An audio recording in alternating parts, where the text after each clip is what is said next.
for developing radical new technologies and constructing marvels of mind-bending engineering. It's a wonder that any gnomes have survived to proliferate. Over the years, the gnomes have contributed ingenious weapons to aid the Grand Alliance in its fierce battles against the Horde. Thriving within the wondrous techno-city of Gnomragon, the gnomes shared the resources of the forested Dumora peaks with their dwarven cousins. Yet recently, a barbaric menace rose up from the bowels of the earth and invaded Gnomragon. No. Aided by their dwarven allies, the gnomes fought a valiant battle to save their beloved city. Nevertheless, Gnomragon was irrevocably lost. The surviving gnomes fled to the safety of the dwarven stronghold of Ironforge. There they remain, devising strategies to retake their city. As a gnome of proud standing, it falls to you to answer the challenge and lead your curious people to a brighter future.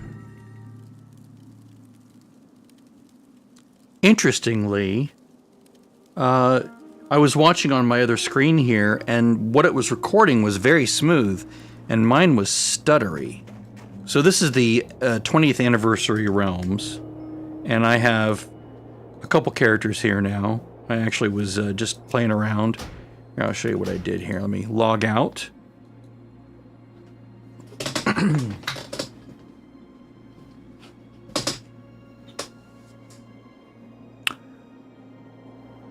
Just having fun slumming it. Sometimes it's nice to just do different things. And I looked up a few things. Let's see, what is it? The link here, Ironforge.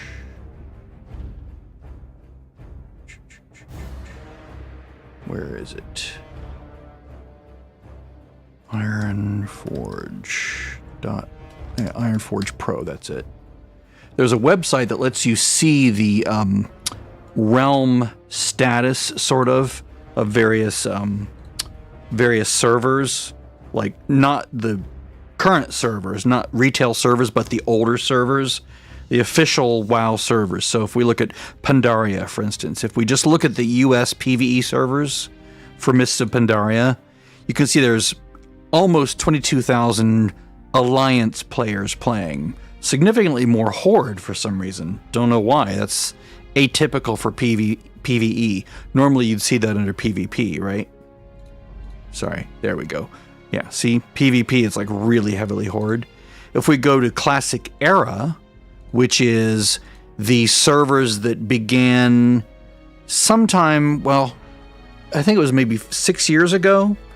But these are the number of players that are raiding. Note, this is people who are raiding, right? Who are uploading to Warcraft logs, which is like raid parses, right?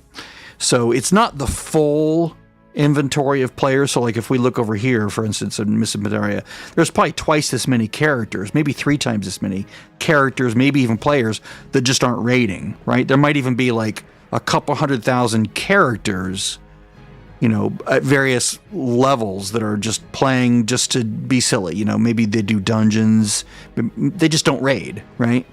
But if we go to Classic Era, right, these are the servers that started years ago when, you know, Blizz re-released, you know, the early version of Classic, and these are just the people that are still playing it after all these years. Many of them moved on to Burning Crusade, others moved on, you know, and they kept going to Lich King, and now Cataclysm, and then the rest of them are in MoP now, right? But these are the people that are still playing, the diehards that are still playing Classic Era. Then there are fools like me who played Season of Discovery. You can see there's almost no one left. Almost no one, by comparison, right? I mean, 760 is not no one, but when it comes to like World of Warcraft, this is like a very, very, very small population. It's not enough for the economy to be really good at all. You want, you know, maybe 6, 7, 8,000 people raiding for like on an ongoing basis for there to be any kind of an economy. Now, if you look at the Anniversary Realms, same thing. You can see there's almost 10,000 Alliance players on, mostly on Dream Scythe, right? I don't know why anyone would play this, but Dream Scythe. So that's what this server is. And the economy is actually pretty good. If you go into Stormwind, or I'm assuming Orgrimmar, but it's mostly an Alliance server. If you go into Stormwind, there's people all over the place. It's just packed. It's kind of amazing. I'll show you on Auction Gal. On these older servers, well, on every server, I usually have an auction character that, like, look at this. It's just packed. Which makes it feel good, right? To know that people are playing it, like, oh, people are still playing this. Excellent, right? So it's a nice feeling. It's the Halloween event. It's like the baby version of it.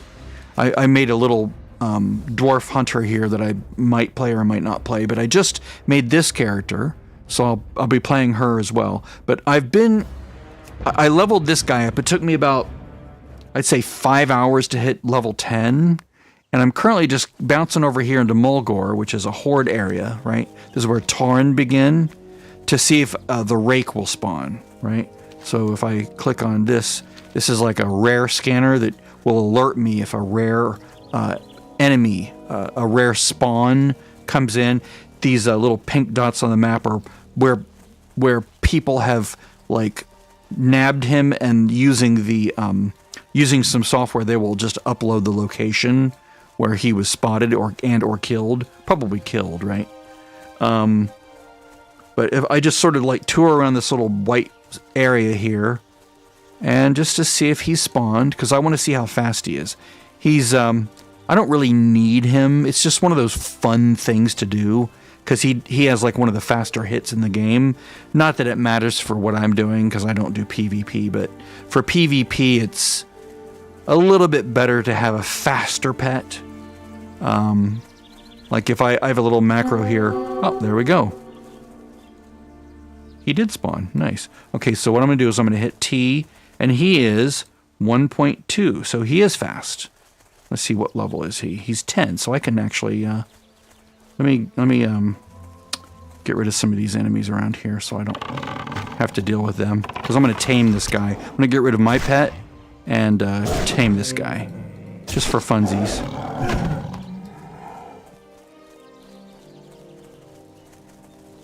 Alright, so sorry buddy, I'm going to abandon you.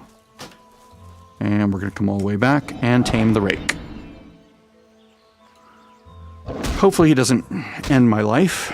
Oh good, he's not hurting me that much. You can see he's hitting very quickly. Dang, bang, bang, bang, bang, bang. Like once every 1.2 seconds. And he's mine. Yay. Hi, Reiki. I'm going to feed him some fish, because he doesn't like me very much right now. He's very unhappy. You can see that little unhappy face right there. It's kind of hard to see. Let me do this. Soft pet. Frame. Let's see here. Whoops. There you go, Reiki. Good job. Yeah, I didn't teach him Growl. Let me teach him Growl. Growl, rank 2. There we go. That's one of those things you had to do back in the day. Now the game just does it for you automatically. Okay, so let me feed him again. Let me go to SUF, pet, inactive alpha. There we go. You can see that little sad face. That means he's very unhappy. So if I feed him, it will slowly bring up his happiness. And then when he gets to a little green smile, he'll actually start becoming my friend. So if we actually look at his disposition right now, he's rebellious. He's very rebellious. I just tamed him. He's like, no, what did you just do? I was having fun out here. So I'm just going to keep feeding him. I have a bunch of fish that I fished up that I was feeding my existing pet. There we go. Now he's happy.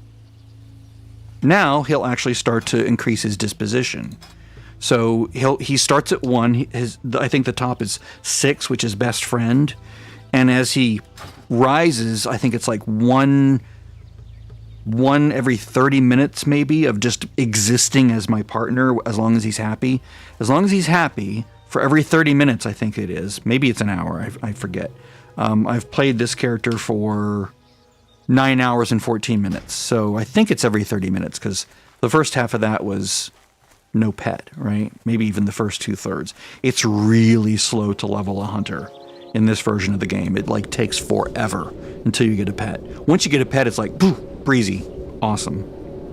So basically what I have to do now is I have to like just do normal questing with this guy. So now that I have him, I'm going to call this the Rake. Rename. I don't think I can put a space in there, right? Can I put a space in? No, okay. So rename the Rake. Can I put a capital R? Yes, the Rake. Awesome. All right, so now I'm going to go to Stormwind. Now, I already did the death run on this guy, and he didn't die at all, which is awesome. But now he has the flight point to Stormwind. He actually has done some questing in Stormwind, so I can just fly right there. I actually need to go turn that in. I can go get some of these things at Stormwind. Just, some silly fun. Let's see, can I teach him anything else? I don't think so. Yeah, no, he just got trained. So eventually I can give him bite number 4, bite rank 2, claw rank 2. I'll teach him great stamina, natural armor, and he has to hit 12 for those, I believe. But he can learn the first set of things, basically. As soon as he gets, like this, he can learn as soon as he gets the training points from becoming more allied with me, right? Once he stops hating me so much, because now he's still rebellious. But yeah, this is one of those rare pets that's fun to tame. There's another one that I like even more. Well, he's not as fast as the Rake, but he's beautiful. He's called Humar, the Pride Lord, and it's the one that I always go get as soon as I can get him. Humar, the Pride Lord. I believe he's the only one with this look in the whole game. In this version of the game. He's like the Dark Lion. I think he's the only one that has that dark look. But that's one of the reasons I like going and get him. Plus, they're like, he's an elite, so he hits really hard. So you sort of want to use an ice trap. You want to make sure, which I didn't do, make sure you go into aspect the monkey so you have more dodge, which I didn't do. Like an idiot. Oh yeah, I gotta go over here.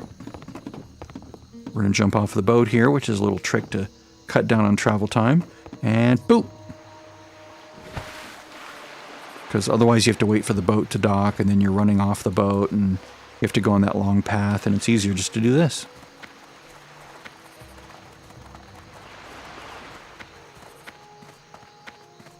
Now, when you first get a pet, and it is rebellious, it's going to lose happiness very quickly. So you have to feed it more, right? As they start to like you more, as they become your best friend, you have to feed it less often, which is nice. Okay, we're going to go to Stormwind.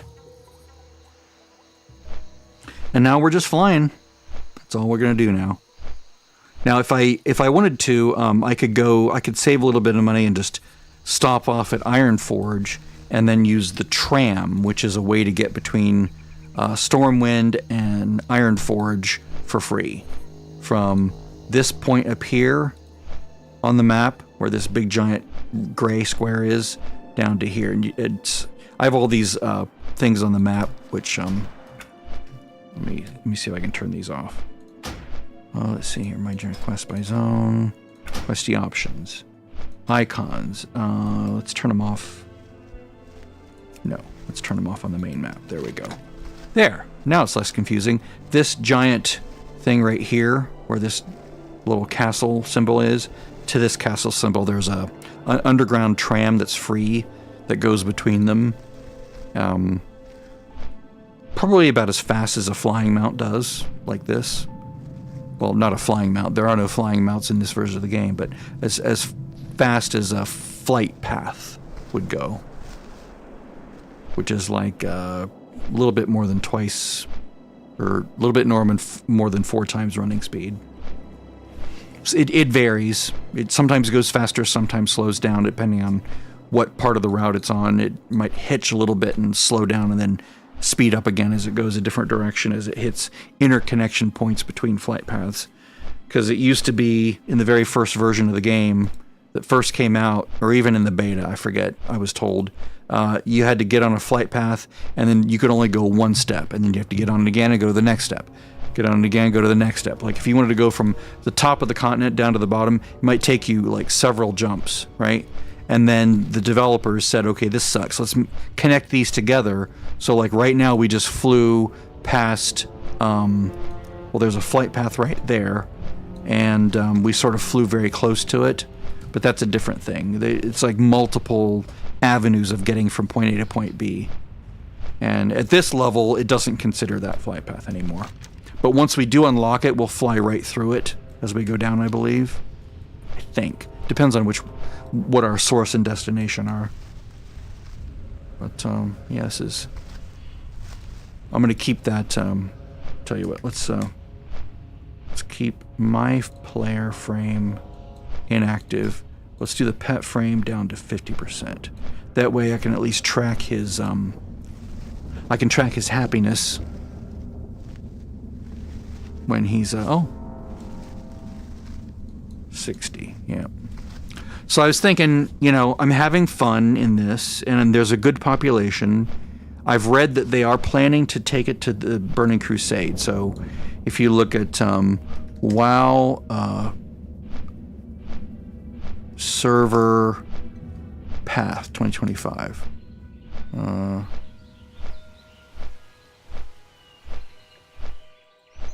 Fresh classic roadmap. Okay, here we go.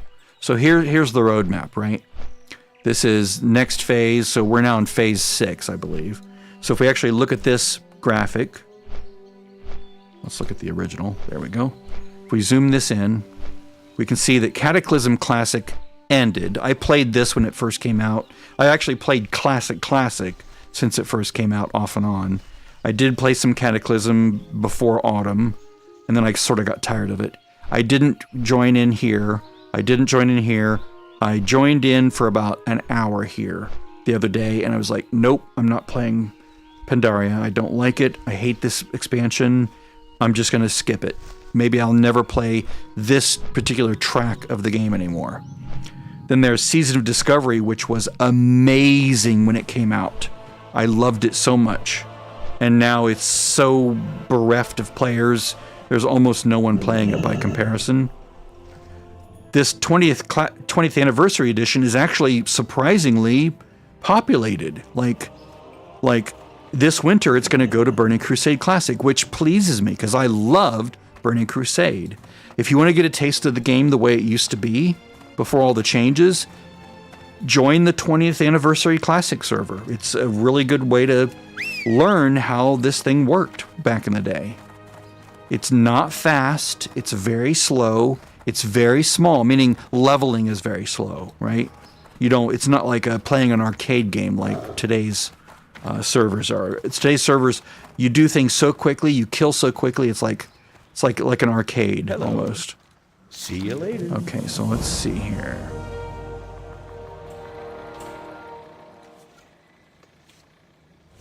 Let's do this. Have a good one. I think those sell really well. Let me see here. Notice the entrance to the auction house is not where it is on retail.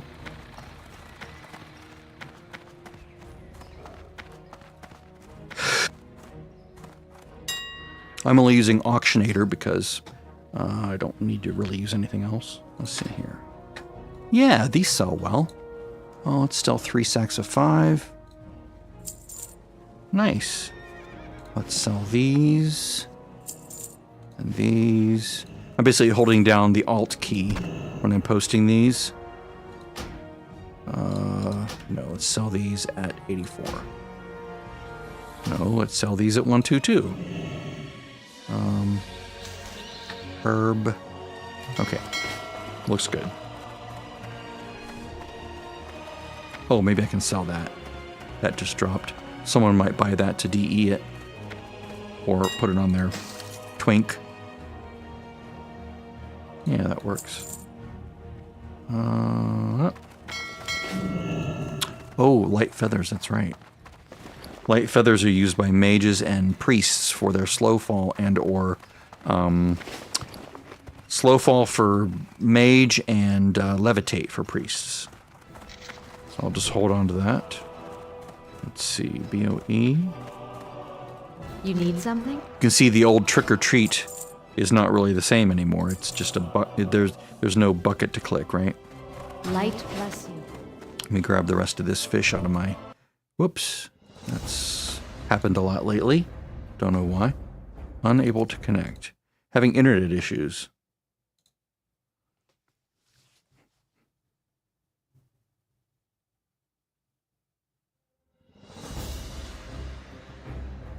Where are you? There you are. Come on. It's a good thing I'm not playing hardcore, right? Get disconnected in the middle of a pole and that's like certain death.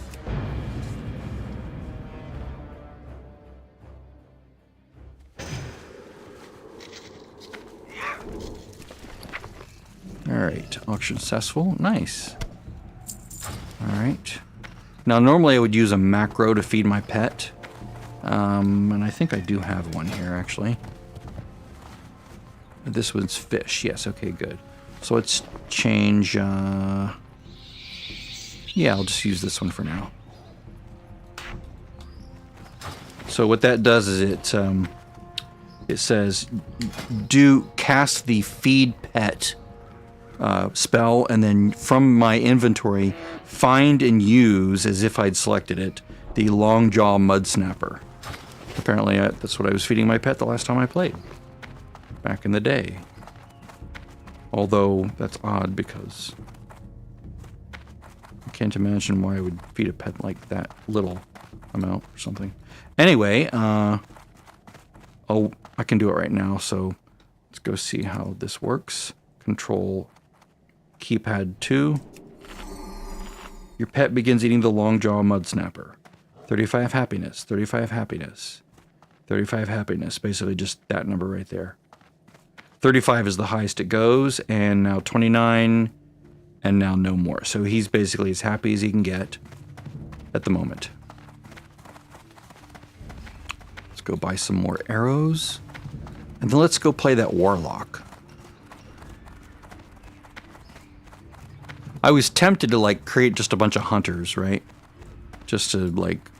I supply only the finest goods. Do a bunch of leveling of crafts and stuff. Go. For the Alliance. I have 6 slots in my quiver. In this quiver right here. So I don't want to carry more than that. Because then it'll start using regular bag slots. And so that's that. I'm going to just leave this guy right here. Oh wait. I do have other things to turn in, don't I? Oh no, I don't. Oh, I do have this. Okay. Lieutenant Orient outside the gates of Stormwind. Maybe I can sell the item that drops from that.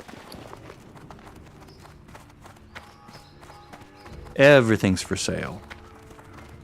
But you can see, you know, if there's a lot of players, there's likely to be a vibrant economy, which is what you want when you play. You don't want there to be no one playing. Because it's sort of... It feels very empty, right? If there's no one playing. Plus, you can't buy or sell anything because there's no one to sell and there's no one to buy. See you later. Be careful. Let's see here.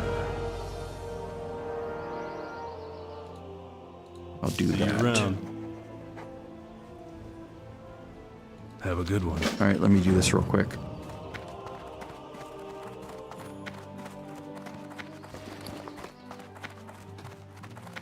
Oh, it's soulbound. So this event is like the Naxxramas era event. There's a raid that takes place in Eastern Plaguelands. Like right around in here is the entrance for it. It floats way up in the sky. We see it again later in Lich King, Wrath of the Lich King. But it's a raid that you know, players can go in and do things, and you know, do whatever. And to sort of signal its arrival, the cities get attacked, like this. Like there's these weird circles outside the city. Let's. I don't need this anymore. But if we actually look at the rake, he's 1.2 still, which is nice. That's what I was hoping would happen. that he would preserve his speed when he got tamed. They neuter that later on. They normalize it to like 2 seconds at some point in the future, which is, you know, a bummer, but, you know. For now, whee!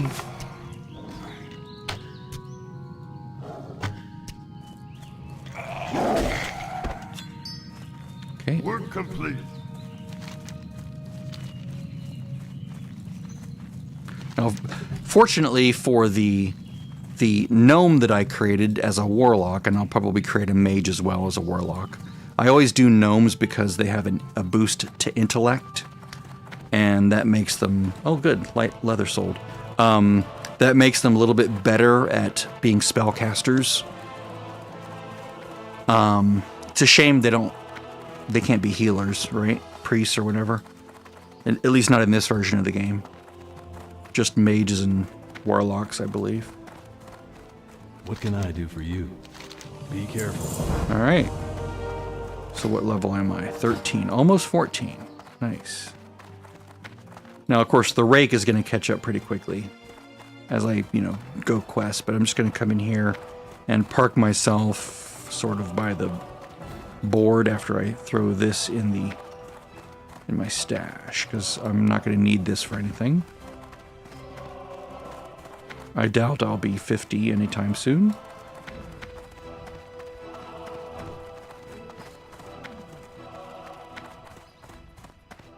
But what I was going to do is I was going to show you the process of leveling a hunter. Well met. How challenging it is when you're first starting out. But and then I was like, ooh, I want to lock too. Yeah, I get sidetracked.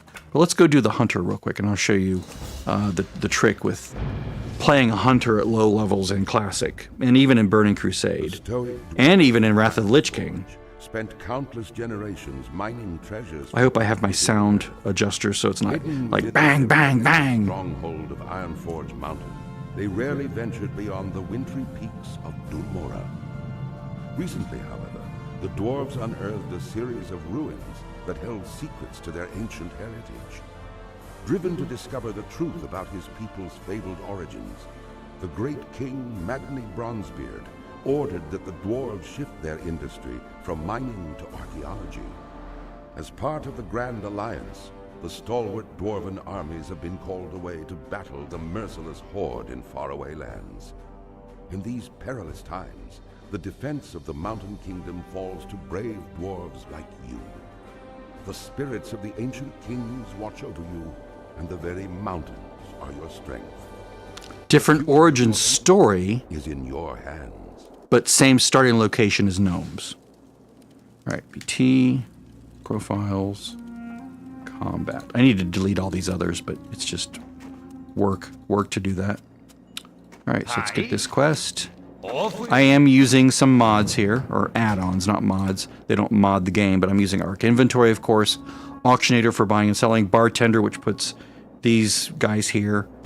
Basic minimap, which lets me move this here.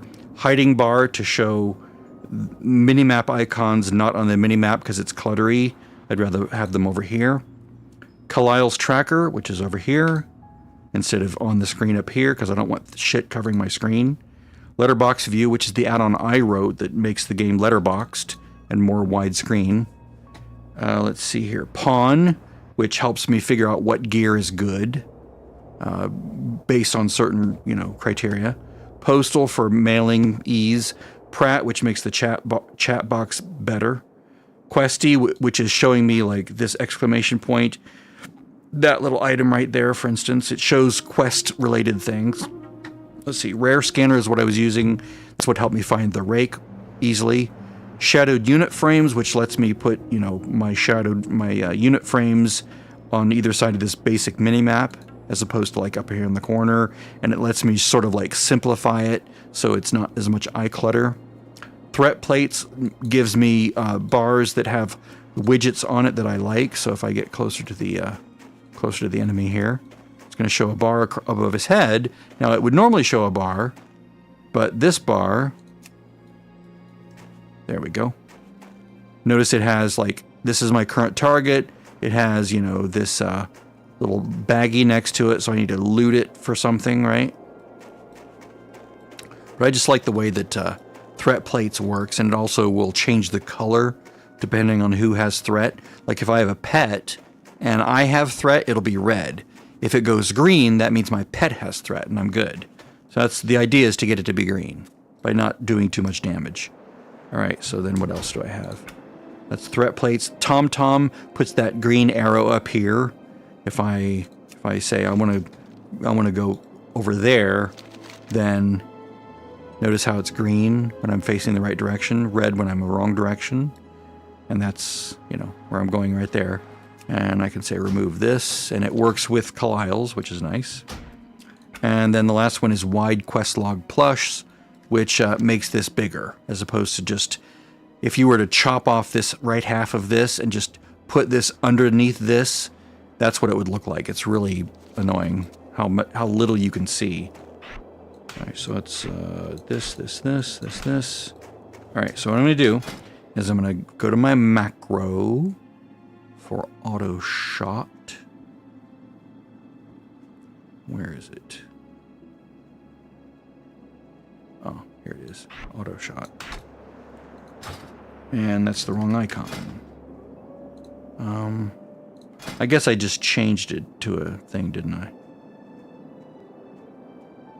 So it would look like something. It doesn't really matter. But this is my auto shot macro, so the way you play as a hunter until level 10 when you have a pet is you really do want to kite enemies. So by that, what I mean is you need to get as far away as you can so that the enemy is still so you can still target it. See how the 3 here is red? Now it's white. I need to hit it when it's white. And then I need to move backwards. Move backwards. Looks like I need my sound file. Yeah, I need my sound file because that's going to give me a headache. And I need this to be auto loot on. Okay. So let me go see what's up with my sounds, because I should have a sound that does that. See here. Did I get rid of all those, or is it just a different binary? Program files, World of Warcraft.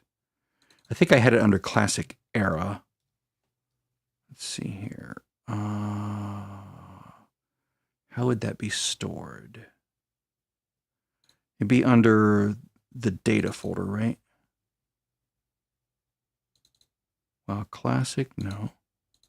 Classic era. Boy, how do they store these now? Data. Maybe it's just the basic folder. When they changed this all around, it made it more confusing to figure out where stuff goes. Because you used to be able to put like a folder here and have it named name it a certain way, and the program would load your sounds instead of the game sounds. And now I don't remember where those were.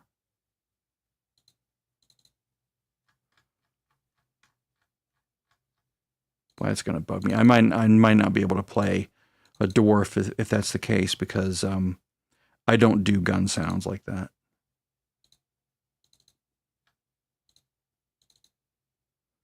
Yeah, it's really strange. I don't think it's under WTF. I don't think it's in here. Let's see. Where to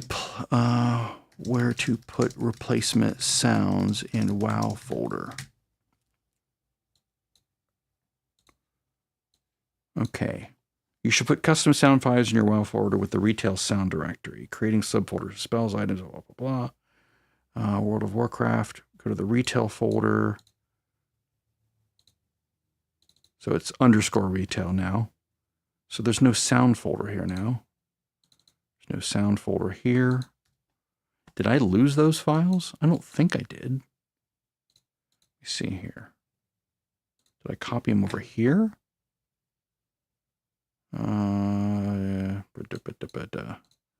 Strange. Very, very strange. Well, I might just delete that dwarf and create a night elf. Sort of boring in a way, but to do the same thing again. But I don't know where the sounds are that I made. I made like, oh wait, is this it? Sound. FX. Weapon. This might be it. Oh wait, no, this is for, that's for Fallout 76. Did I save those somewhere?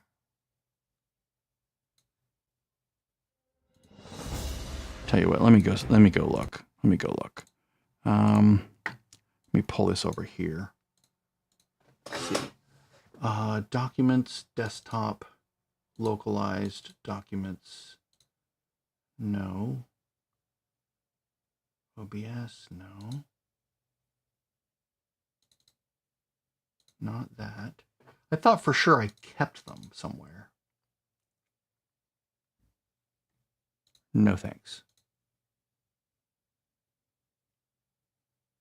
Well, that's a bummer. I worked really hard on those. I mean, I can't imagine I would like lose them. Let me look on my Mac. I may have copied them over there. If so, I can just use a thumb drive to bring it back over. Okay. External. Blizzard. Where?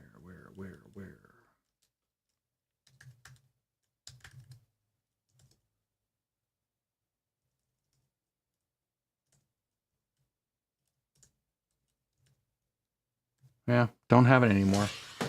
That's sad. Oh wait, maybe in the documents folder over here?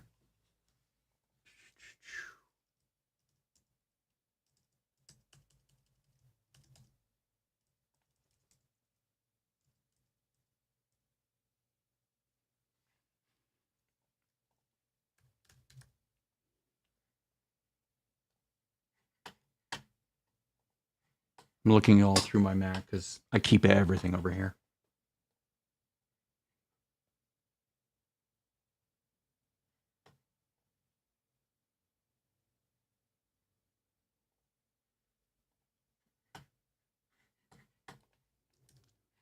Yeah, nope. It's odd because, yeah, I don't have them anymore. It's very annoying. I worked so hard to make those too.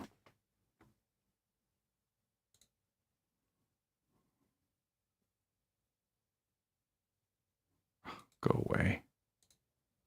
Piece of garbage.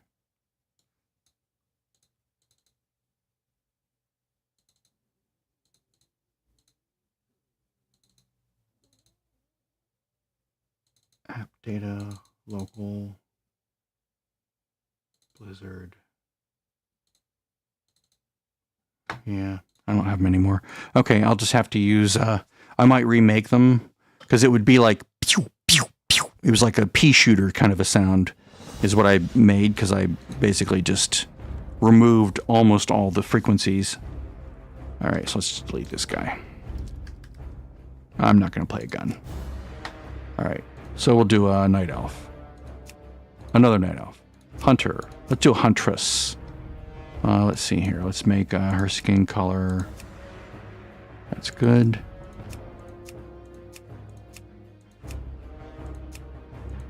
I like the friendly look on the face. That's good. Hairstyle. Let's go hair color white. Hairstyle. I like. That's fine. Okay. Berlinda. No. Bree. Let's see. Damn it. Bright. There we go. Alright. So now you get to see how a hunter plays. With a bow, not a gun. Blech. For 10,000 years, the immortal Night Elves cultivated a druidic society within the shadowed recesses of Ashenvale Forest. Yet recently, the catastrophic invasion of the Burning Legion shattered the tranquility of their ancient civilization. This is Dolinar, By the Archdruid where we are right now. Stormrage and the priestess Tyrande Whisperwind. This is sort of a quest hub once you leave the little baby area. Challenge the demonic onslaught. Though victorious, the Night Elves were forced to sacrifice their cherished immortality and watch their beloved forests burn. seeking to regain their immortality, a number of wayward druids conspired to plant a special tree that would link their spirits to the eternal world. Despite Malfurion's warnings that nature would never bless such a selfish act, the druids planted the great tree Teldrassil off the stormy coasts of northern Kalimdor. Within the twilight boughs of the colossal tree, the wondrous Big tree. Parnassus took root. On top of an even bigger tree. The great tree was not consecrated with nature's blessing. Someone just running back and forth there. That's funny. To the corruption of the burning legion. Now the wildlife and even the limbs of the great tree itself are tainted by a growing darkness. As one of the few night elves still left in the world, it is your sworn Druid duty aha. to defend Darnassus and the wild children of nature against the legion's encroaching corruption. All the stacked characters right there where you first come in. Oh, I guess it's just the two of us. Okay, so let's go here. Profiles again. Combat. Whoops, not that. Combat. Let me delete a bunch of these.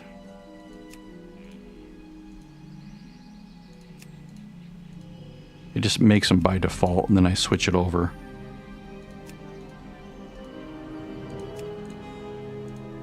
I want them all to be the same.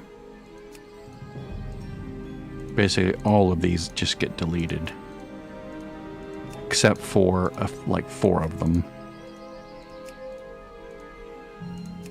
It'd be nice if I could just edit a text file for this, maybe. Like when you first log in on that character, it just creates a new profile for them until you like assign it one custom. So it basically shows all the characters that I've played, you know, before I've switched them back over to the correct one. It just sort of, the definition for their name just lingers. You see all the ones that I had on Wild Growth, which were the Season of Discovery realm before I deleted all the characters. Okay, now I want to keep this one. Let's just go down here. Delete from the bottom up, so I'm not likely to choose the wrong one.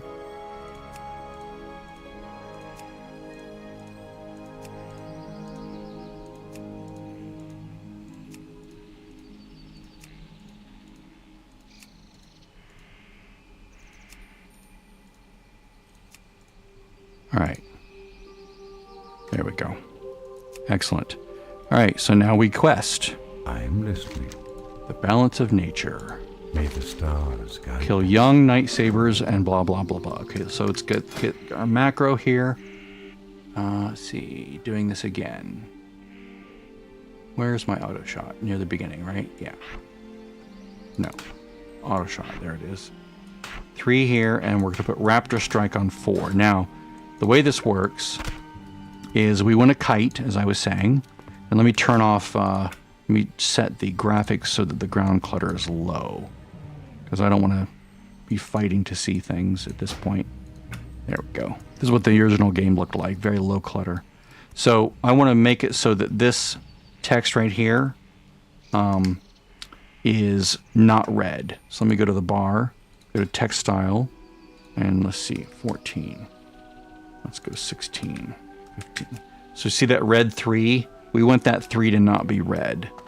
So once it stops being red, then I can shoot, and I need to run away. Basically just side strafe. And then hopefully I can get him down before he reaches me. Because I have no pet to tank for me yet, right? Let's fix this real quick. Unlock. Pratt always needs a little bit of help getting going here. Reload UI. Alright, this goes down here and lock. Excellent. So you can see questies marking on the map where I can find a bunch of these things, right? Now how do I know when to stop? Well, the bow has a duration, right? The bow will shoot every so often. Well, how do you know how often it shoots? Well, if you look at the bow says 2.3 seconds, right? That's how often it will auto shoot. So you basically want to, shoot to, shoot 1000, 1000, and then do it again, right? So it's about, try to do about just, 2 seconds. 1, 2. 1, 2. 1, and there we go. So if you time it right, you can basically kill them before they reach you. And you don't have to worry about like them beating on you over and over again. Now it's easier here because the enemies are slower. See, I just ran out of his range. And they will slow down when they get low health, which helps. At least some enemies do. Not all enemies, but these low-B ones do. So again, I'm looking at the 3 in the main bar there, because that's the key I'm using, is number 3 on my keyboard. Tell you what, if I just go like this, I can hit 4 when I get up to him and do a raptor strike. Now the game begins this way until Cataclysm. So for quite a while you don't get a pet at the beginning. It's really annoying. Turn on nameplates. Now the reason I am doing a raptor strike is because I do want to level up my dagger skill, right? See, I've bows at 5 of 5. This is something you don't have to worry about in the modern game either. It just sort of happens magically behind the scenes. If your skill is very low, you won't hit. You'll keep missing over and over again. So it's important to level up weapon skills. So right now I have a bow and I have a dagger. So ranged and melee. So if I just wanted to level up my dagger, see, I just was like, well, I'm not going to worry about my bow at the moment. I just run up and hit him with a dagger. So I run up to this bear. I'm going to hit 4. And you can see my dagger skills are now 2. My defense is now 2. It's another thing to level up, is defense ability.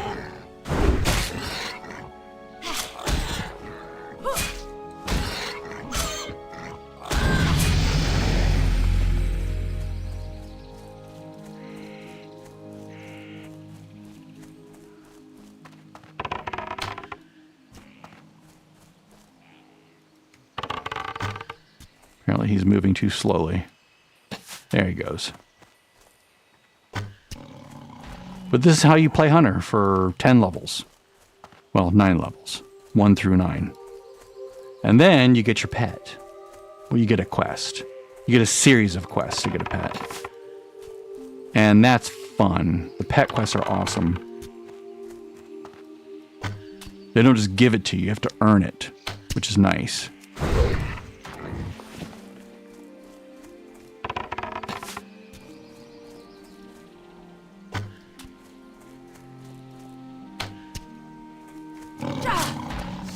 I do like to get one hit in. That way I level up my defense a little bit and I can level up whatever melee weapon I have in the moment. I do try to start far away. You can't always do that. Like if you're in a cave, maybe you're too close and the enemy sees you before you have a chance to like react to them or something, and that's unfortunate, but it can happen. And then they come start beating on you and then you die and it's not fun. Why, thank you. Work complete. All right, so that part's done. And okay, I did both. Excellent. Oh, that's an upgrade. See, this is what pawn does. See, it put that little green arrow. It puts the green arrow here. See those little yellow blobs? Those are coins, basically. So it means sell this, sell this, sell this. So I'm going to put that on. And let me make sure that pawn is not showing me these others. I don't care about this. I don't care about that. Actually, yeah, okay, that's right. Peace be with you. All right, so that's an improvement. I'm a leather wearer until level 40. Good. Work complete. So we're just going to wear leather if we can get it. Cloth is okay too. If, it has some stats on it, that's fine. You shouldn't be like meleeing anything normally. You shouldn't be getting attacked once you get your pet, because that's the whole point of the pet, is to keep things away from you. But I'm just going to grab all these quests here real quick. it's interesting to see so many players here. It's like it has like this renewed interest now that, you know, the roadmap has been released, which includes Burning Crusade coming up soon. Let's go turn this in. The Woodland Protector. At 2, I believe I can learn Track Beast, which can be helpful. But you got to be careful because you have to buy your spells. You can't just, you don't just have them, you have to buy them. And it costs, you know, money that you earn in game. It's just this over and over as you're killing things.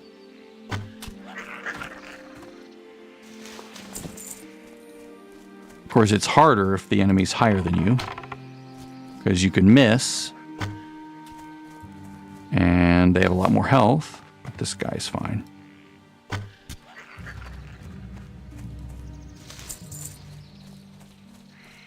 Now, when I first started playing, back in 2007, I had no idea about any of this.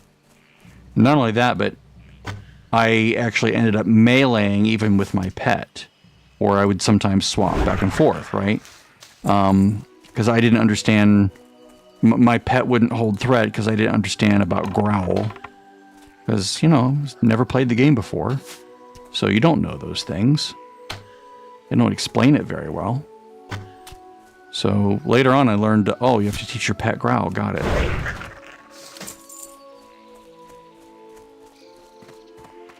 But what I would do is I had 2 action bars that I would swap depending on whether I was ranged or melee.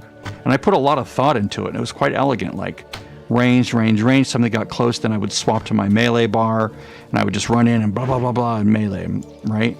And then someone was taking me through Dead Mines, and he said, use your ranged. I'm like, what? He's like, yeah, you're a ranged class. Use your ranged abilities. I'm like, but I have these melee skills. And then it finally occurred to me that Blizz did this all wrong. They teach new hunters all the wrong ways of thinking about combat. They teach them to be melee combat because they give them melee abilities. So that's bad. You don't want to do that. You're a ranged class in this version of the game. There is no such thing as a good melee hunter in the old classic, or even Burning Crusade, or even Wrath of the Lich King. That didn't come in until much later. And if you're a melee hunter, then you're doing it wrong, basically. You're ineffectual. You're doing very little damage compared to what you could be doing. So it's good to learn this ability very soon and practice it a lot, because it's going to be important as you do other kinds of combat, especially if something big and nasty is chasing you and you can't kill it quickly enough. You have to kite it. Again, we're looking for the red arrow, or the red number, just right to the limit of our range. That's what that means. When it turns red, is I'm just out of range.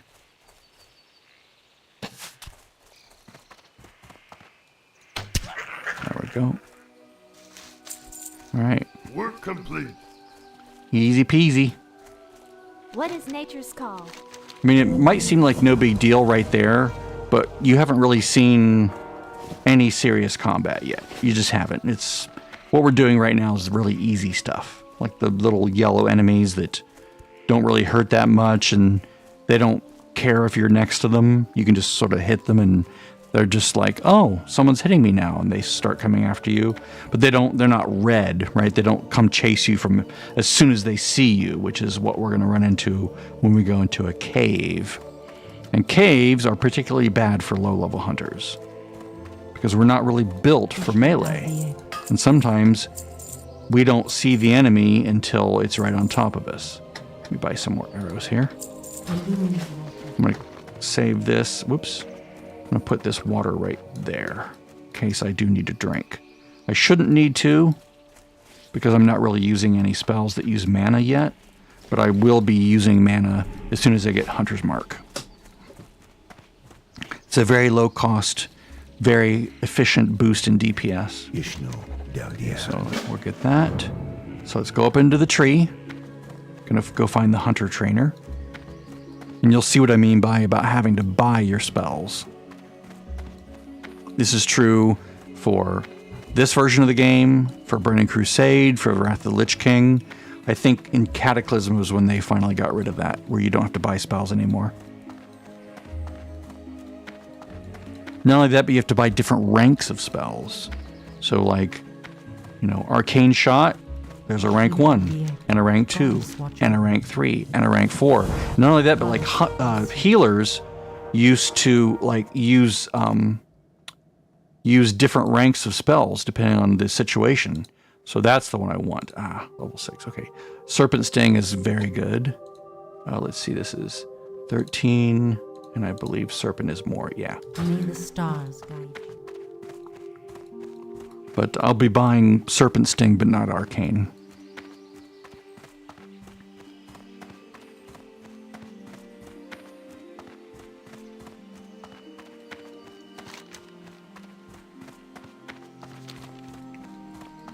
I'll tell you what, let's turn those icons back on.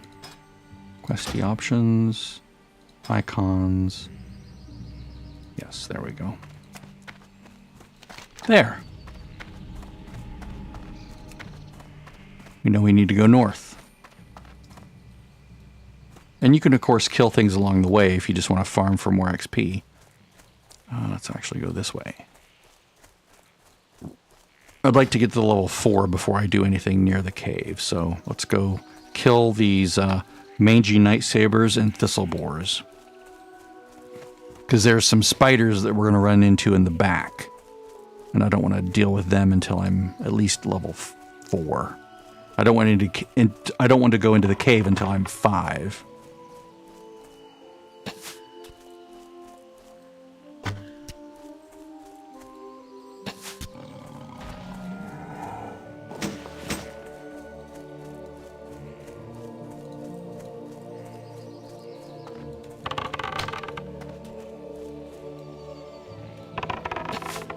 Hate when it turns off my shots like that. There we go. So the idea is it's probably going to take about 4 hours to get to 10. If I don't screw anything up. Let's just run in. Let's get some level ups here. Because now I can go up to 15. It's always 3 times whatever level you are. So I'm level 3, so I can go up to 15 on all these things. My defense, my melee skills for the weapons that I currently know.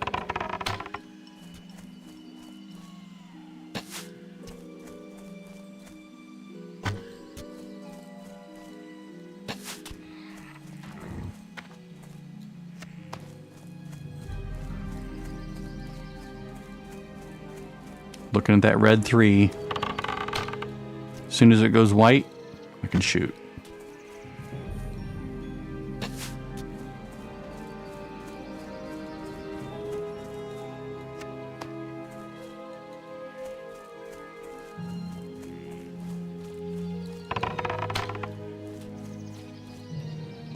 You can start closer, but it's better if you can start far away.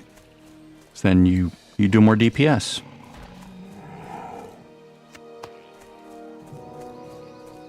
Hello.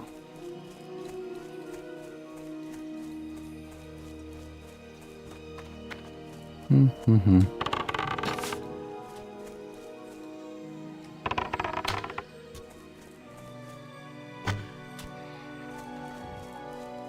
7 of each. Let's do a saber.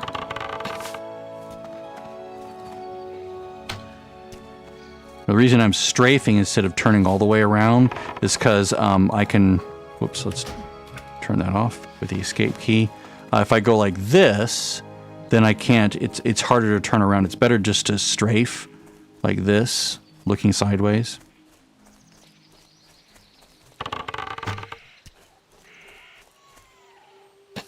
You don't have to turn as far.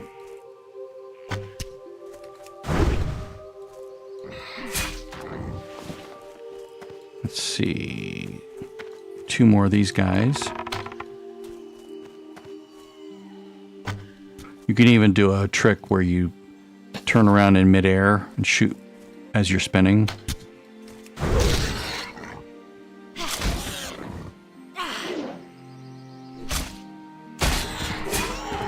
And my daggers are still low.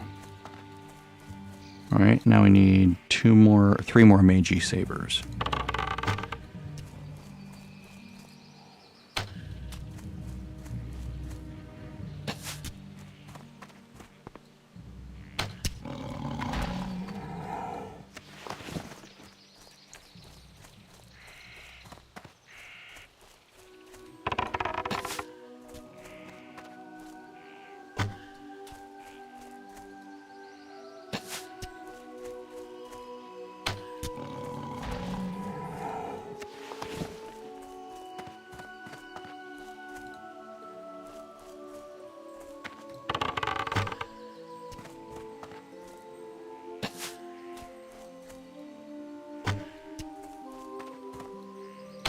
Also know I'm not backing up, because backing up is much slower.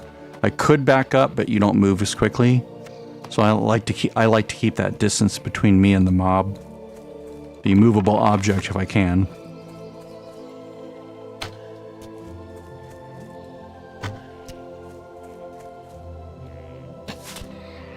Work complete.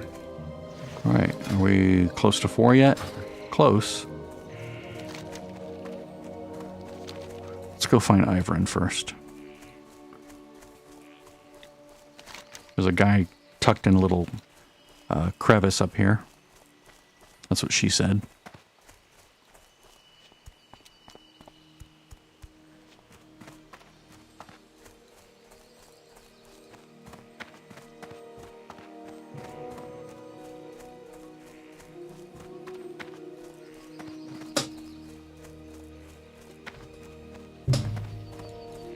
Well, good, they've been killing spiders. The thing is, Hunter starts out very weak, like super weak in this version of the game. All the way up until Cataclysm, Hunter is very weak at the beginning. Like, it takes us forever to kill things, like compared to other classes. And we have to play very defensively and just like keep moving away from things. Otherwise, it's just very ouchy.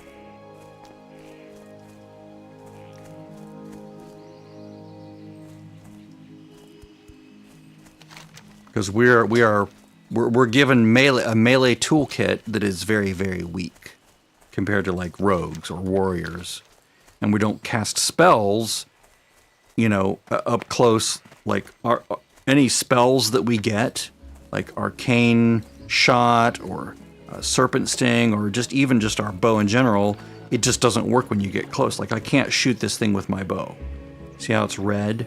I have to be a certain distance. I have to be at least that far away for the bow to hit.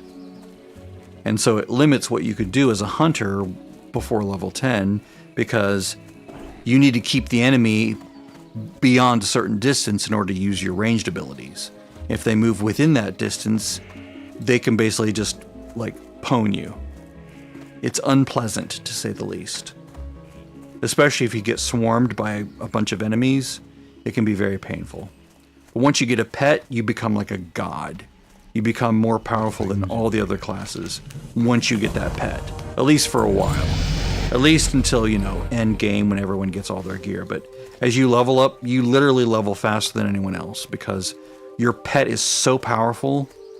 Even compared to warlocks, your pet is like a monster. Warlock pets are good, but they're not as good as a hunter pet. Trust me, I've played them both in this iteration of the game, and hunter pets are better. Let's go sell all this stuff. But that's if you go beast mastery. Now, I don't ever level as marksman or survival. I just don't. I like beast mastery. Like having that big red kitty.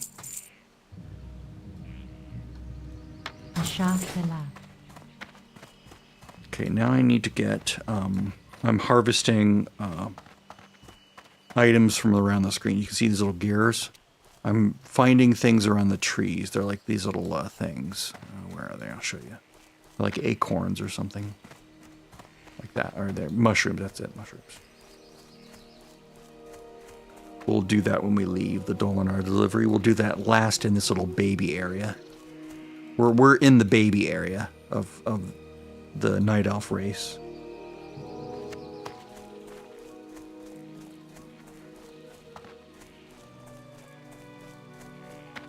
Need 7 of these, 4 of the moon petal lilies that are around the little lake in the middle of the thing.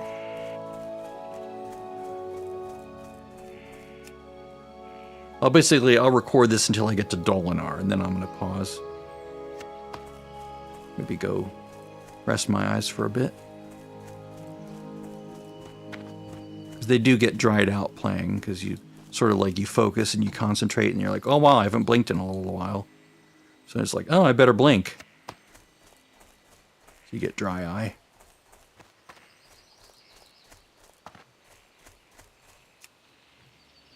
You can, of course, play this without any add-ons, but I like the add-ons that I use. Let's see here. You can also, I think, kill these guys. Do these guys drop the mushrooms? Maybe not. I don't know. They're pretty easy to find, though.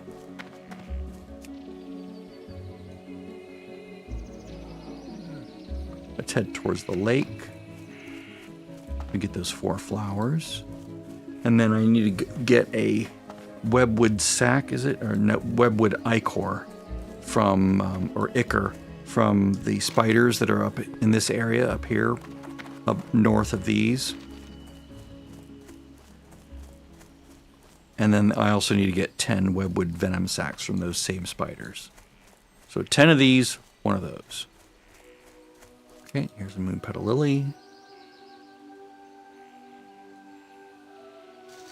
I spin around a lot as I play because I want to see, I like situational awareness.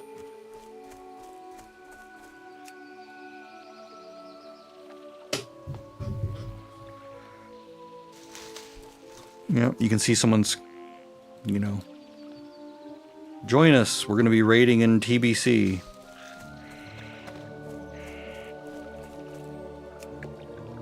I did like raiding in Burning Crusade. That was a lot of fun. We did 5-man dungeons. We did Serpent Shrine Caverns. We did what's the one at next to Honor Hold? The starts with an M. What is that? Hellfire Peninsula Raid. What is that called? Magtheridon. Yeah, Magtheridon's lair. Killed him a few times. It was fun. This is in the re-release of BC, by the way. I mean, we did it back in, in a different guild with the different people back in the day, but I'm just talking about when we redid it. I'll just get those on the way back. Okay. This is where it's tricky, because these guys move fast. And they will poison me.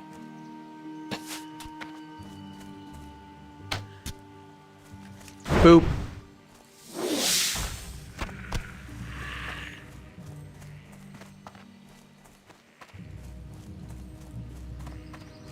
Now, if I had my hunter radar, I could see where they're spawning. I will probably get that before I go into the cave, because I don't want to go into the cave without seeing where everything is. This guy's going to totally poison me. Nope. Surprising.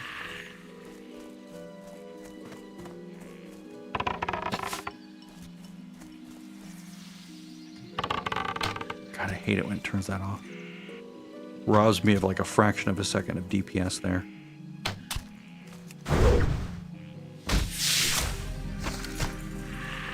Okay. Around for red. All right.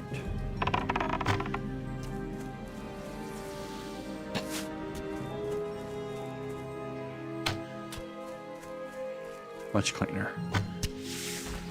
Again, if he gets too close, then I can't shoot him, because I have a minimum range for hunters have a minimum range for their bows and guns.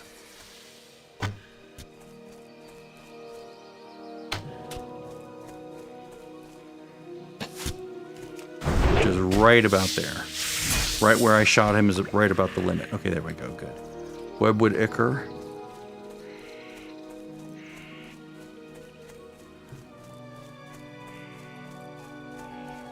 See, like that that druid there was, or maybe it was a priest, can shoot that enemy right up in their face, and I can't. I have to swap to a melee weapon when they get too close. But until then, I can kill very quickly. Like, I kill very quickly as long as I'm in range. So one of the beautiful things about the pet is that it helps you keep enemies at range, so that you can continue using your ranged weapon. Let's see if I can keep him. Yep. He was just about to hit my minimum range. Now, I risk things popping up behind me by doing this.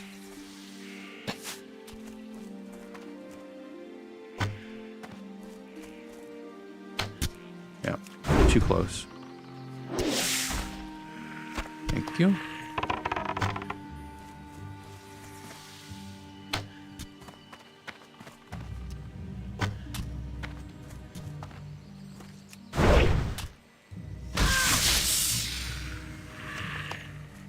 It's cute. He probably thinks he's helping a girl. There are no women on the internet. Remember that? Remember that meme? There are no women on the internet.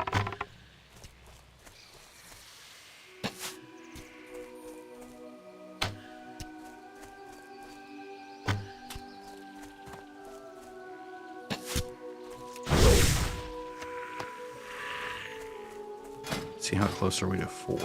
Oh, we are 4. Okay, good. So I want to be 5 by the time I complete all these quests.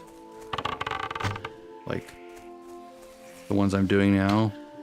Before I go into that cave, I want to be level 5. Because it reduces the aggro radius. Basically how far away you can be from things before they see you, or how close you can be. You don't want that to be too long a distance, because then you can get swarmed as you're trying to get through the cave.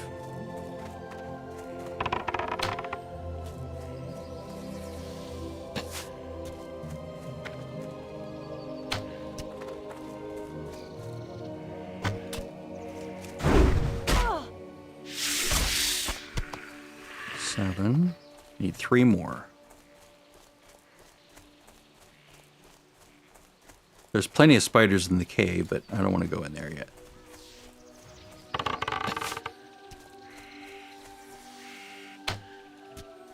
Now, of course, if I had hunter radar, I could see if a spider was spawning where I'm trying to escape to, right?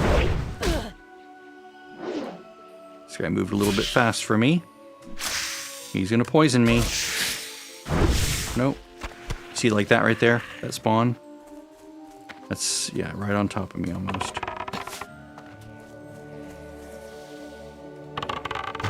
Don't turn it off.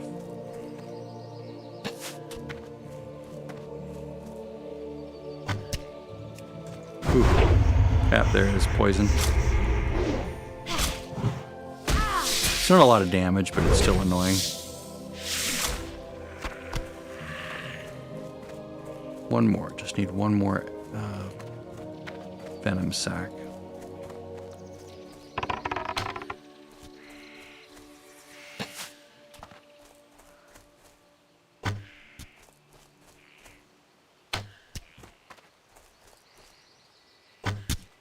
Now, what I can do now is I'll train up a couple abilities.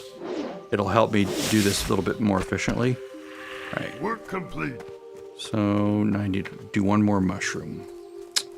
Oh, let's see. Let's go. Maybe over this way. I need to hydrate. I'm getting dry mouth. There we go. Now this will put me at 5. It'll also let me train up my level 2 and level 4 spells. Work complete. Now I have leveled on this server, right? So I have some money. I have almost a gold now. So, but I'm gonna try. Oh, that was nice. I'm not near a mailbox. There's no mailbox here yet. not in this version of the game, so I can't like send myself gold. I'd have to go all the way to Dolinar to get it, and that's annoying. So I'm going to try to do it without getting any more gold. Okay, so that's open. Yes, yes. That one on. Sell everything else, because I need the gold, and or copper, and or silver. I'm going to sell all this stuff. Not these, not those, but basically all this stuff, including the water.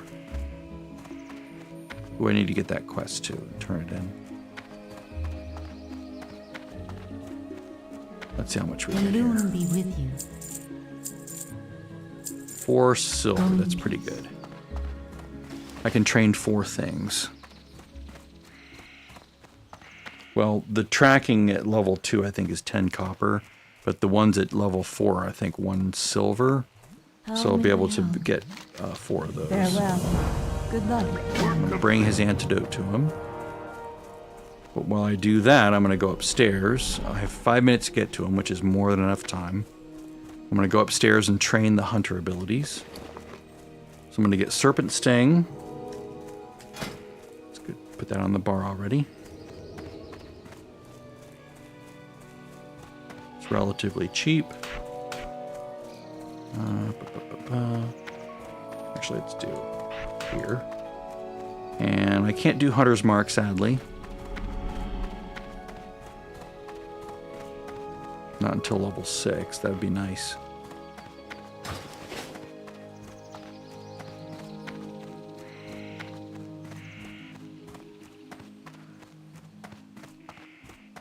Leveling does slow down quite a bit once you reach level 6.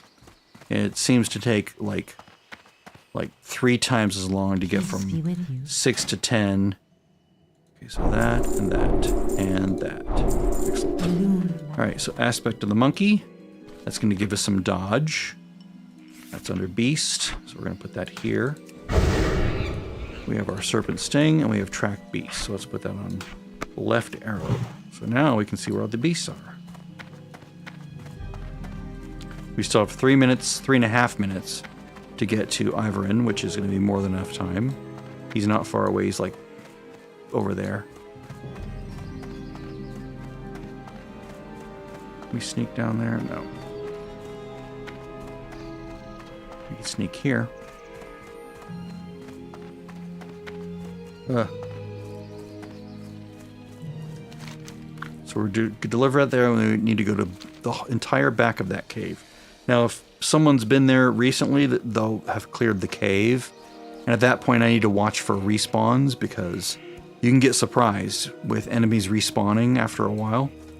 But if we just keep an eye on these little red dots, like I'll zoom in here, and basically anything within about, maybe about that distance. See how close I am? Let's go even closer. See that? That's a safe distance right there. So just sort of mentally keep an eye on, that distance, and I should be good if dots are that far away. See? Thread the needle between those two. Because I'm already level 5, I'm 4, sorry. I'm level 4. I should be 5 when I turn this in. Maybe after I kill a couple enemies in the cave. What brings you here? Goddess, watch over you. Yep. Okay. Now I should be able to get much, much closer to these enemies. Now I can just start with this. And that'll just do a ticking dot on enemies, which will help kill them. It does an extra 20 nature damage over 15 seconds. So if, even if I'm just see what's happening to that person.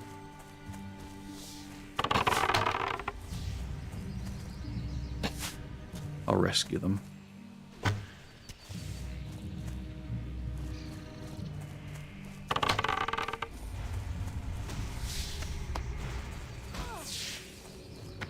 So, what they should have done is hearth out. If they were done, you basically hearth out. See, there's a corpse here. Very dangerous to come in here at low levels. I prefer to be level 5. You can see where a radar, a hunter radar, is showing us where all the Spiders are, we can avoid most of them. Someone's already cleared recently, it looks like. We just have to watch for red dots coming back. Okay, that guy just cleared, so we're good. Well, that pair of characters cleared. It does help to know where to go when you're doing this.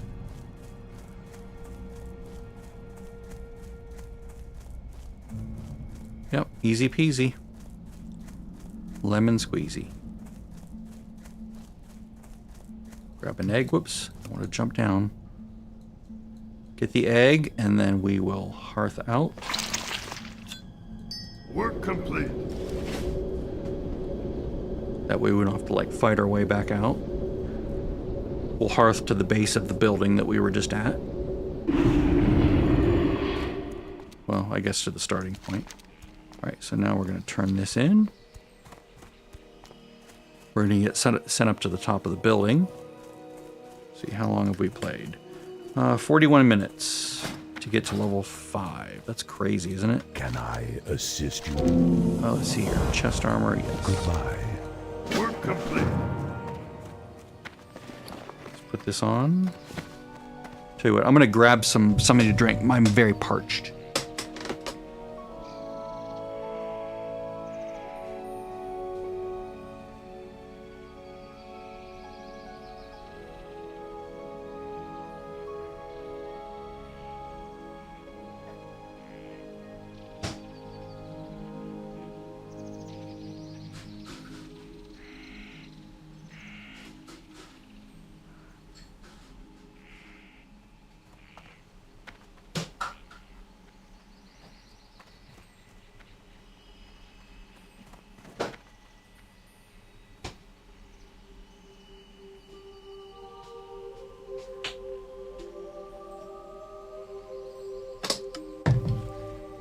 It's probably because I made microwave popcorn after lunch, just as a snack while I was watching a couple YouTube videos.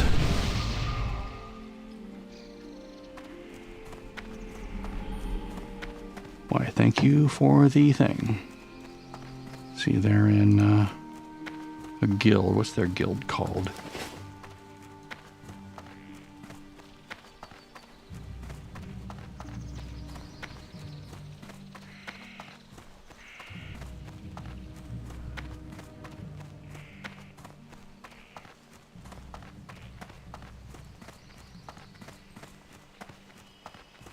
The Ravens. Oh, I saw someone advertising that. The Raven's Den. I don't feel like being social at the moment. I am honored and happy.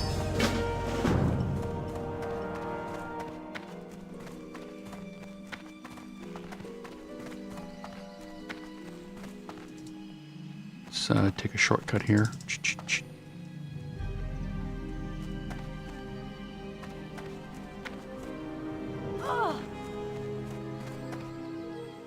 Boop.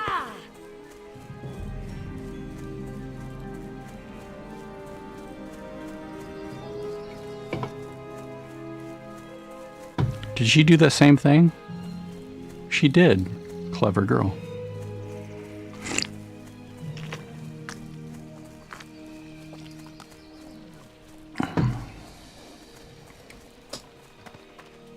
Druid is super fun to play, but you don't get cat form until level 20, which is a bit of a bummer.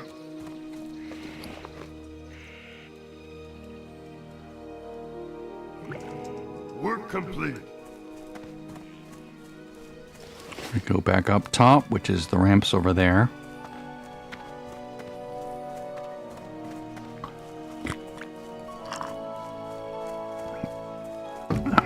That person obviously doesn't know that.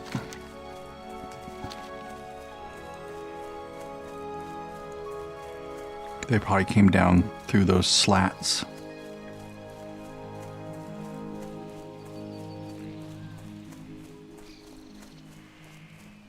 But someone else just jumped down.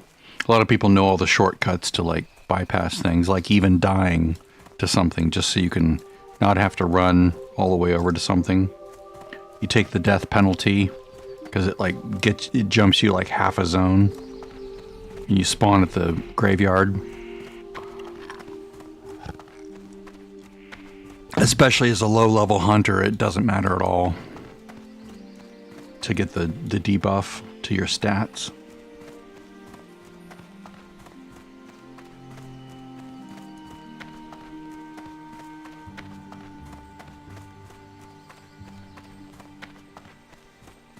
I'm having some caffeine, so it might perk me up.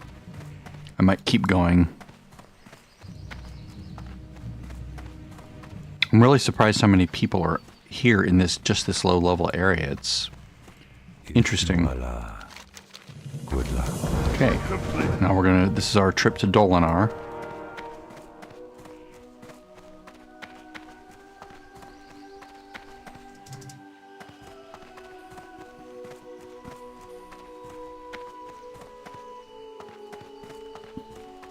We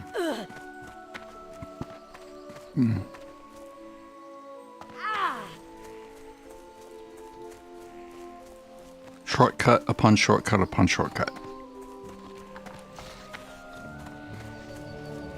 Okay, it took me, including that little break, 47 minutes to leave Shadow Glen. Greetings. Work complete.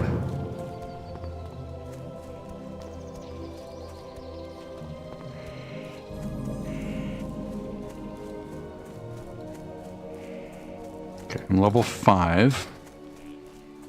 These guys hurt. So what I'm going to do is I'm going to basically take this character.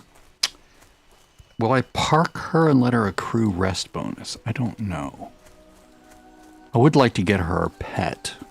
There is an advantage to just not playing for a couple weeks and letting your character just rest. You get so much more done with it, right? Like if you can get, like if you want to level 10 characters, right? You get them all to like level 5 or 6. You park them in an inn and then you do one a day, right? You play one each day for like an hour or 30 minutes or whatever it takes to eat up your rest bonus.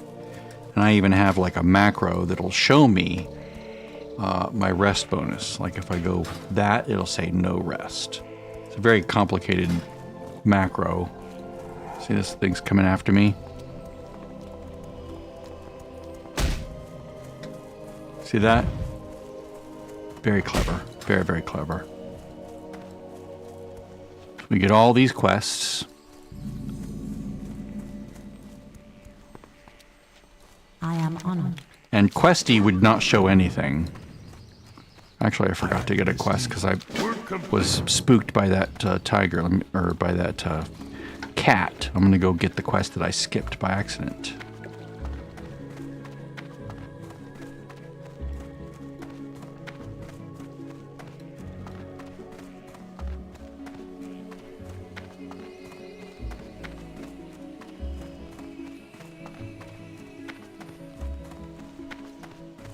I'm listening. Denadris. Now, some of these I won't be doing immediately. Some of these are very, very dangerous. And I literally cannot survive them without a pet. Like, there's one that takes you into the cave up here to get Milana's head. And it's like, if you do this at, like, the level that it recommends, which is, what, level 7, I think? Yeah, you can't do it. Not as a hunter. It's just, it's too ouchy. Let's go get that quest I missed.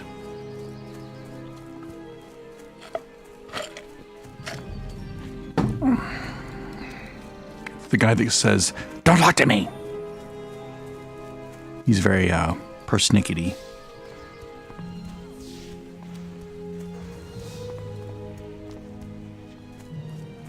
This is very lovely to me, having all the colors, you know?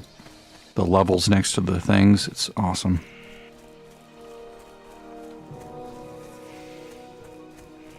Don't touch me! Don't touch me!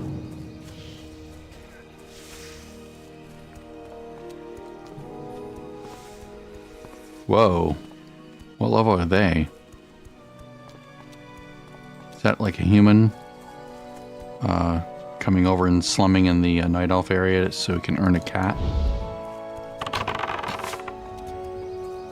This is where it gets ouchy. Because these guys move fast. See this? I didn't have time to move very far, and now he's right on top of me. He's doing a lot of damage to me.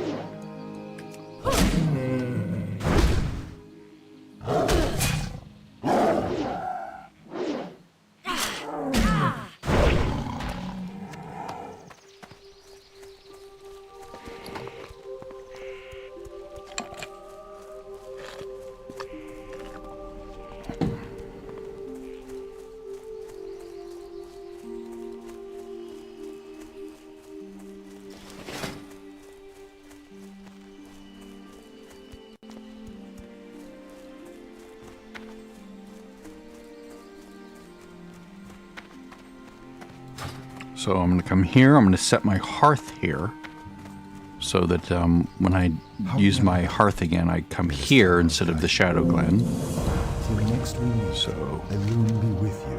make this in my home. Excellent. Be nice to hit level 6 soon.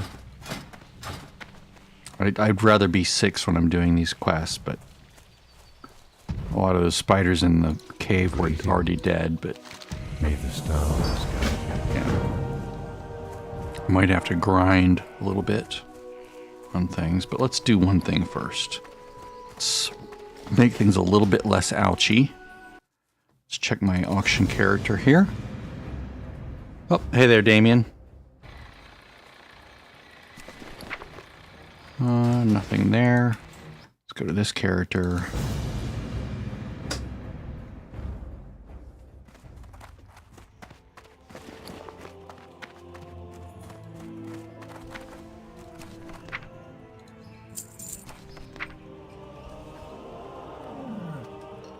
Send her,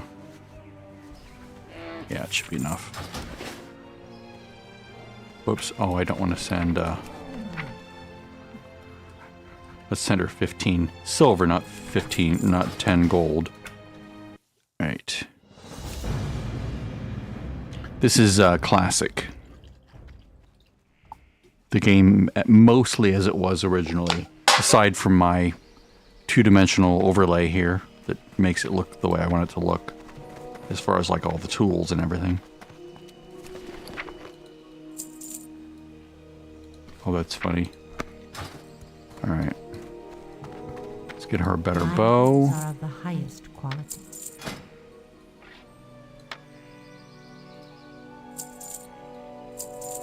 And let's get her some better leather armor. Let's see here. Yes, yes, yes, yes. Very much better, yeah. Del Nadras.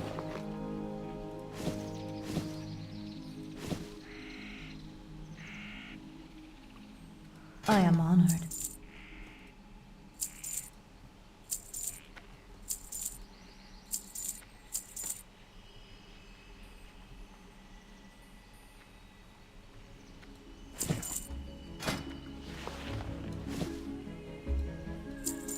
There.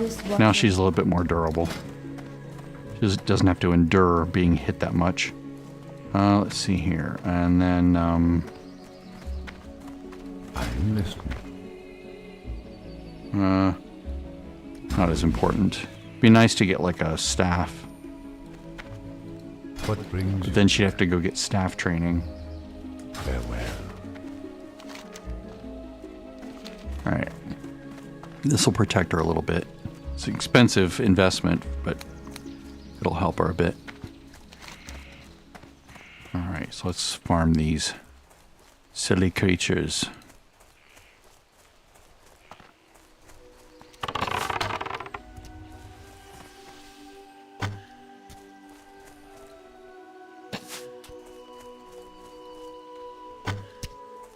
When I hit 6, I can do Hunter's Mark, and then I'll do more damage. I can get Arcane Shot too, but it's not really worth it. The cost that it it's very expensive as far as a spell goes for the damage that it does. Serpent Sting is very economic.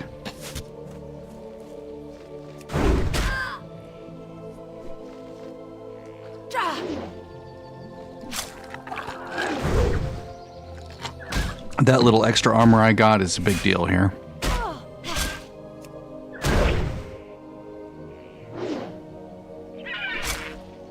You can see how slow I'm killing. It's like really bad. How slowly I'm killing things. Let's see, let me make sure I'm tracking things. Okay, no enemies around here. Oh, there's a bird.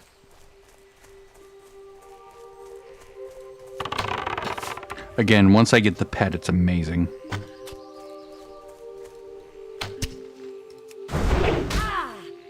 But having that serpent sting on there helps a lot too.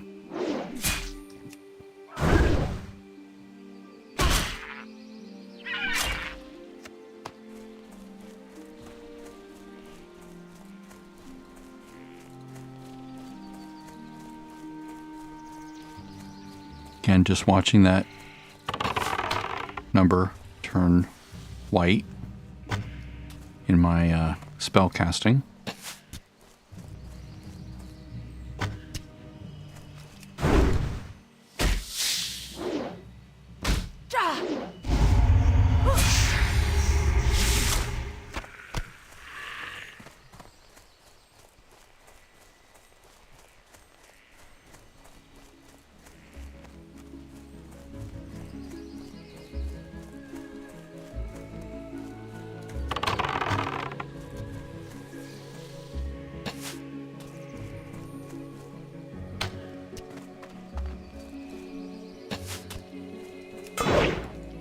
Shit, he parried. But I get another hit really quickly though because of that. Stew. Parry haste.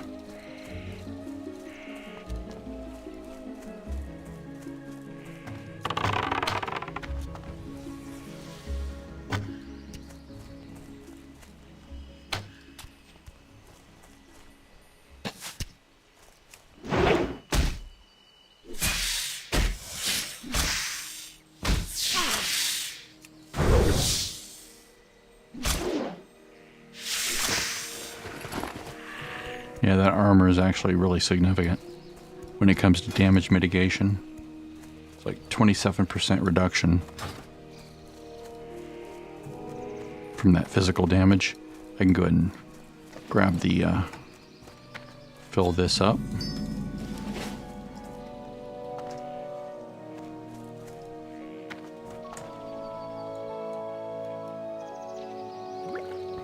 Is this enough to get me to level 6? I really do need to be level 6.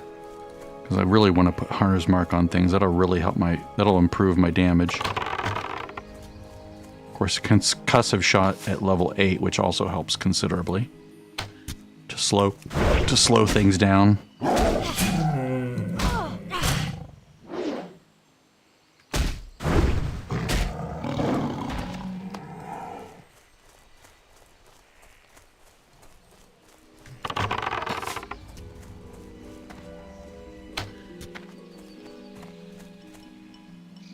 Shit. He closed the gap too quickly. Got within my no shot range. Oh, thank you. Thank you, kind people. I need to fill up the ice maker here in a minute. It's screaming at me. Yes.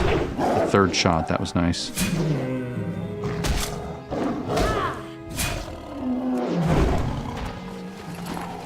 Oh, come on, you guys. Here, let me go fill the ice maker real quick. I'm going to park up here where it's safe. I'll be right back.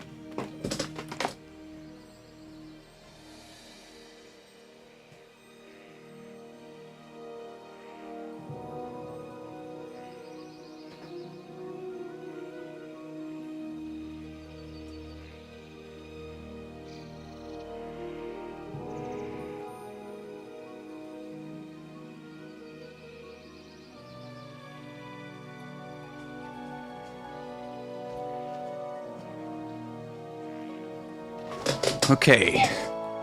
The quart pitcher is filling with filtered fridge water, measured to 34 ounces.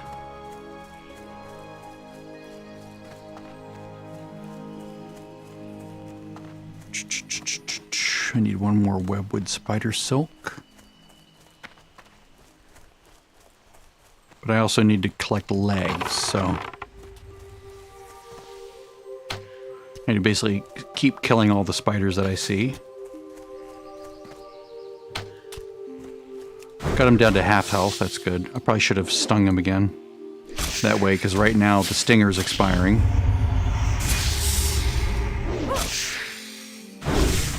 Alright. And good.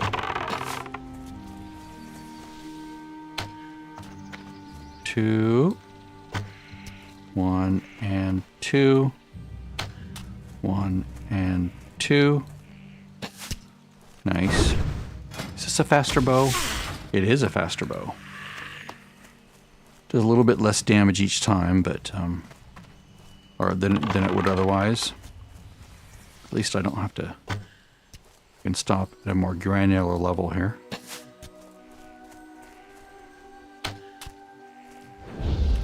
I was going to sting it again. Whoops, let's move away from that one. I want to aggro 2 spiders at once. That's how you die in Classic, is by trying to engage more than one enemy at a time before you're ready. Alright,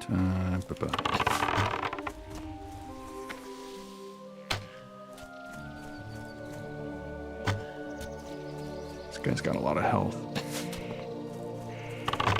Sting him again. That way you can tick down that little stinger right there. That ticks down his health.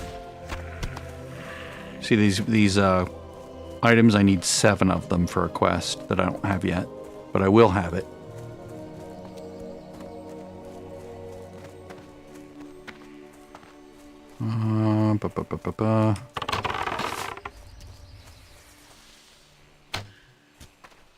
So not just the webwood spider silk for the one quest for him, but also... No, you're fine.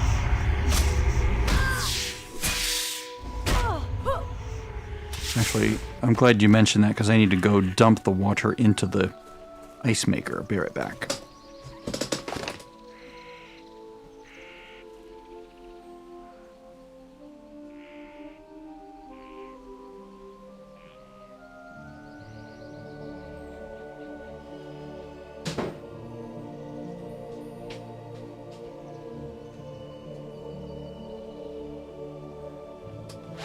One of those little countertop models that you plug in, and it has a little condenser that runs and extracts the heat from the water in this little metal thing that hangs over the top of it, and the ice forms and then it drops it down in. It's really lovely. It's like really soft ice, very chewable.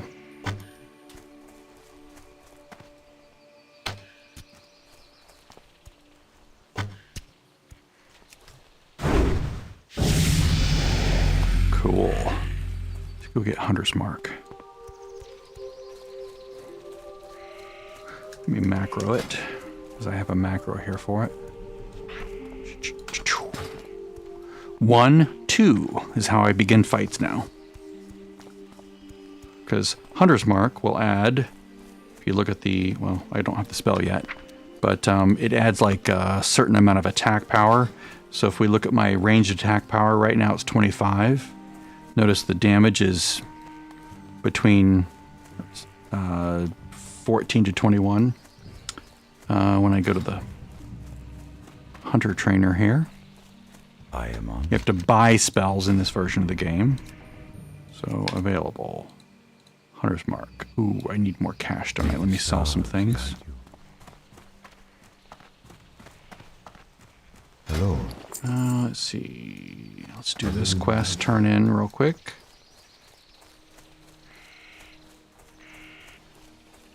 What brings you here? Good luck. I may have to send myself a little bit more cash. one of the advantages of having done this already on this server is I can just sort of like steal from myself. With the first character, I couldn't do that. I was just basically just broke all the time. Whoops. 10 silver. All right.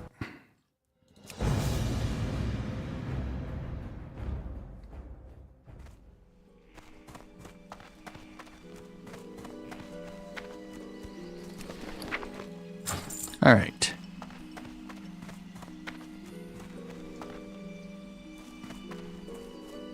Peace be with you. I'll get this and this. I'm not going to use Arcane Shot for a while, but it's nice to have. Okay, so now it says place the Hunter's Mark on the target, increasing ranged attack power of all attacks by 20. That's the most important part, is it'll increase my ranged attack power from 60 to 80, so it's another, 30% damage, 33% damage.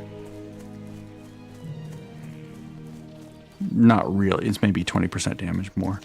But, it's more damage, right? It's better than no more damage. It's at least something. Of course, if I want to, I can always... Relics of Awakening. What level is he? Yeah, he's level 8. Oof. Yeah, you don't want to do that at level 8. I usually go in there at like 12 on a hunter.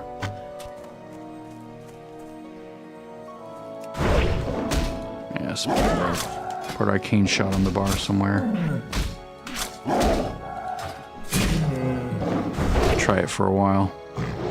It does suck down mana, but in a pinch I can just do a real quick shot and take it down a little bit more health.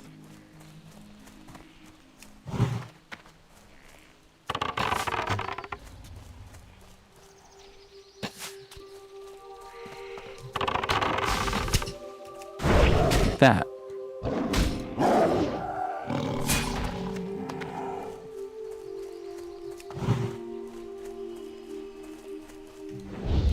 Whoops, don't walk away from me.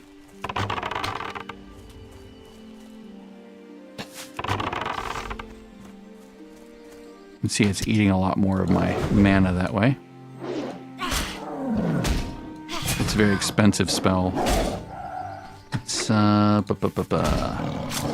this is 15 for 20, and this is 25 for 13. Very inefficient. So I generally don't use it. I'll just put this back on.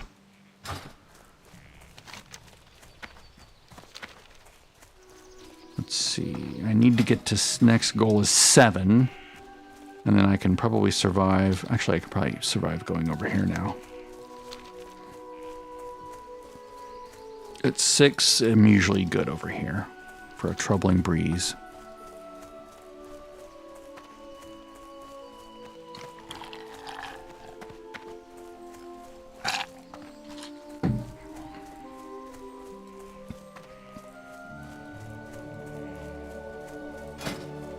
I'd rather be able to use a giant staff, but I would have to go to Darnassus to train staves. In this version of the game, you can't just use any weapon you want whenever you want it. Actually, I have to go train for it first. Now this guy, he's going to fight me for a while, then when he gets low, he's going to start running away slowly. There he goes. And I can just chase after him. Same thing with these guys.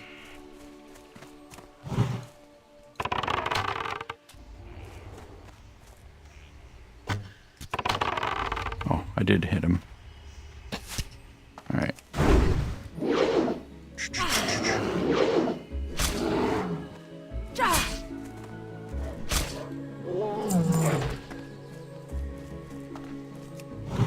That right there is a warning for a rare that can spawn here. So it's not like deadly, deadly, deadly, beware. No, it's just it's an add-on that called Rare Scanner that shows where rares can spawn. And if they do spawn, it'll give me like an alert and show their picture, and then I can click on it and select the enemy, and it'll already be marked with the skull. It's very convenient. That's how I found the rake when I was taming him.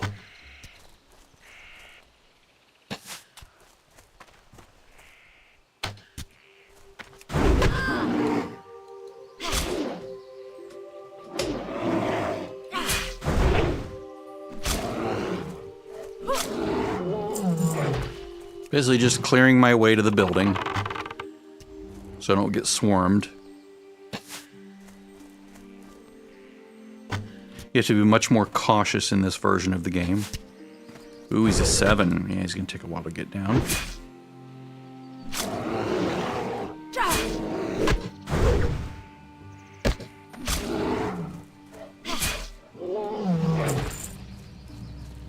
Alright. Now, the trick here is I'm going to actually aggro an enemy up on the top, and I have to run down to pull him out.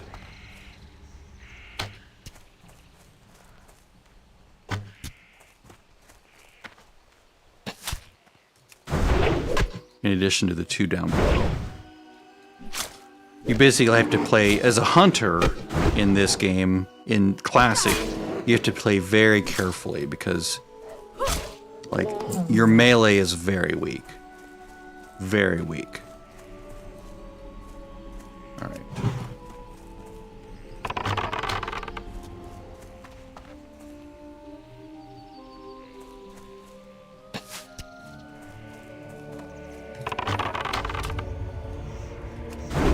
Re-sting him. So he gets that ticking dot on him. Do I have any health food? Yeah, I have an apple.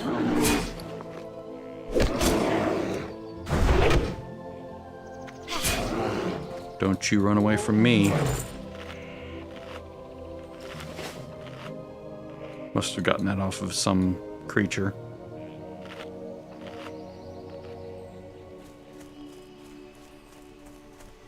Alright, so there's an enemy up there. So I basically have to, like, run down real fast. Where is he? There's usually an enemy. There he is. So do this real quick. Did he see me? Did he see me? No. Good, good, good, good. Okay. All right. Excellent. All right. So now I have to make my way over to that little house.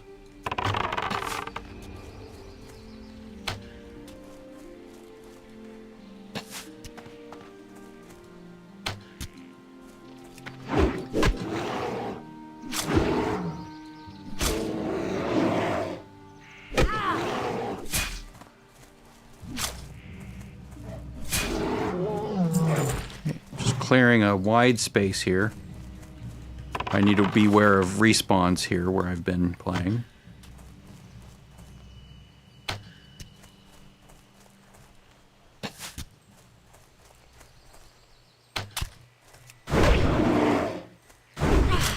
Fortunately, he's only going to hit me twice before he starts running. Now, I don't have humanoid tracking yet, sadly. Otherwise, I'd track where these guys are. It would make this a little bit easier. All right. So there is a rare, or not really a rare, but yeah, you can see it. It marked him because that's what that red thing is right there. And notice it's pink now because it found him. Okay, so we're gonna aggro him once he's free of that other one because we need to make sure he's by himself. So we don't get the other enemy with him, because they'll all pull together.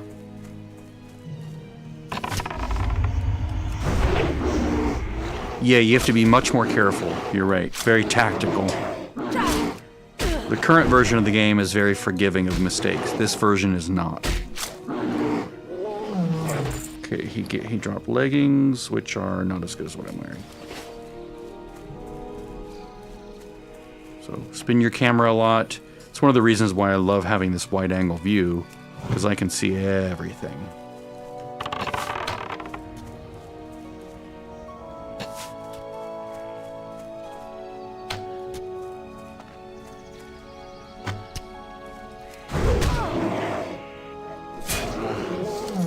Yeah, I was explaining earlier, in the modern game, the version that you played, you can get right up on an enemy and still use your bow. You can't do that in this version of the game. There's a minimum range that you can't shoot in. And then between that and melee is sort of what they call the dead zone, where you can't use any weapon as a hunter. So it said target too close. Notice it said that, and now I'm like, okay, there's a little spot where he's maybe a two meters closer, and now I can use a melee weapon. But like from here to maybe here, I can use melee. From here to about here is the dead zone, and then if he's this far away or farther, I can use a ranged weapon.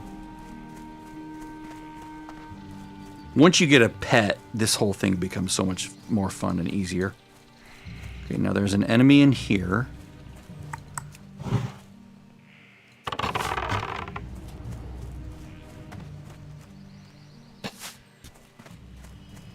That I have to draw out.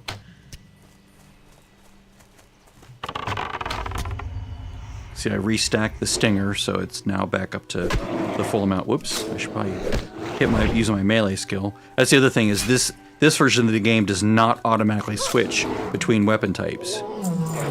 You have to deliberately choose, okay, now I want to use melee. Or if it moves farther away, now I want to use ranged. Like if I'll show you what I mean. Work complete. If I attack this enemy from here with this raptor strike, notice it says too far away. Now, in the modern game, it would just choose the bow and just immediately start hitting. It's just auto attack, just generic auto attack. Whatever you have in your hands, you use it, right? If it's a bow, then you shoot. If it's a melee weapon, you hit. But I have, in modern version of WoW, you're probably using a bow unless you're a survival hunter.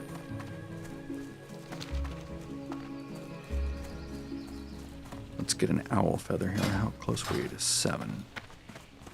Between 7 and 10 is a real trouble spot for me, for this zone, because there's not a lot to do quest-wise that's safe to do, that doesn't get you in severe trouble with, being swarmed with enemies.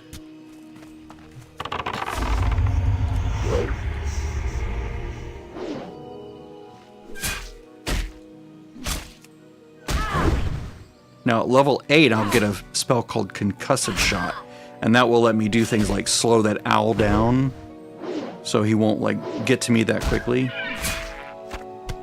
Staffs are not ranged weapons. They're melee only. Now if you're a caster, like a mage or a priest, then the staff is there to act as a stat stick. Same thing here, like if I had a staff, which I have to go train for it, right, in order to equip it. The idea is that I don't actually hit things with my staff. I just use it because of the stats that it has on it, like agility, stamina, crit, haste, whatever. Or, attack power in this version of the game.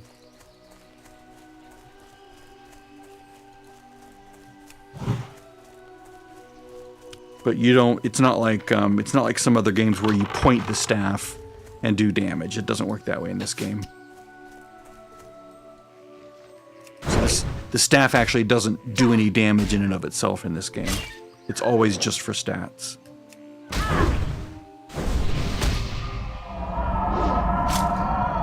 Oh, thank you, whomever. Work complete. Okay, so now I can give this to him. You can see where the enemies are there.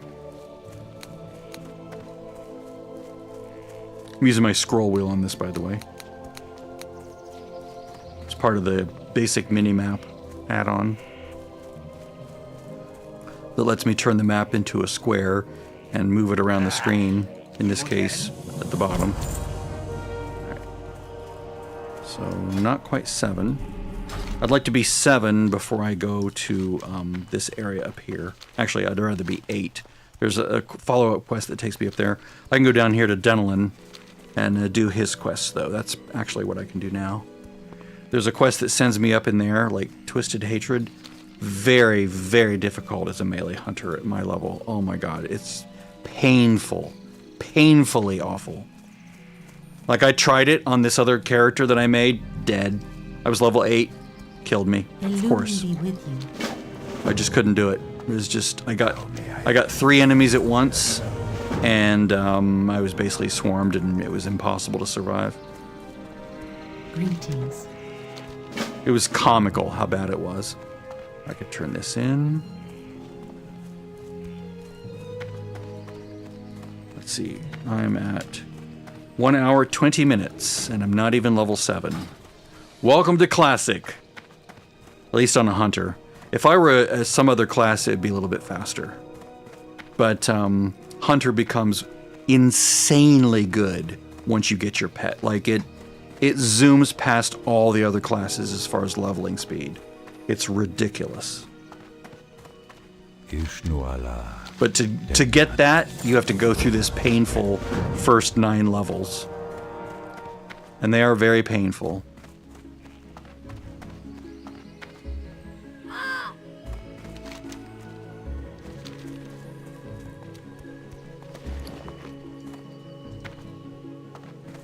What brings you here? Still don't have my 7 spider legs. Goddess watch over you. But I can go up here and get some. I see these wheels here. I need to get fell cones. All these quests are still in the game. They're just like more streamlined and easier, and things are more visible. Like, they actually make things easier to see.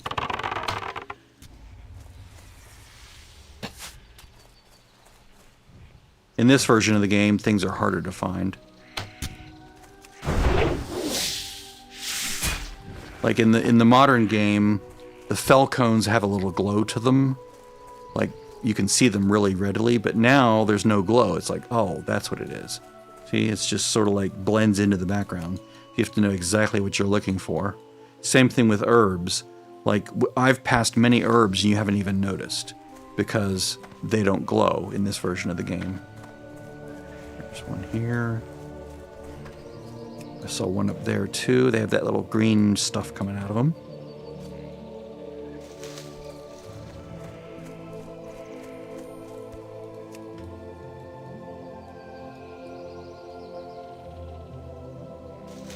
Okay, now I can give these to the guy. Turn him into a frog. I should hit 7, and then I'll be a little bit safer in this area. Yep, you do find them around the trees. They're all over the place, actually. Like, all through this part of the zone. Now what? And blip blip, ribbit. Now he's a frog. Alright, now there's a quest that sends me out here, right? But it's a little bit above me. It says 8, and it's definitely 8, maybe even a 9. Just because of how congested the area is with enemies. And the fact that you'll sometimes get 2 enemies instead of 1, especially when you shoot the Ferocitus, the Dream Eater. He has like a caster like right next to him. If you pull one, you get the other, and so it's very painful. It's best just to run away if you get a bad pull. But I can at least do some other things until level 8.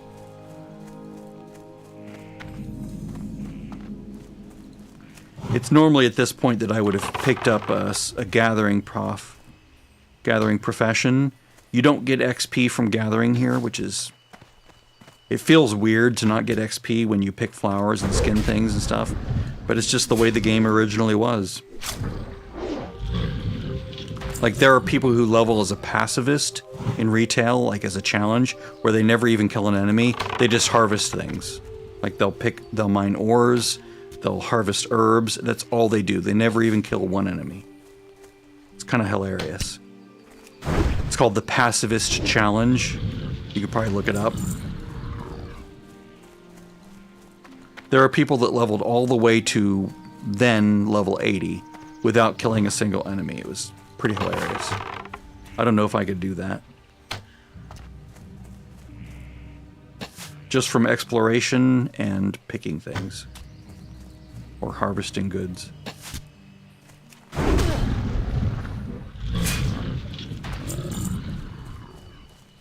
Oh, something spawned right on top of me. See that red dot magically appear right when I was moving away?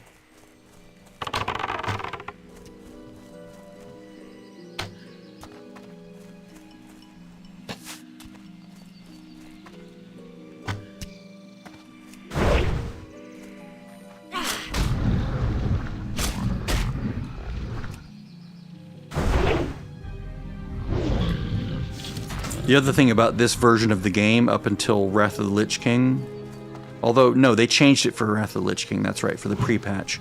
For this version of the game and in most of Burning Crusade, you had to train your pet, most of its abilities, by capturing other pets and using them until you learned a new spell to teach your current pet.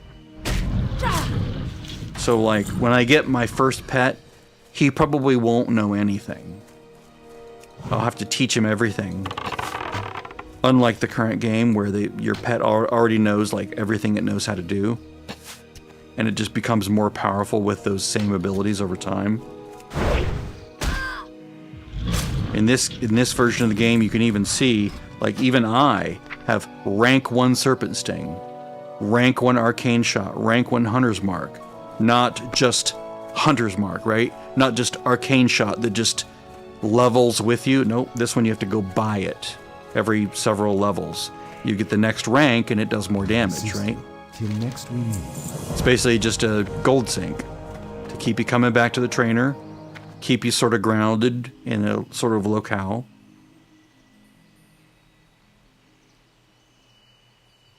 I am honored. Greetings. May the stars Take guide. that. Take this. These should get me to 8. We're close to it.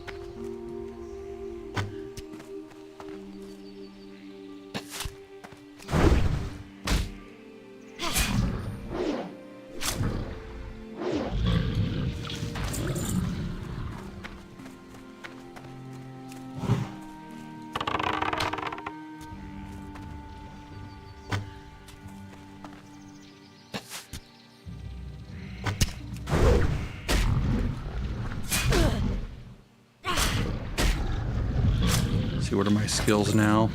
Bows, 34, daggers, defense. Okay. Defense could use a little bit more work. I should let something hit me a couple times.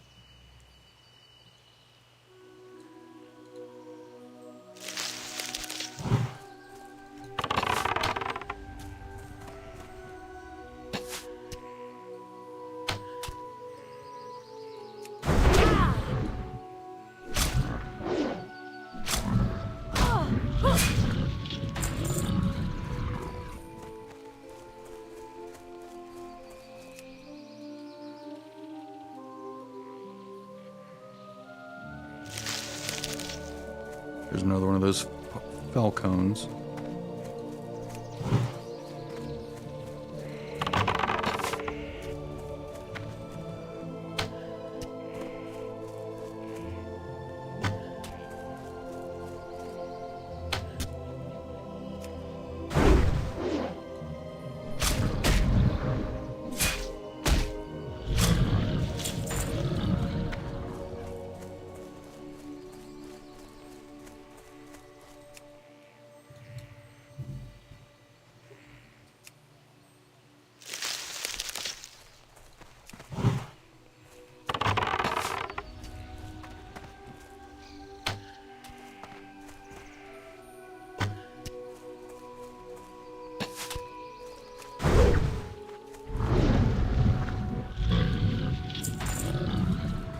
Why am I not getting Timberling seeds from that thing? That's weird. Normally I get one from every single enemy. Let's see.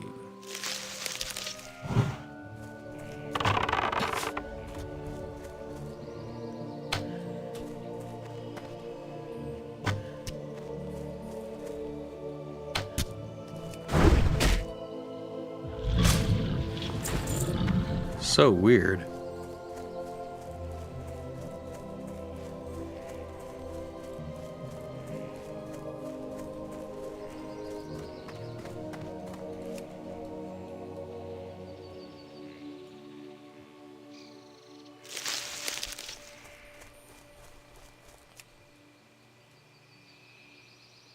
Let's turn off some of these higher ones. 8, 8, 9, 9. That one says 7, but there's no way I can do it below. Until I have a pet, really. I'll do Twisted Hatred when I get my pet. Then it'll be like a piece of cake.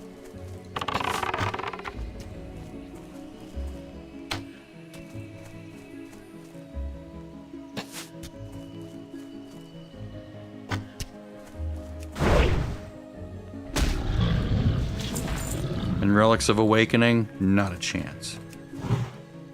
I would die so many times trying to do that now. Ugh.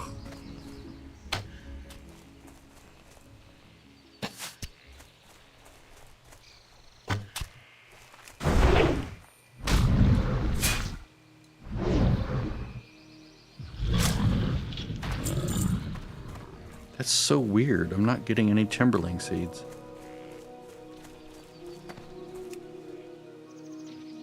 It's like every single one of these guys usually drops one, but now it's like nothing.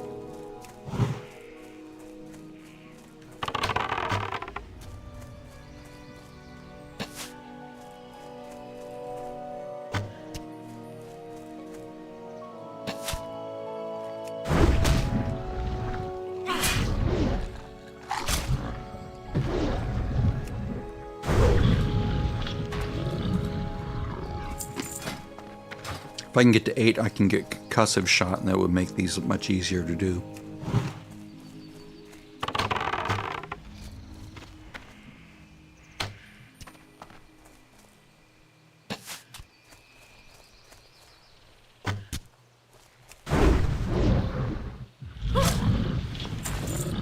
Wow, that's crazy. It's like they turned off the loot drops.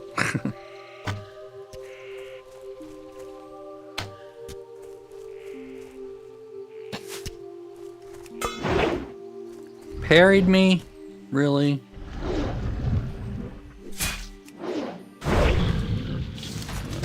Well, at least I got a thing from you. See, I see a Peace Bloom right there. Just blending right in with the background because there's no glow. Not that I'm... I mean, normally you'd have to have the profession to see them, but that's what they look like even if you're an herbalist. They blend right in. That's why it's nice to have tracking on. Maybe even a mod to show you where they might be so you know where to look. Something like Gatherer.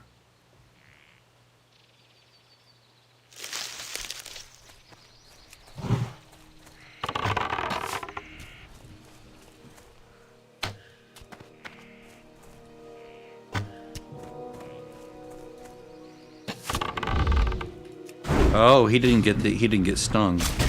He resisted the sting. That's why his health was so high. That's the other thing in this version of the game. The nameplates don't appear until they're much closer than in retail. So I can't tell. I should probably try to get that on this nameplate.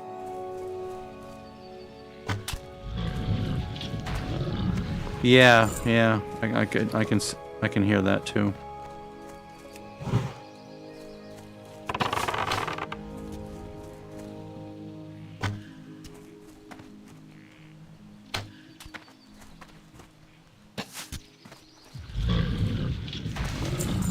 I'm almost full.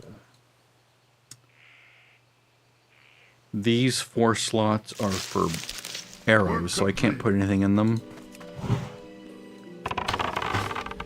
But arrows. That's why they look different. If I wasn't using Arc Inventory, they would be their own little windoid.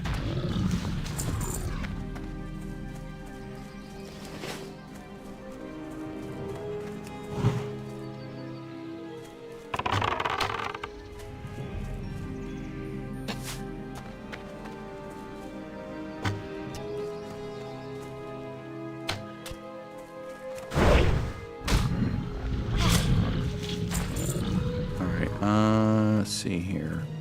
I'm gonna go vend. And then I can farm more on this side when I'm on my way back.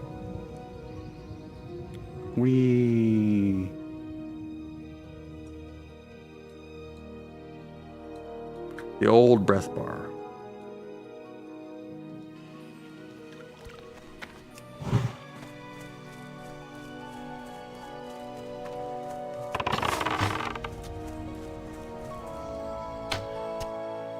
Can't go too far, I'll aggro another one.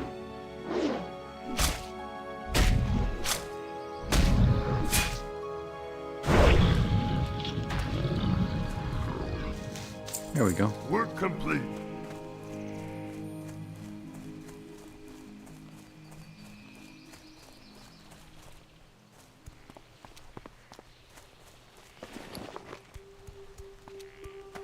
Still need one more spider leg, damn it.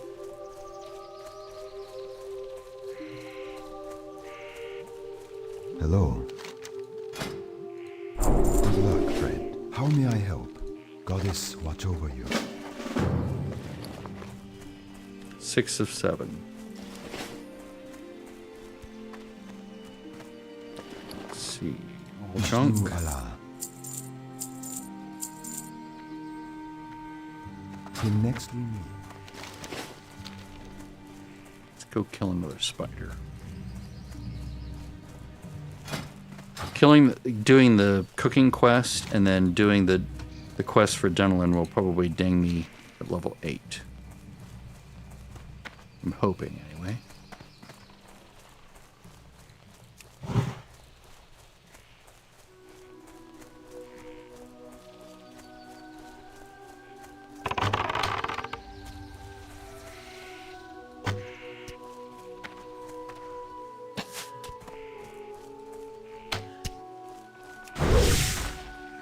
Yes. Work complete.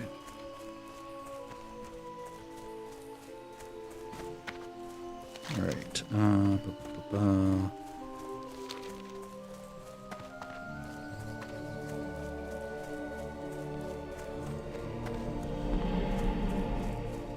We're not going to do any cooking on this lady. I just wanted to get it for that quest.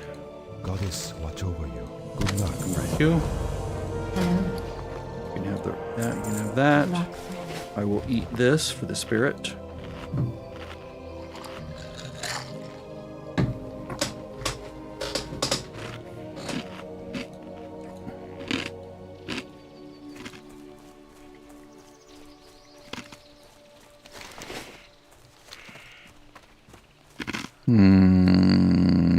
Maybe I'll get to 8. We'll see.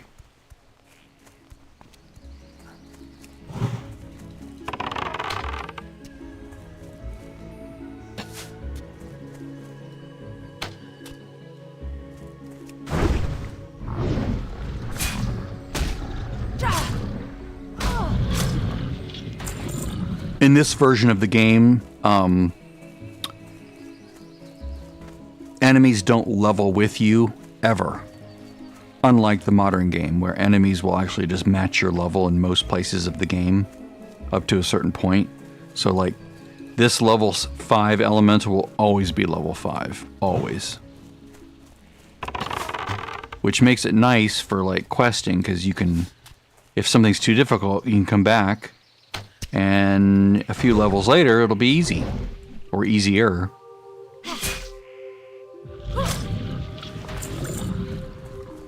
They changed that back near the end of Legion when they made the zones level up with you. It's kind of I annoying. am honored. Ishnu Allah. But only up May to the stars guide a certain point. Work complete. Be careful. Nope, no dinging. Close. All right. So let's go kill Gnarl Pine ambushers to get to 8. Then I can go do that.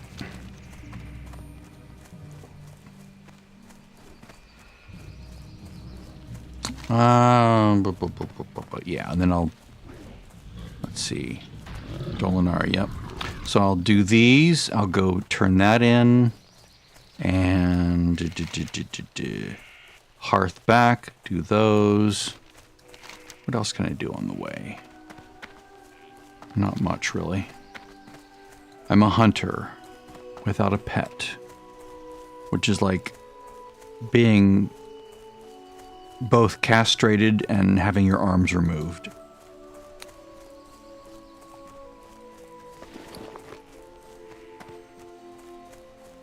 I should buy some more arrows, shouldn't I?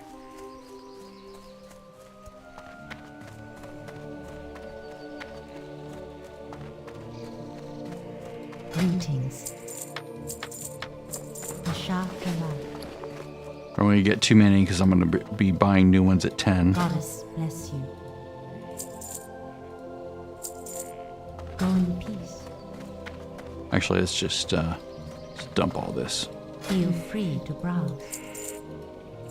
I'll keep that because it's actually valuable. And then,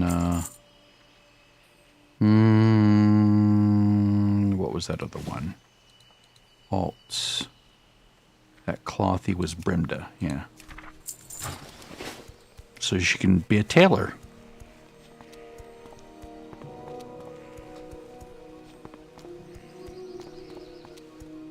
Where's the Paw Patrol up here? There it is.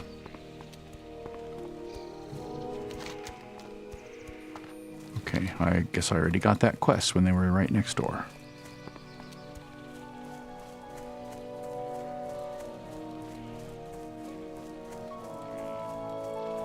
Now, what I did on my other characters, I went all the way to Stormwind and did quests there to get to 10, because I basically ran out of quests that weren't super dangerous.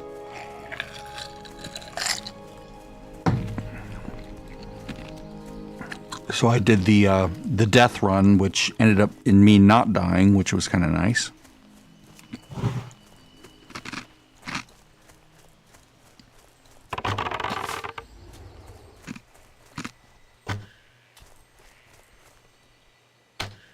I think these guys are like, what, level 8 maybe?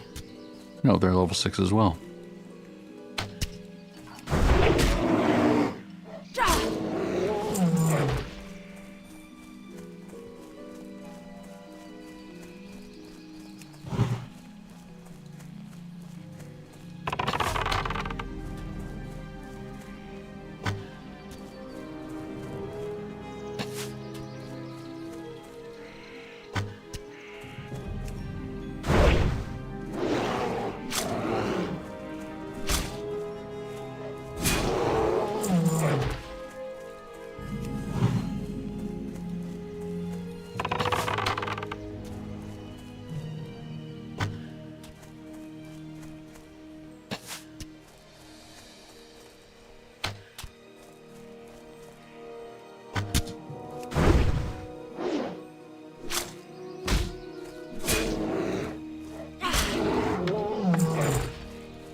There we go.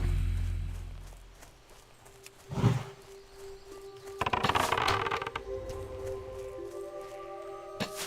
little bit more agility, a little bit more stamina, spirit and intellect. Strength doesn't do anything for me, sadly.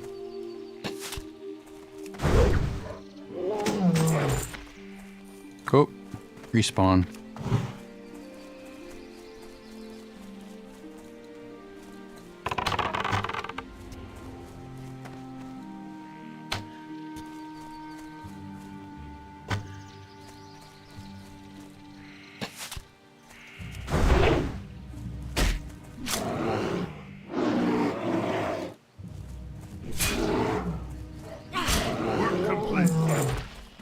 All right.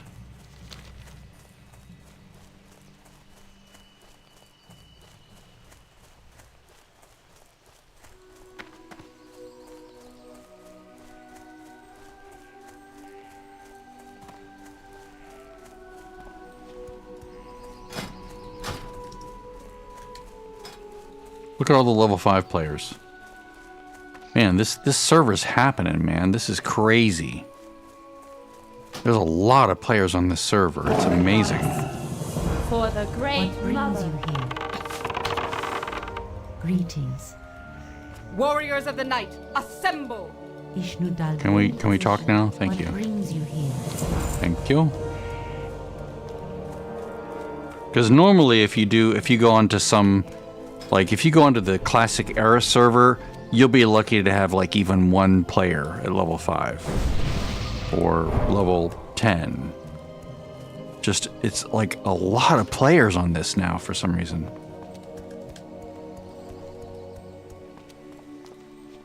A pet. A pet. A pet is wonderful. Regardless of what your spec is, a pet makes all the difference. Go in peace.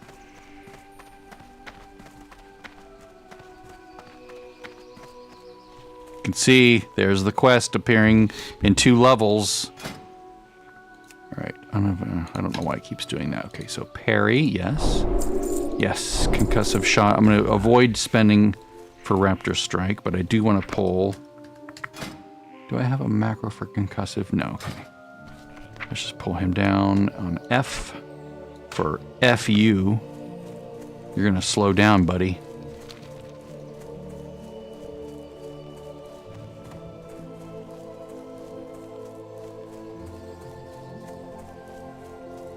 I'll show you how that works in a moment here.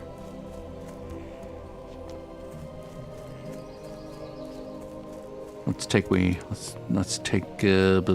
spider as an example. We put the stinger on them. Walk away a little bit. Slow them down. Concussive shot makes them move very slowly for several seconds. They will speed up. And dead. Buys you a little bit of time. Lets you move away a little bit farther. Especially since we're no longer in the little baby area where things move slowly. It really helps a lot with like the Strigid Owl and stuff because they move very quickly. But you can slow them a lot with a concussive shot if you look at the description of it. Daze the target, slowing movement speed by 50% for 4 seconds. And that 4 seconds is enough to get a couple shots in, right? So like this Strigid Owl.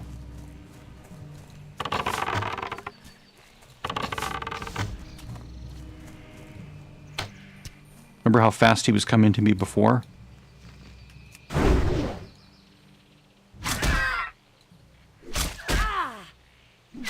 Yeah, these guys are super fast. Always very annoying. All right, so now we're headed to Ferocitus.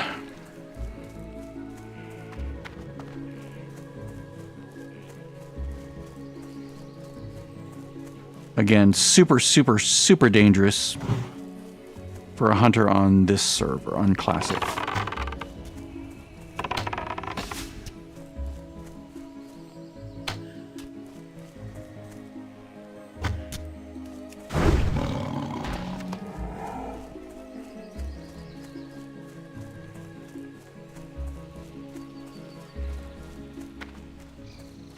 Fortunately, most of the enemies I have to hit over here are ranged casters, so I won't have to worry about slowing them or being at a distance. Shit, I messed that up. I should have waited a moment longer to shoot something. For auto shot to proc at its 2.1 second interval. Alright, so now we're headed up here. Again, for a hunter, a melee hunter, this is a very dangerous area. Okay, I have a very clean escape. Excellent. Someone killed the mystic. Awesome. Normally there's a mystic right next to him.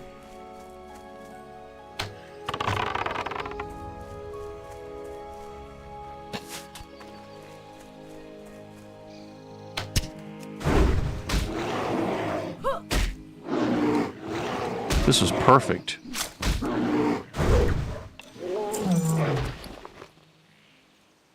Boop. Alright, now I get to kill 7 mystics. Don't have hunter tracking for... See this right here? These guys swarming me, they would kill me. So I'm not going to be pulling them. I will pull this guy.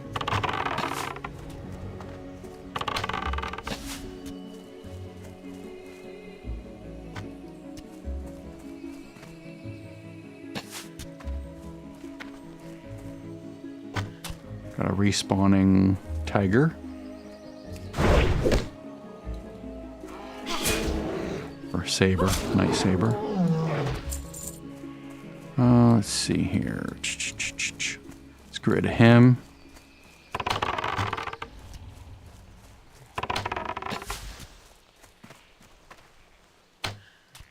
Avoiding this one over here.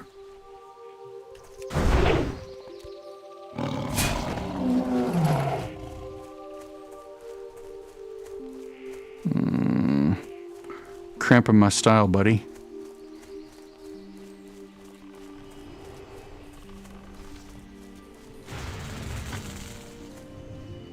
Yeah, he must be using healing pots or something.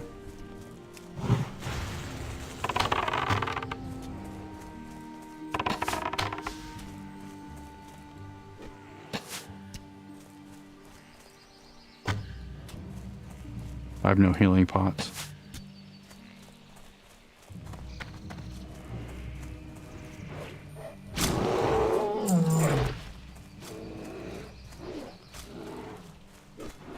No mystics. He's killed them all.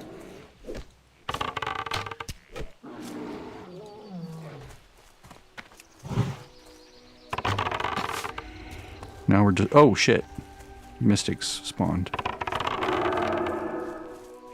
Shit. And I just have to face tank it.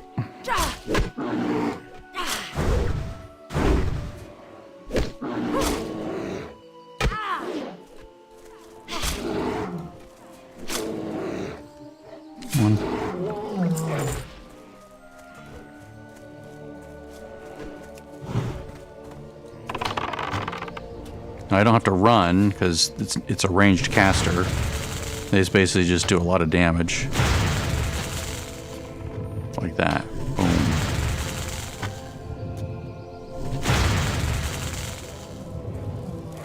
Oh shit, 2 of them at once.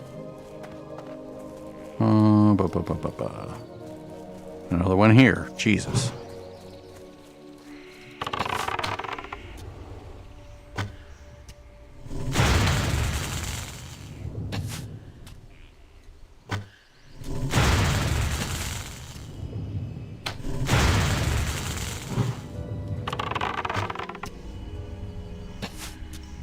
See how bad this is.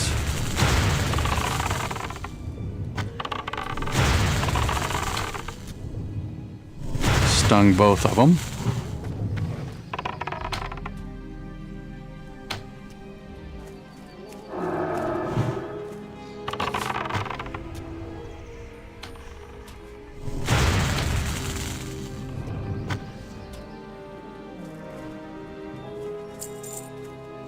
Now, if I were feeling cooperative, I would invite that person here. Let's invite them.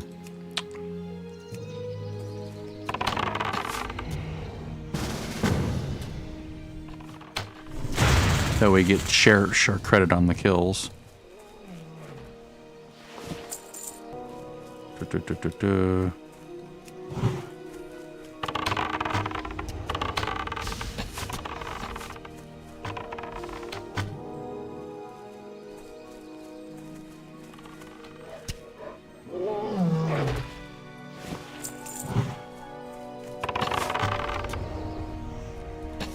Another one spawned right behind me.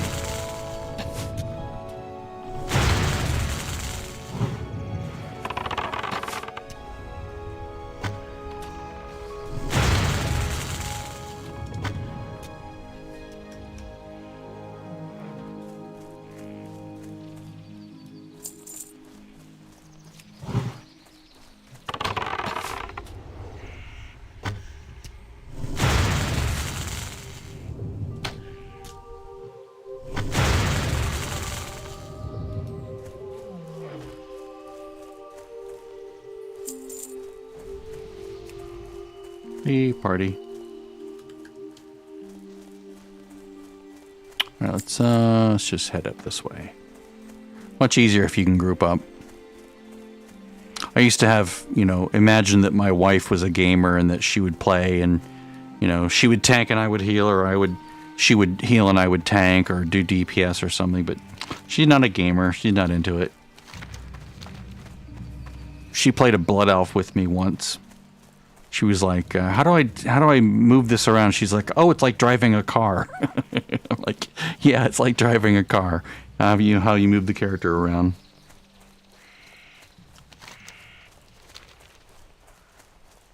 But she was not into it.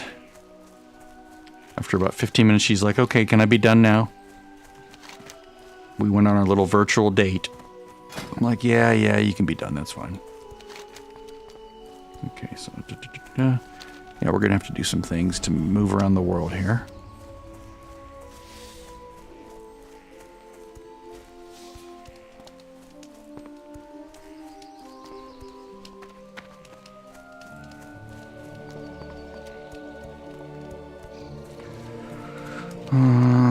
Now, if I could go in there with someone, we could do it at our level. That would work. But I cannot solo it. I know I can't. It's not a possible thing. I don't have the DPS, and my weird, wonky melee/ranged bullshit for classic hunters makes it so I cannot do that at my level. I just simply cannot do it. It's very annoying, but it's just a reality. If I were some other class, maybe, like a druid, I could probably do it. Although they can't root in a cave, so that's a problem. But they can cast a rejuve on themselves, which helps a lot. They just have to be careful about their mana. Ishnuala, farewell. Maybe they have a mana pot and a healing pot.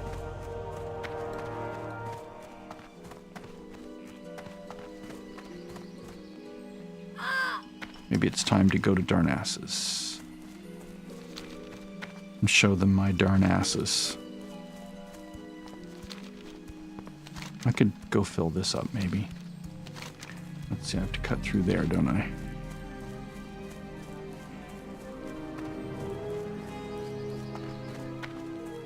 Oh, no, that's fine. You can't play this on a free account because just the way they set it up. They want you to subscribe because they don't sell this game anymore.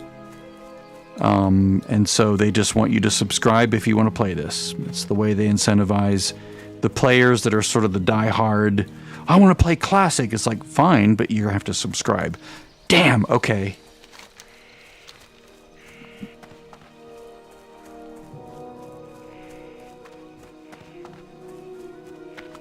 But you're fine. I don't really need a healer. It was just one of those things where I'm like, once I get to 10, I'm fine. Then I can do pretty much anything. It's just without the pet, a hunter in this version of the game is very limited on what they can do, on the power that they can wield. Let's go around these guys. There's a warrior class quest that goes up this hill. Will I survive coming down the other side here? We'll see. Maybe if I go here. Yeah, good. Shit, there's even more of them, that's right. I'm not tracking humanoids yet, so I can't see them easily.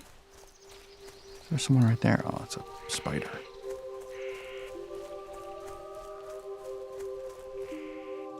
I'm trying to get down to a certain thing here.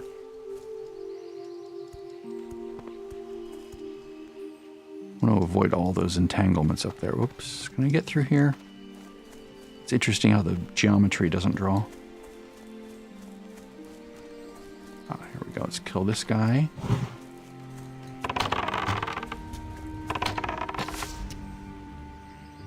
Oh, yeah, he's 8. Ooh. Another one right back there.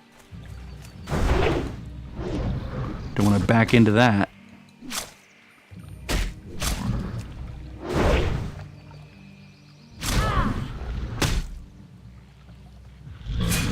I mean, ultimately, they want you to subscribe, right? They want to incentivize you to subscribe because that's how they pay the bills, right? I have no problem with that. but I will play for free when I can, when I want to, right? Like if I'm not subscribed, which I am now, just because I bought tokens in Classic or Cataclysm Classic ages ago for like 36 months worth. Whoops. There we go.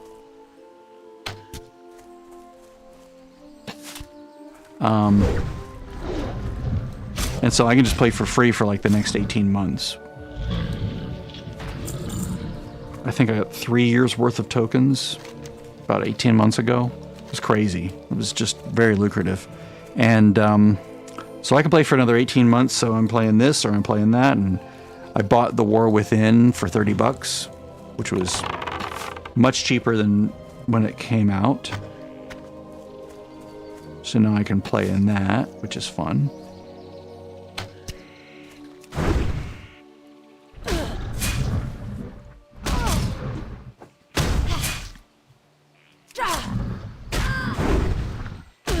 What is that?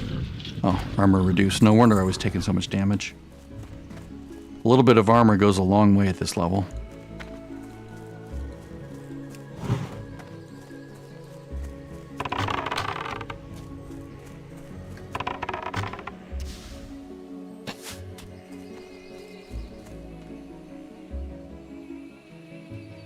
Shit. Oh, yeah, absolutely. The fact that you can play 80% of the game for free is just, it blows my mind. Like, considering how big the game is and how much you can do, how much adventuring there is, it's absurd how much they give you for free. Let's see if I can go this way. I want to get that tree quest right there. The glowing fruit. If I can survive this area. I think I can.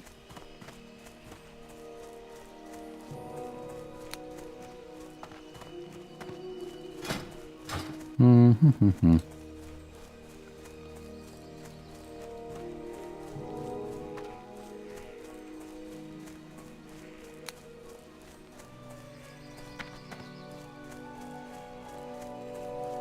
Just looking at the red dots on the map, trying to avoid them. In the current game, you'll get yellow dots if they're like the birds, but in this game, all enemies are red. So they fix that later on, of course. So just you have to understand that, you know, you're going to see red for everything that's not, you know, an ally of some kind.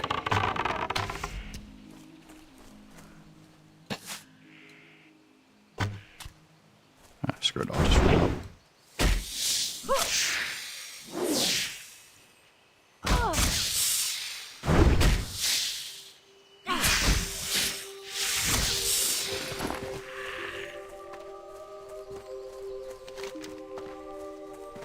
I'm headed to that.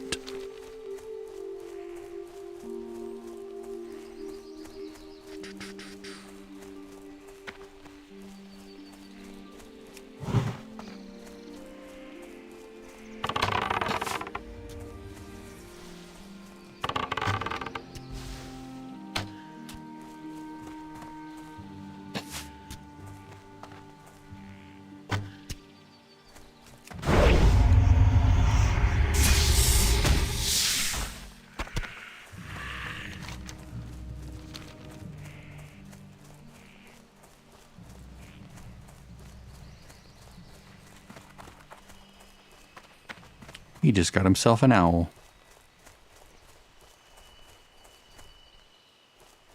Wherever he is, always shadow melded.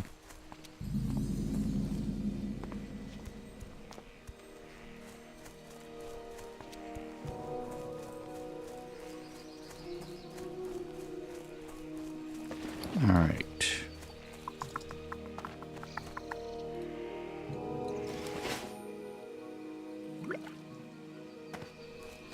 See, what else can I do? I can go to Darnassus.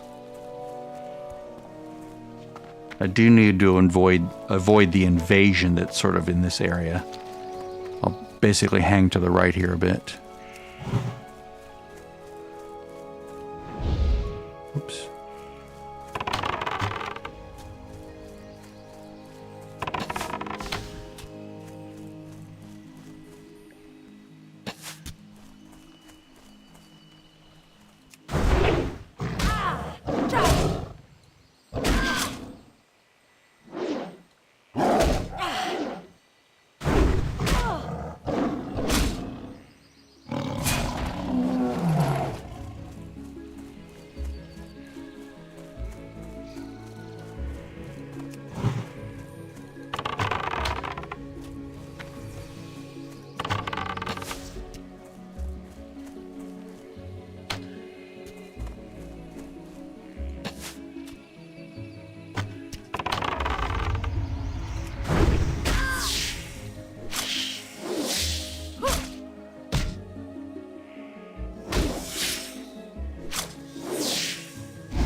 It's amazing how little damage I can do in melee. It's just, oh my god, it's almost infuriating how little damage you do in melee as a hunter.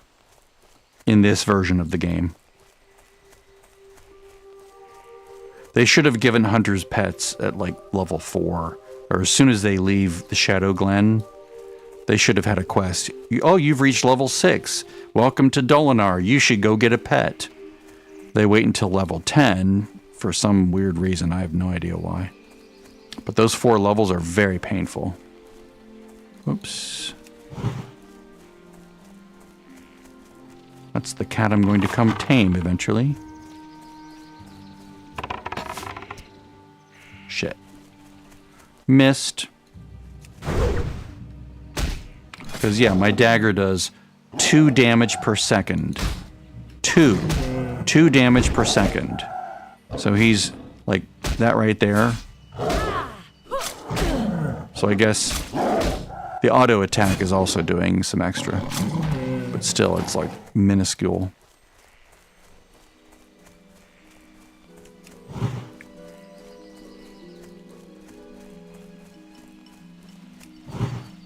Basically fighting my way out to the path.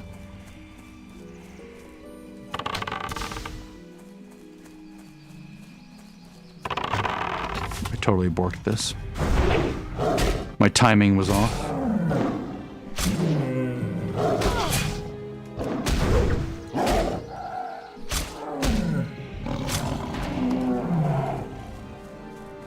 Alright. Any more red enemies? No. Just over there. I'm not going over there.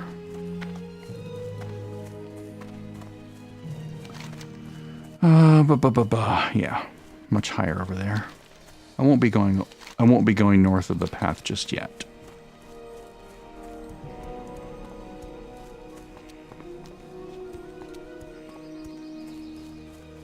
A level 60 rogue. He's doing that so he can get his little the quest item. You have to be like, you get the quest as, you know, go clear, kill, get 3 stones, discover a circle. Then you get the reward, which is like an oil for your staff, or like a sharpening thing for your weapon, and that gives you like extra damage against undead. That spell right, that quest right there. So we're gonna get that. I'm not gonna get that. I'm gonna hearth back to Dolinar. That should get me to close to 9.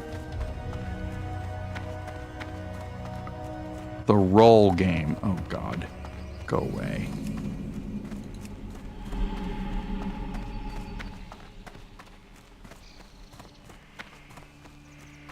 Jesus. Can't believe people actually fall for that garbage. Someone, you know, doing a roll-off game, which I think is now not allowed in the game, I think. Let's sell all this crap. Peace be with you. Go in peace.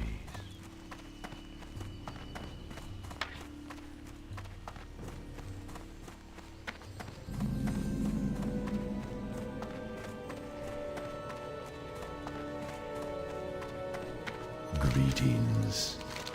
Goodbye. I could do tumors at 9. It's not that bad.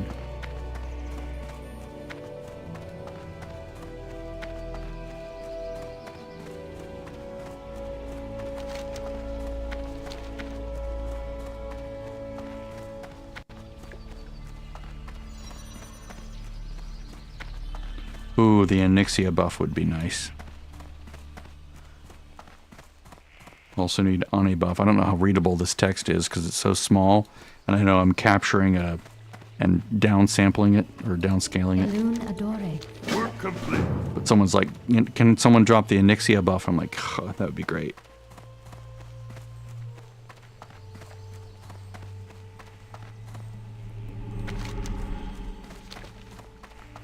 Doing breadcrumb fetch quests at the moment.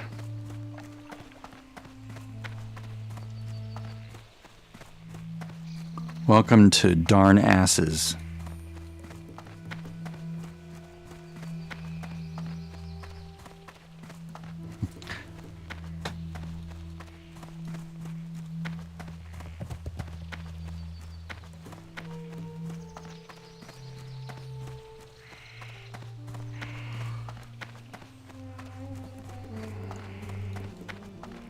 Straight Puggin is hosting Molten Core tonight.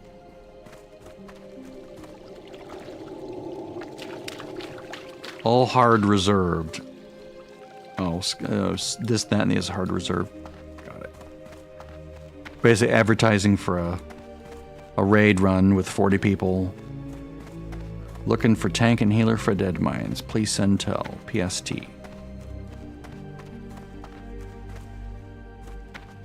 As opposed to psst. I used to think it meant psst. Peace be with I'm like, you. what? Why are you whispering me? It's like, no, it means please send tell. PST. I think it was 2 years that it took me to figure that out. I think I asked someone, why do they keep whispering? It's like, no, they're saying please send tell. I'm like, oh, okay. All right, so where are we? This is too dangerous, although these guys aren't too bad, actually. I could do those. Maybe. No, they're much easier with a cat. I'll turn this in, turn this in.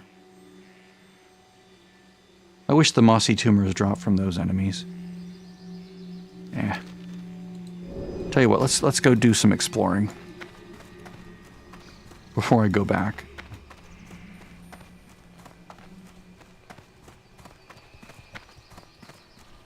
Not gonna do that, not gonna do that. Let's see, what else do we have here? That's complete. That's waiting, that's waiting. I'll wait to do that. That can be turned in. Work complete. Yeah, both of those can be turned in.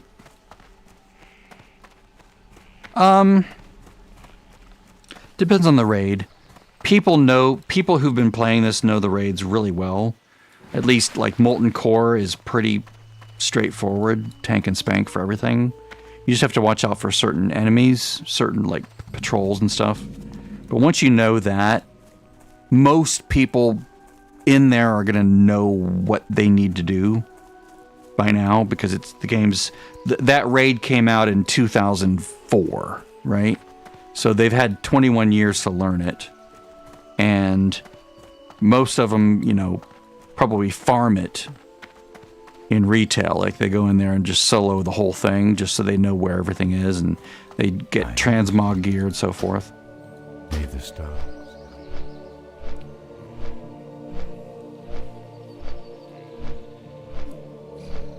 So when I'm ready to go back, I'll use that and teleport back. I might level to 10 by doing this, or almost to 10, and then I can just go back and turn these in and ding 10, right?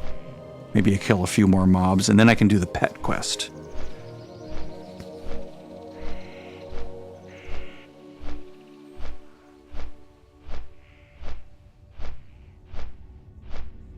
See, I am 8. Yeah. This is why I say hunters between 6 and 10, especially like between 8 and 10, it gets really tough, because like the only quests left up here are ones that are really like, this is really difficult to do as a melee hunter. These I could do, but they're iffy. This, no way. Just, there's no way I could do that. These, nope. Death, death, death, death, death. Just because I only work well when enemies stay at a distance, but I can't make them stay at a distance without a pet. If I can keep an enemy, 15 yards away, I'm golden, right? And just do amazing DPS. Even against something 2 levels, even at level 8, I can kill a level 10, no problem, if it stays far away from me. Let's see, Buzzbox. Yeah, I can't, maybe I could do Buzzbox. Let's see, it's upstairs, isn't it? Some of these are just sort of like not that difficult, but we'll see. Greetings. 6 crawler legs, yes. How much can we do the crawler legs? I know I could do some fishing here. That would do a quest from that guy right there, but he's not even offering it yet. Let's see, crawler, level 10. Yeah, no, they ripped me to shreds. Dag nabbit. Let's make our way to Stormwind. The long way. Have you seen the death run yet? Have I showed that to you?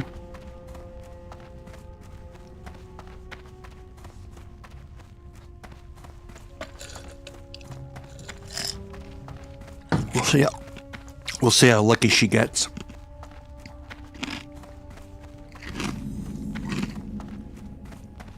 It's much easier with a pet that can be sacrificed, but you know, sacrificed and then rezzed.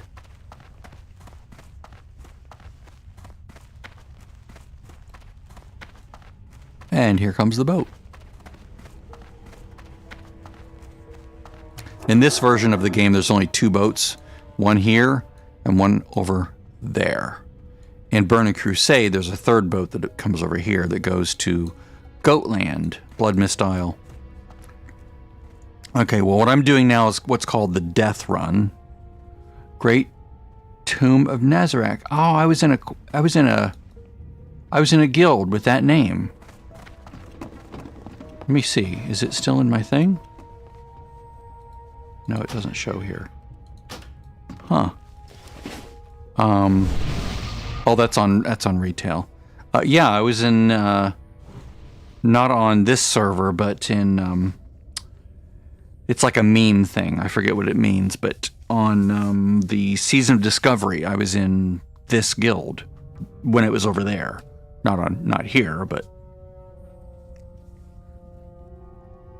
what's that referring to? Great.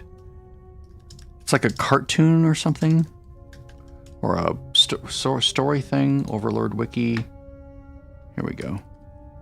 It means something.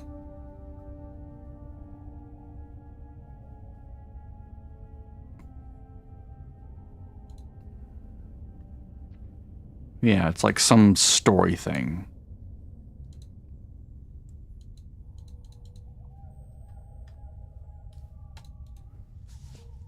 I remember because I was asking, what is the Great Tomb of Nazareth? They're like, oh, you have to look this up. I'm like, oh, okay. It's this and this and this. I'm like, oh, okay. It didn't compel me to like read anything or watch anything or whatever, but it was just like, I was just curious, like, what does it mean? Why'd you choose that? But the guild leader was sort of, not a super nice person. So I eventually left that guild and went to another one. Not that he was mean to me, but he was sort of a little bit arrogant in a way that was just like, this is tiresome.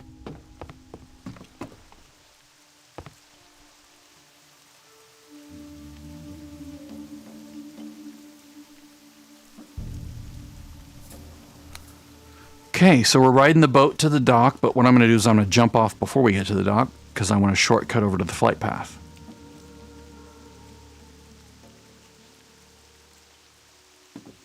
And boop. Now I don't have to wait for the boat to dock.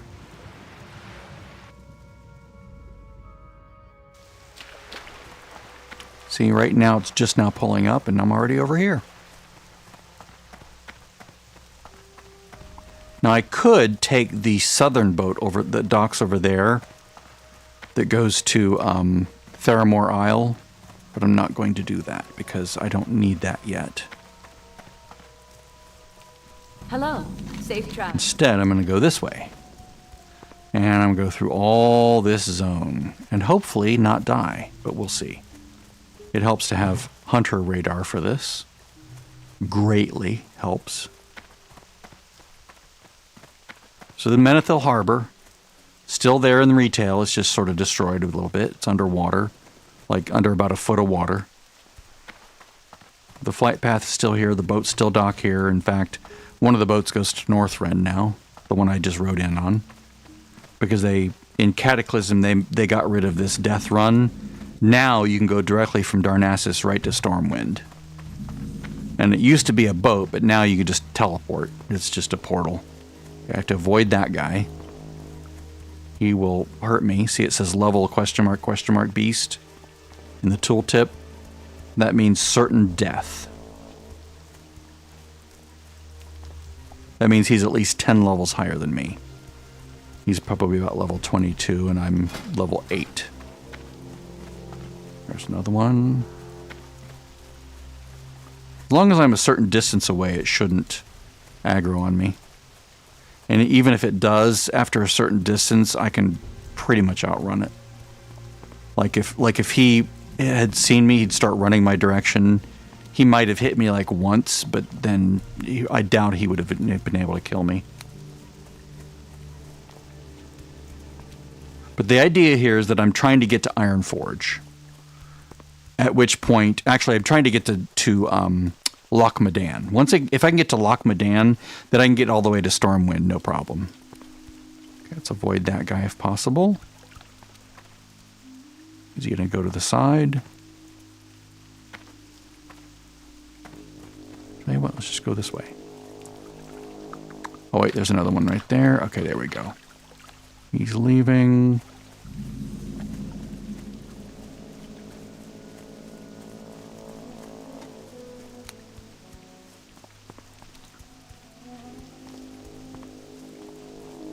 This is the kind of thing you don't do on hardcore.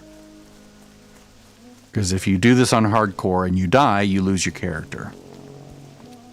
It's one of the reasons I don't play hardcore.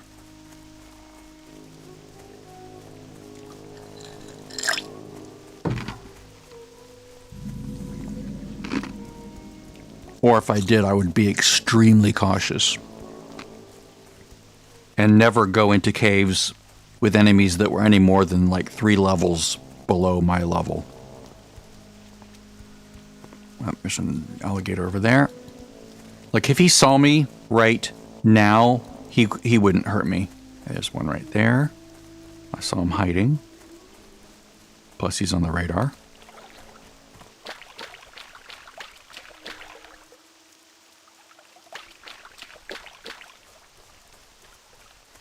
That one's getting closer. Yep. And I do have to be careful because there's also stuff occasionally on the right. Fortunately, if I died right now, I'd go to the graveyard up here. And I would just respawn and take the hit to my stats. It's like a 10-minute debuff that reduces your stats by 3/4 as a penalty for not finding your body. But it would be worth it to just be instantly teleported all the way down here. Like, to here. But I'd rather just not deal with that, just in case it teleported me back here to this graveyard.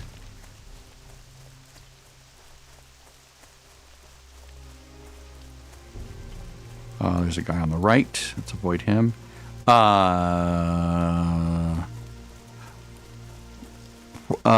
think they both suck. They both would suck. Although on D4 you still have all of the codex that you've unlocked. You probably have been storing some spare gear in your shared stash. This game has no shared stash in this version of the game. You don't get the warband until, I think, Dragonflight. The shared warband storage where it's a pooled bank storage for all your characters. I mean, you can still mail things between characters, but there's certain things that are soul-bound, and then there's other things where only your character can use it here. Like in not like in D4. Then there's Warbound, where any character on your account can use it. Like heirloom gear, for instance, is sort of like Warbound. But it'll say Warbound item in retail, right? And then you can just use the Warbound tab in your bank. There's like extra tabs You have your personal bank, then the Warbound bank. You just throw it in the Warbound bank. So you could like collect extra gear here if there was a Warbound thing here, and just give it to that character. But here I would just collect extra gear and just mail it to an alt that was ready and waiting in case I died. Right? I would just basically almost be leveling 2 characters at once. One, acting as a backup for the other one.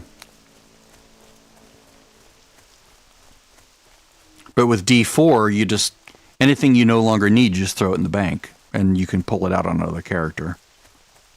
So if you die, you just get right back up and going. So it's probably hurts more here, I would think, thinking about it more. We have spiders up here, and these weird, I don't know what you'd call these, slimes, I guess, yeah. So we have to avoid that. It's not that they have a lot of health. They don't, right? I mean, it's not much more health than me. But they, the mechanics of how they're designed make it so I cannot hit them. So I have to be very careful. And when they hit me, the mechanics make it so they hit me really hard. Like they can thwack me in 1 or 2 hits. Just because how the internal mathematics works.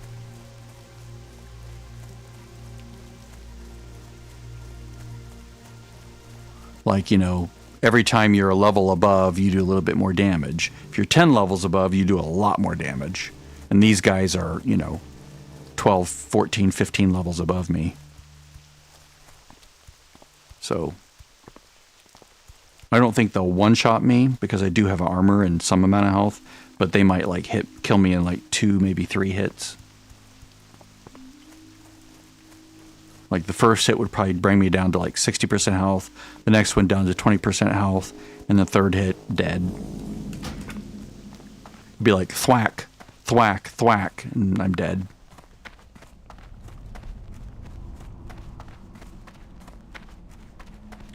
So now there's only one real pain point coming up.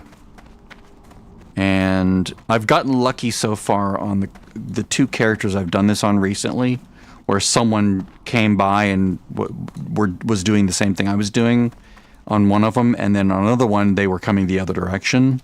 So I'm hoping to get lucky, so I don't have to face the real one pain point here. There's a pain point here that I can completely avoid if I'm just patient, and that's an orc that's right up here. We'd see him if I had human tracking. Where is he? Where is he? Where is he? There he is. Okay, he's far away now. Sometimes he passes over here. The other pain point that is unavoidable unless someone else comes by is at the top of this. That's like an orc encampment, and there's one orc that's always over by the road, and he never is away from the road. So if I can... I might have to wait for a while for someone to come by. Let's see. Unless someone's been killing them recently. Has someone been doing the quest? Oh yeah, someone did the quest recently. Yay, yeah, someone's cleared out all the orcs. Like that guy, there would be another one right up over there. Wow, I got lucky. Nice. He'd be there would be another orc standing right about there on the side of the road, and I would not be able to get past him. He would kill me if I tried to get past.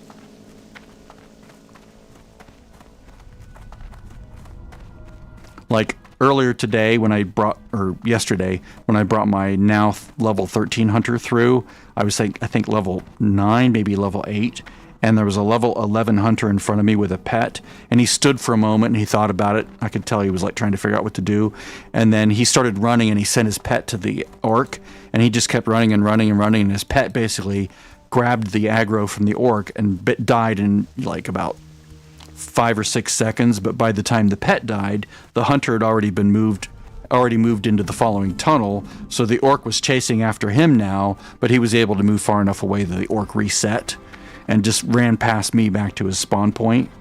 So I wasn't even in combat or anything, even though I ran right past the orc as he was running back my way.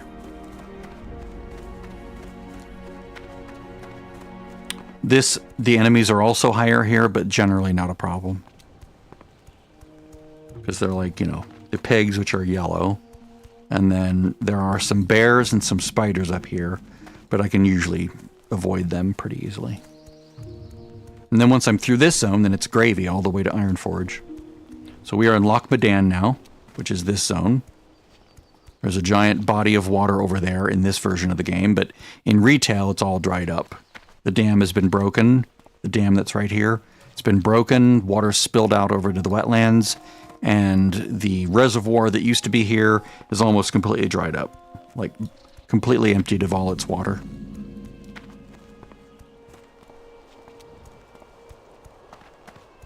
So the goal here is to go get this flight path. If I can get that flight path, then I'm golden. I can get back here anytime. Because this flight path connects directly to Menethil Harbor. So avoid that bear. If I die right now, I'm golden even, because I will appear at the graveyard that's right there. Yeah, it's a very Elwyn Foresty kind of an area.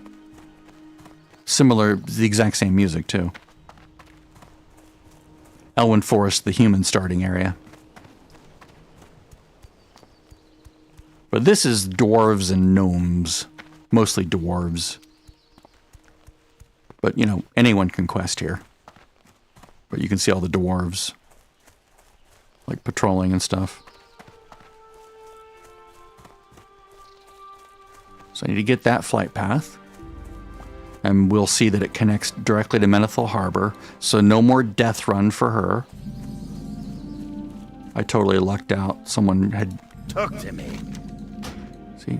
Menethil Harbor. Watch Alright, so now we're going to go south some more. I'm going to go down this path. There's only one little tiny pain point up here. And that's if there's a... what? I forget what they're called. Not trolls, not gnolls. Maybe they're gnolls? Trogs, that's it, Trogs. Forerunner to the dwarves.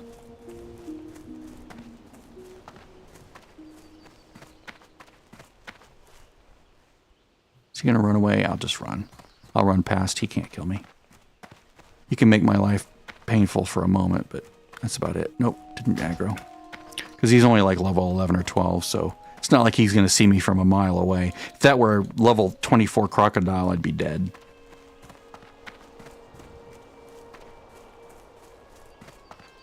So down through here, there's a gate at the end of this that I'm not going to go anywhere near because I don't need to go in there. But that's how you get to the Searing Gorge once you've unlocked the key. It's a sort of a shortcut to the Searing Gorge. Right there. See? Requires key to Searing Gorge in the bottom right corner there. But we're not going there. We're going this way. Oh, there's a spider here. Interesting. I didn't know that.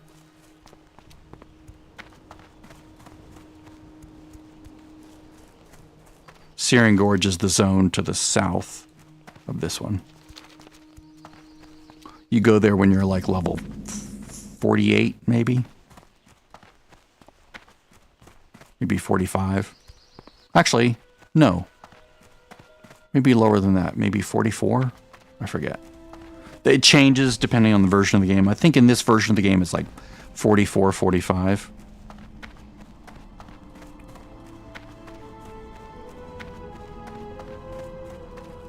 Maybe it's higher. I don't remember.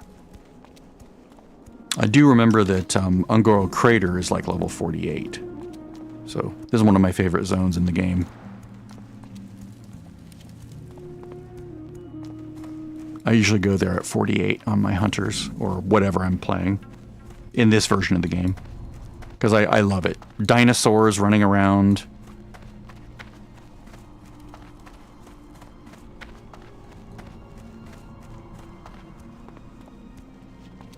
It's like being in the Precambrian era.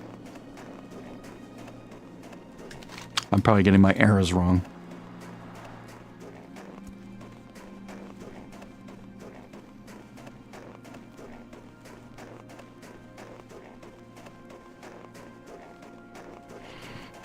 And now, this is the dwarf and gnome starting zone.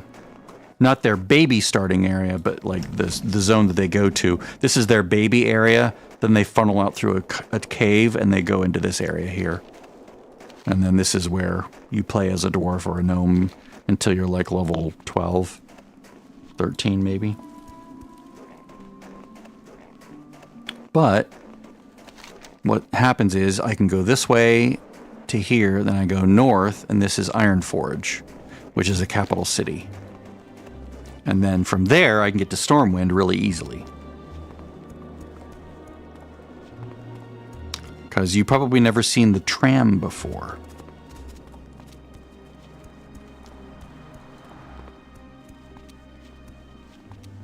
I remember being completely delighted when I first saw it. It's like, this is cool.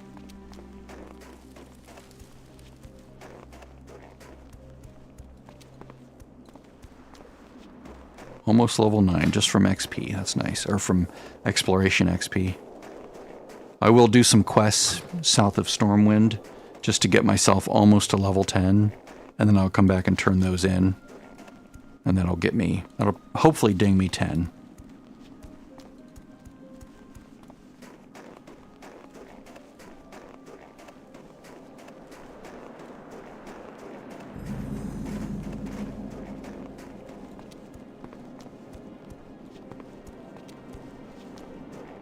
Look, a gnome. Look how fast he can kill this bear. Boom, boom, boom, done. I can't do that.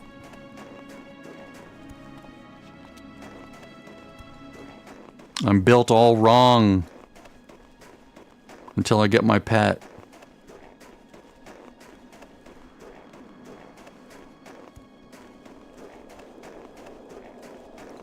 Once I get my pet, I can kill things like 2 levels higher than me with ease. Whereas they would eat him alive.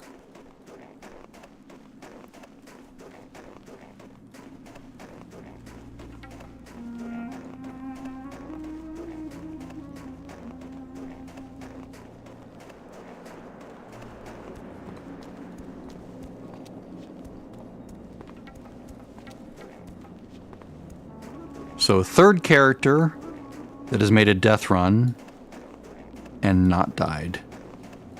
Very beautiful. There's cats on either side here somewhere. Where are they? Crag boars are all the boars are yellow, so they're fine. But there are some cats up here I need to be careful about. I can kill them, but I just don't want to be surprised by them.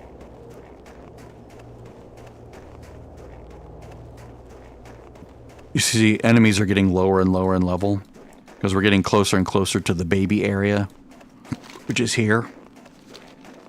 Oh, there's a cat. Or no, it's a wolf. Never mind. There's a wolf. There are cats. Where's the cat? Someone kill it? Or them?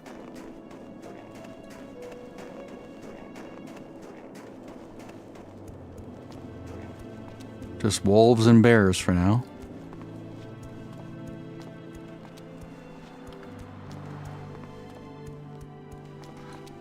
Gnome mounts. Mechanostriders. It's where gnomes buy their mounts. Dwarves buy their mounts back here at the Amberstill Ranch.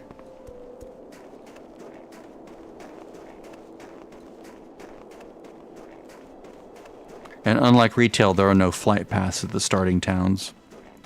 Like Goldshire and whatever the hell this place is, I forget. I can never remember.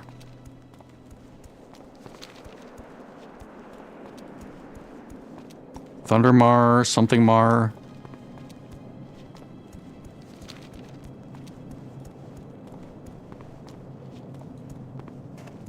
Anvilmar.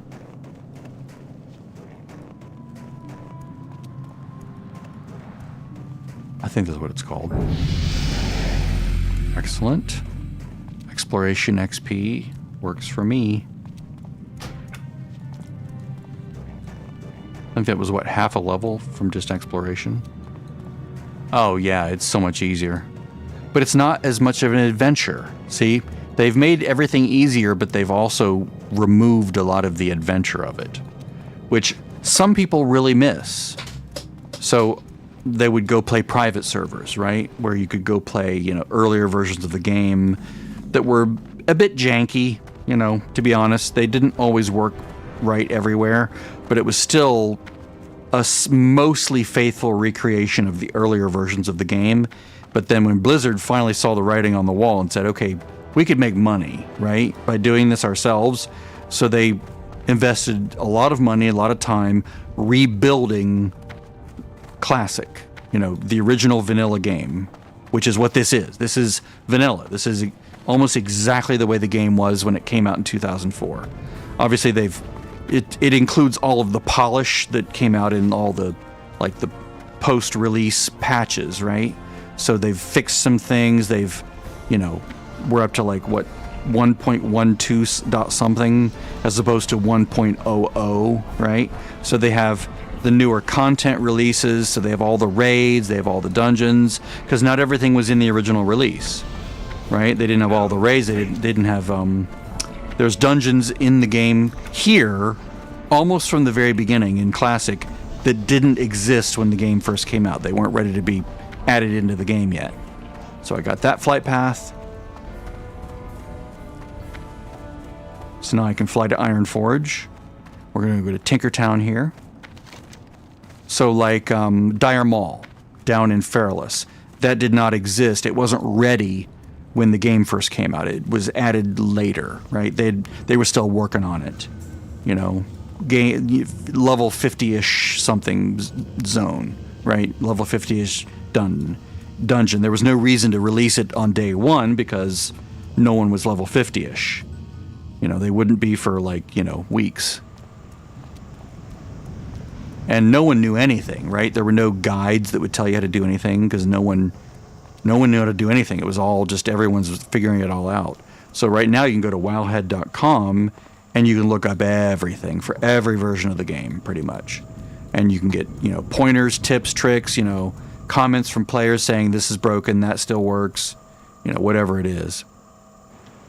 Now we're just waiting for a tram. It can appear over here or over here.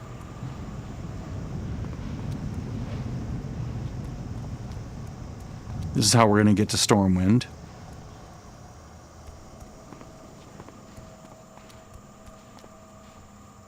This still exists in the game. There to go. I have to go in the front. We're just going to do it without any UI.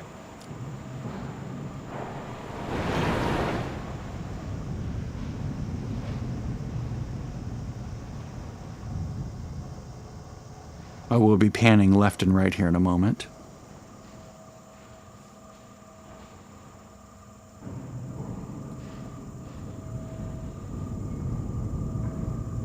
Did you know that way under the ground here is water?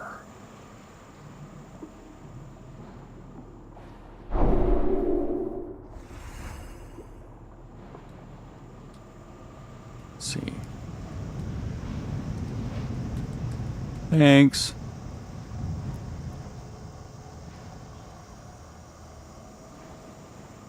You can actually run this whole distance. You don't have to take the tram. You can just literally, there's like a path on either side. You can just run.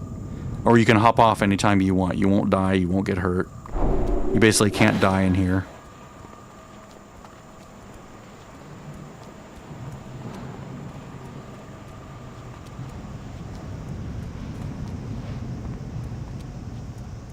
If the tram hits you, it won't kill you. Now, here's the exit portal, Stormwind decor. And welcome to Stormwind. Boop.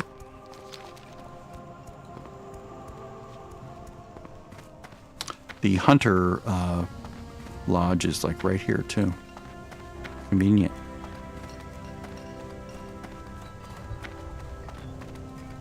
Hunter training, stable master, all that.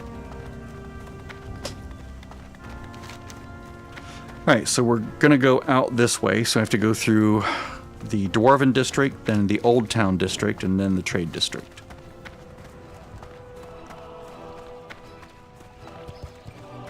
All of these are still in the game. The only one that's really radically changed is the park. It's been demolished and rebuilt. And of course, in retail, there's before the Lich King came out, they added a harbor. So there's a harbor over here in Lich King.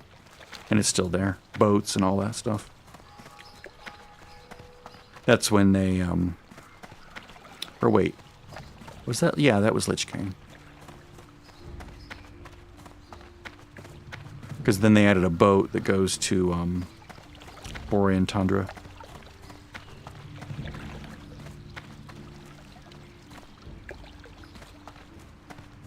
They didn't make the boat go between here and Darnassus until Cataclysm, the Cata pre-patch.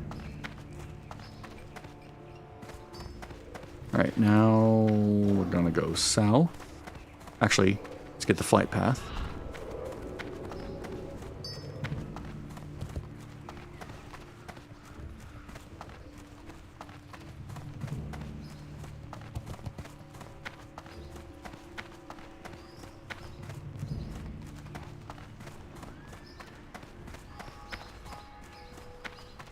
You know, I've never bought a port from a mage. King's honor, friend. Even when I'm super rich, I've never spent a single dime on a port. I'd rather just run. I'd rather go myself the long way.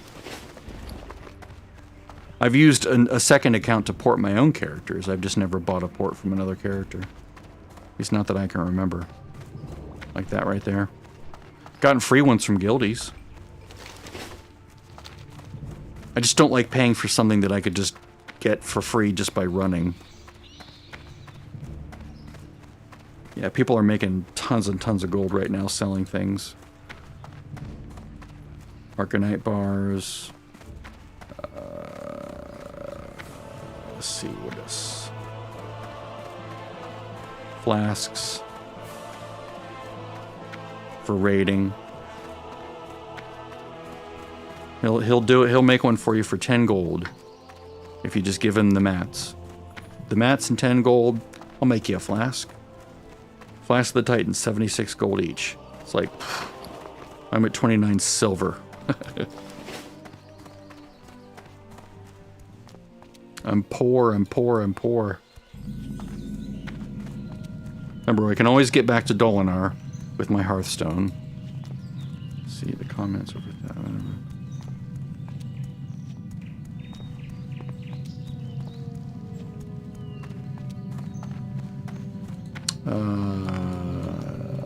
I can do those, but they're annoying. Maybe I'll do it. No, they're annoying. I'll do it with a pet.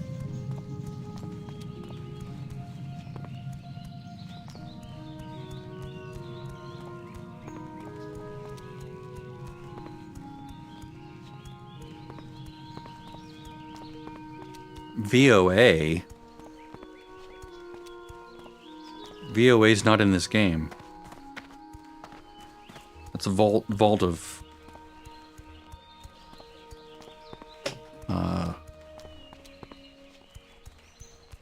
Vault of... Shit, what is it called? In Wrath of Lich King? Lich King Vault of... Vault of Archivon. I was thinking Vault of Archivon. I don't know why it didn't say Archivon. Need help? Light bless you. Work complete. For the Alliance. Greetings. For the Alliance. Work complete.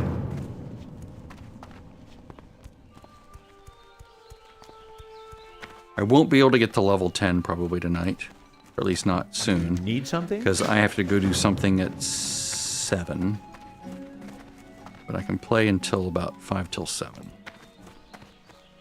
We'll see how close to 10 I can get. Hey there. Safe travels. Work complete. Have a good one. Oh, yeah.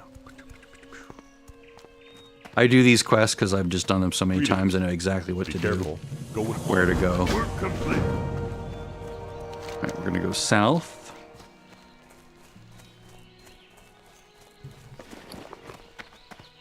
We'll be replacing these at level 10 with better arrows. So I don't want to buy more arrows right now.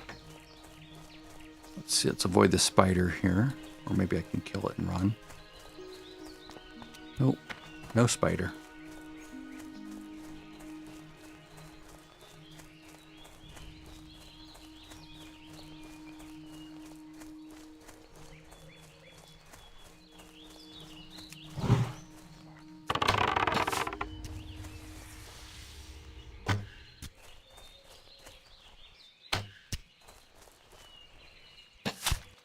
See, now we're doing like lower level quests, so we can just do them easily, and the XP does add up pretty quickly. That's the problem with Teldrassil, is I run out of easily done quests pretty quickly.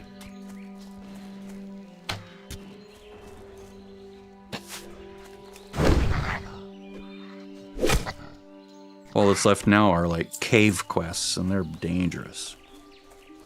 There's a cave quest here that I'll do, but it's not that dangerous because it's just not.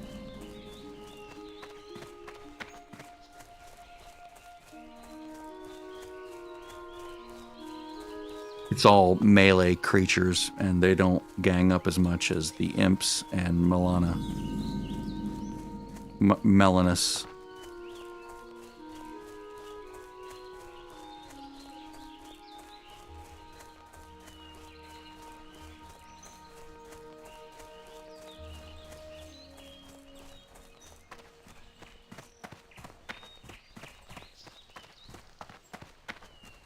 How are you? See you around. Work complete.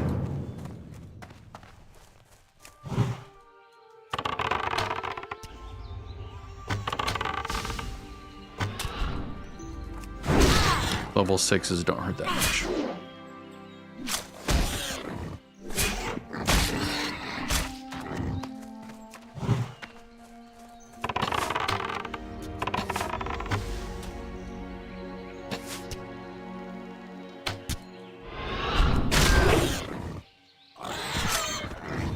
Basically farming for boar meat.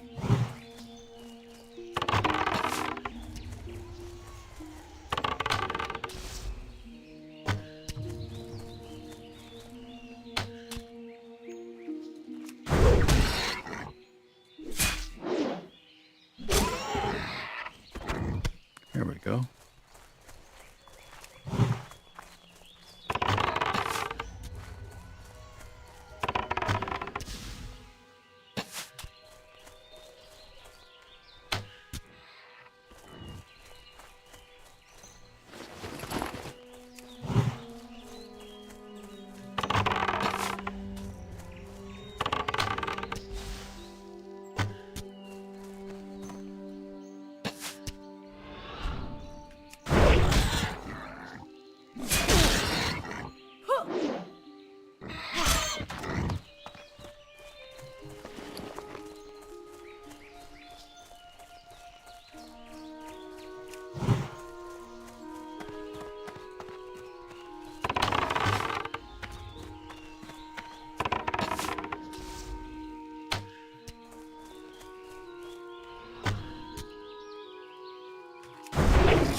How many do I have? 2. I need 4.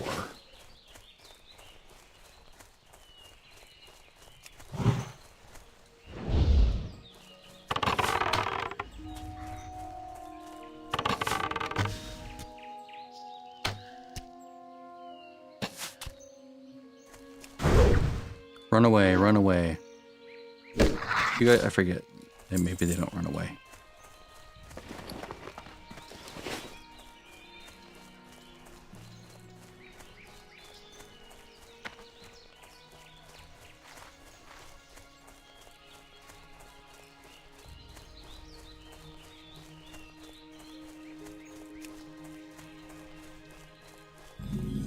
Well met. Have a good one. You need something? Have a good one. Complete.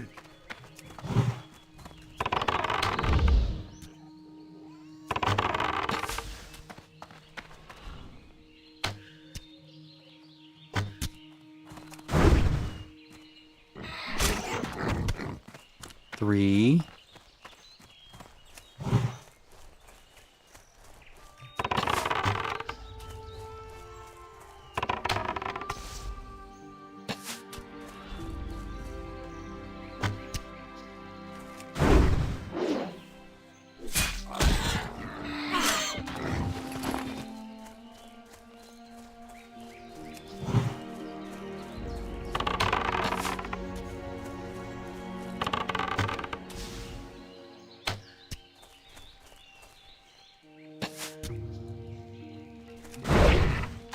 Four. Excellent. Let's see.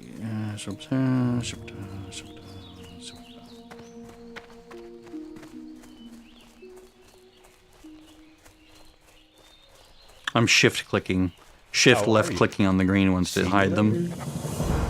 See you around. Complete.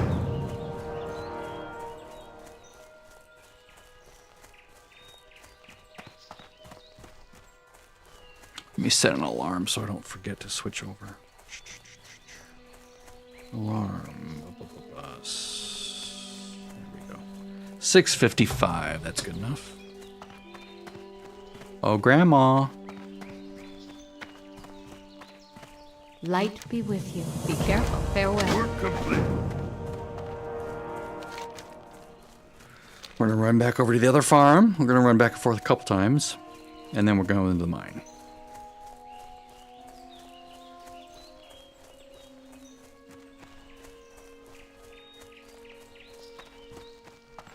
Hi, guys. I'll be with you in a moment. You silly gnolls.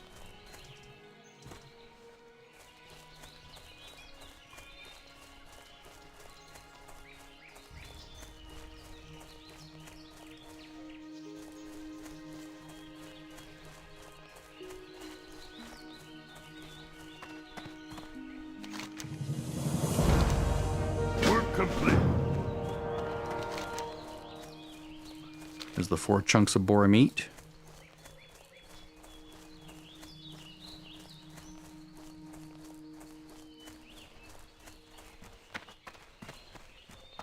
I'm hoping to burn through that last bar pretty quickly. Just from quest turn-ins. Not so much from killing enemies, although that should go quickly. There's just this is just a really good area for leveling quickly because the quests are very close to each other. It's like a concentrated little spot for questing, as opposed to Teldrassil where everything's sort of sprawling and far apart. Good day to you. And Safe a little bit travels. more dangerous. See you later. Complete.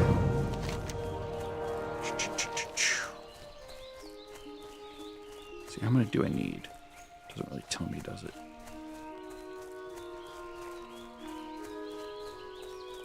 Plus, I have to come here anyway. I have to, get to Stormwind eventually, so might as well do it now. And since I ran out of the safer quests in Teldrassil.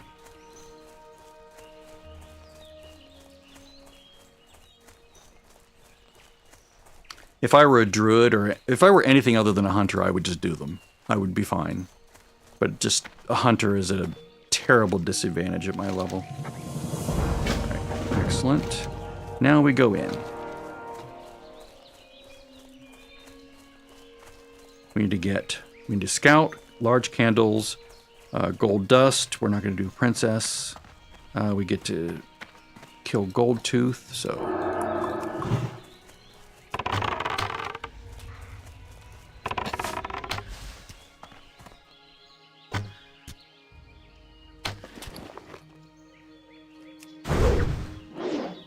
Again, they're level 6, I'm level 9, they don't hurt that much. 3 levels above them, they're at a distinct disadvantage when it comes to combat.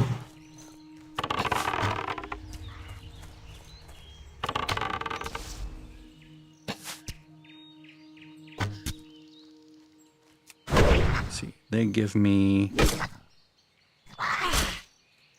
about that little tiny bit.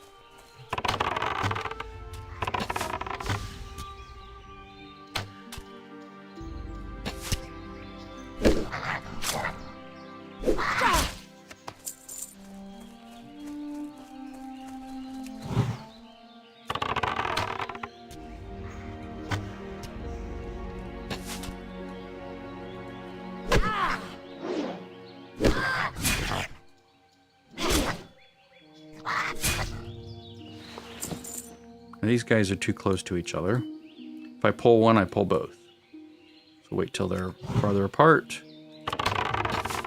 Fortunately, if I were like level 5 and I pulled them when they were like maybe that far apart, they both pull. Since I'm level 9, I can pull one even though he's closer to that guy. It's an interesting little dynamic. You sort of have some flexibility and not chain pulling when you're above them.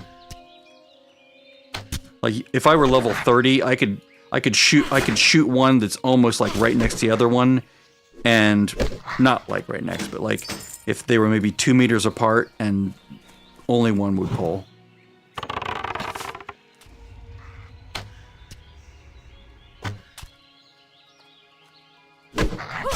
Trying to save my mana here.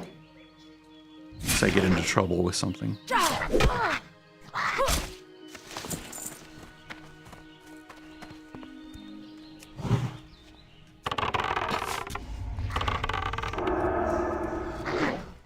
Oh, respawn. I'll just tank it.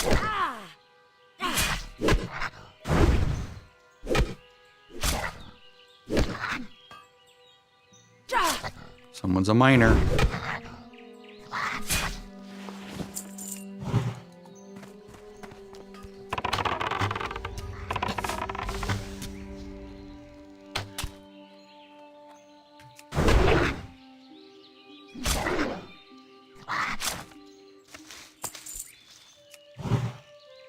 Like, see how far those guys are? I should only get one of them.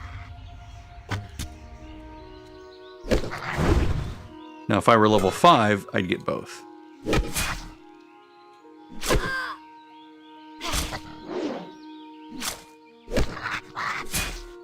Now, it looks like there are 2... No, it's just one. Okay. I thought there was 2 of them hovering, like, merged together or something. Nothing out back. Let's regen some of our lost mana. Oh, respawn.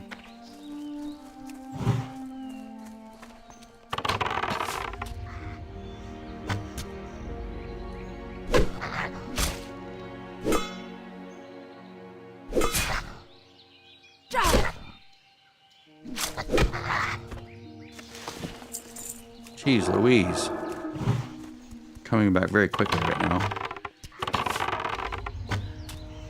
First stinger missed. That's weird. Even against a level 6, it's crazy.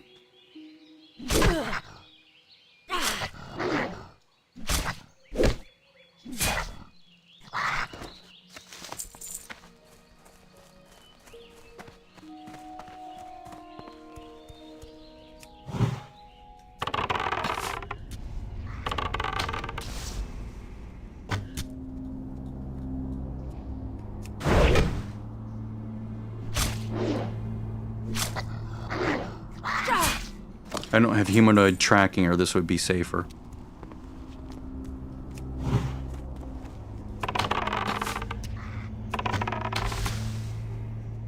Yeah, that was a waste.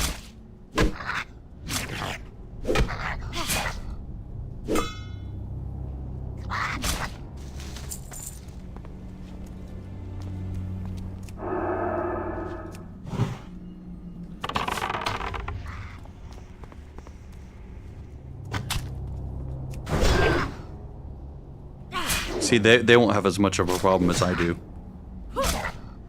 Because they're built for melee combat. They have really big, heavy-hitting melee spells.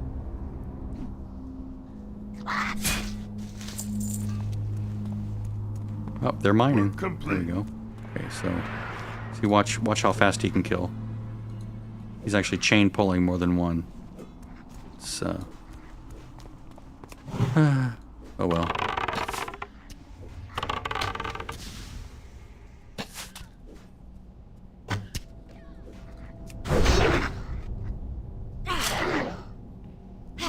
Now I could get a better blade, right? I could train for staves. I could do all sorts of things that make me better for melee, but I don't want to invest the money. Now, I think I'll get...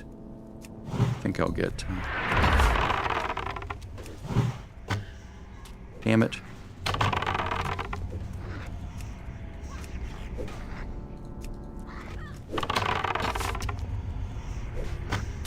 That's what happens when you don't have an instant cast big heavy.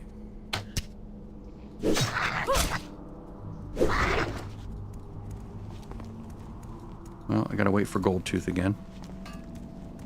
Were you really not here doing quests? Or did you just do that just to be a dick?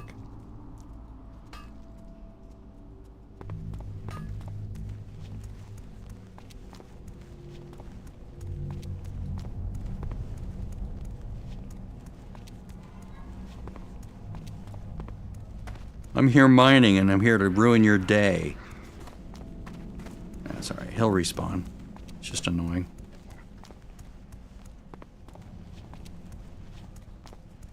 I should clear again. Stuff's gonna respawn. I don't want to be swarmed.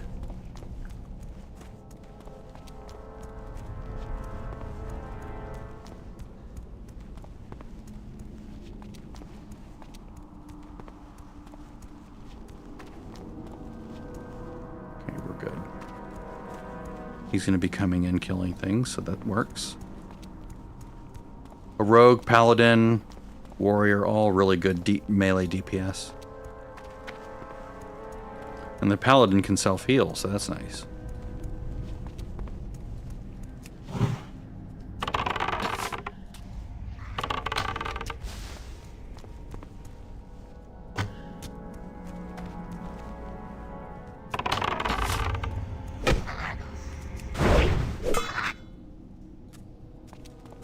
Ah, he runs away. Scaredy cat. There. Now we no longer need to be in here. We can just go outside. Oh, he died. He was not ready for this cave. He also released immediately, which is surprising. I want to get away from the mouth of this cave. That way I don't get swarmed with respawns. I only need 2 more candles and 1 more gold dust.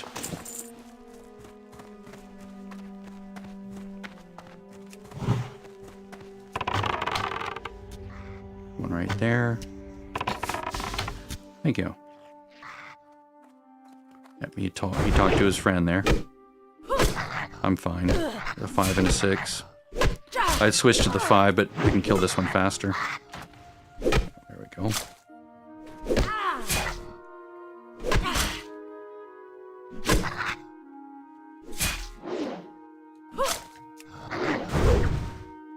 See how terrible my DPS is. Work complete. Okay, 1 more gold dust.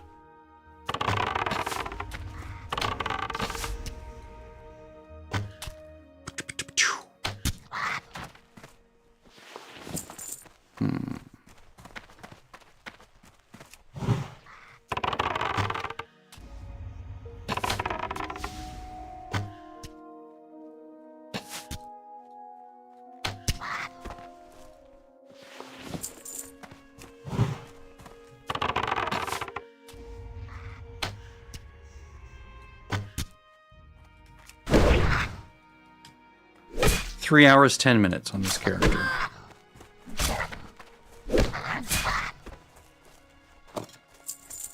Oh.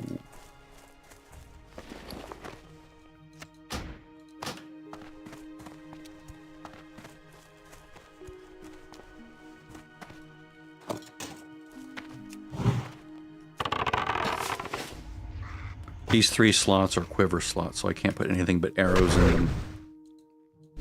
That's why they have like a little gold edge to them. There we go. Work complete. All right, now we go back over here. And then we're going to go back to Goldshire. Oh wait, no, I need 1 more gold dust. What am I thinking? Why did it say complete? It thinks I need 1 more gold dust. Something broken? Why, thank you. That does help. Let's see here. No, I have 10 gold dust. Questy's broken. What are you doing, Questy?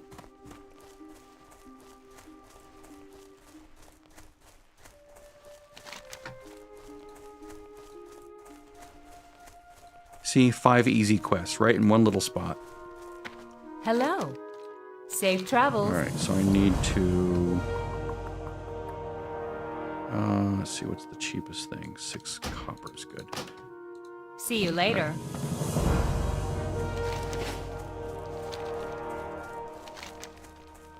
Then up to Goldshire, turn those in. We'll see where I land on XP. I can kill a few more on the way, maybe. Maybe not. I'll just see where I land. Because remember, I have a couple quests to turn in over here as well. I wish I had the thing that shows me the XP. I don't have that at the moment. That would make it easier to calculate. Plus, I don't know how much XP I'm into this bar. I mean, if I do this, it just tells me no rest. I don't have the math on this.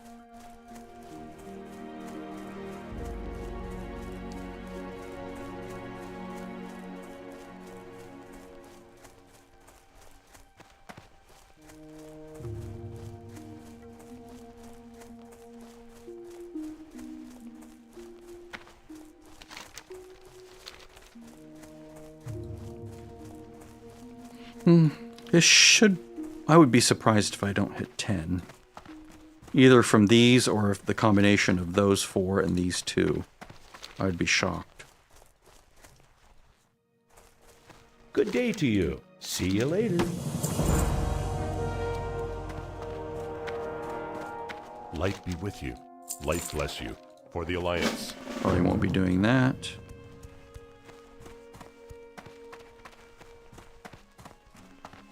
What can I do for you? Safe travels. See you around. Have a good one. Work complete. Safe travels. Have a good one. Let's see. Yeah, it's getting really close. Alright, so let's go to Stormwind. We'll drop this one off. And then I'll Hearth. And I'll drop all these quests. Say, collecting kelp. Print as much dye.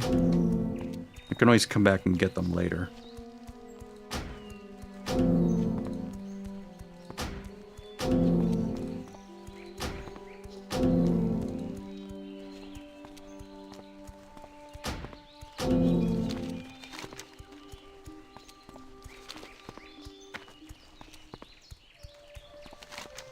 These should get me that last little bit.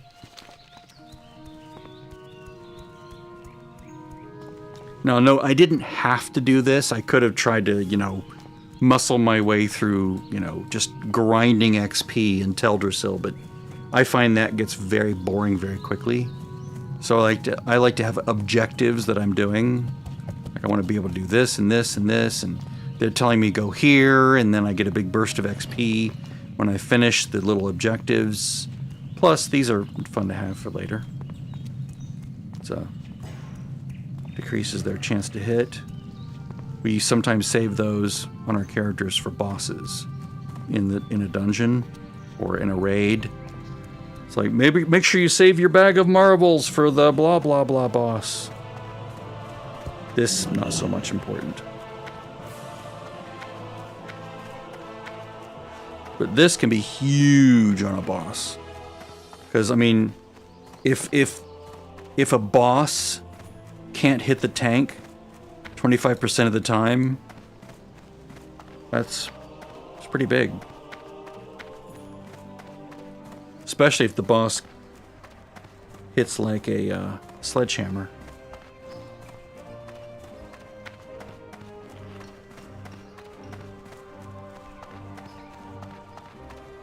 Ooh, okay, this one.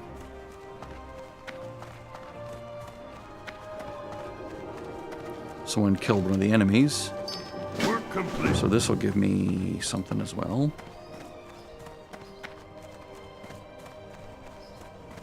Hello.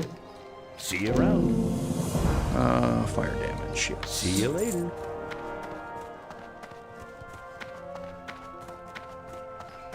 Now, if I were smart, I would do this right away, and then I could, like, do this against enemies, but I'm not that smart. You'd put that on, like this, and then you go like this, and you cast it, but I don't want to use it. I'd rather sell it, because you can actually sell these, and they're not bound, so you can actually make some decent Can I help you? cash. See you later. Let's do that. Be careful. I think I'm done, right? Let's throw that in the bank.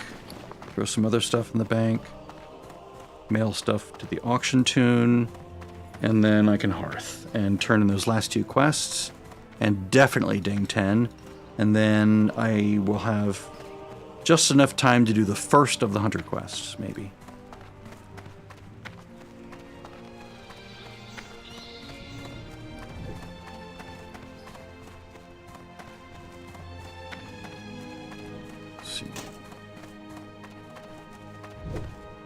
What can I do for you?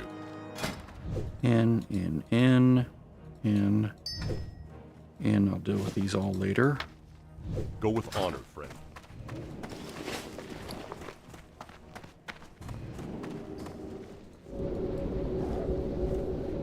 Pet time. Now the game gets super easy.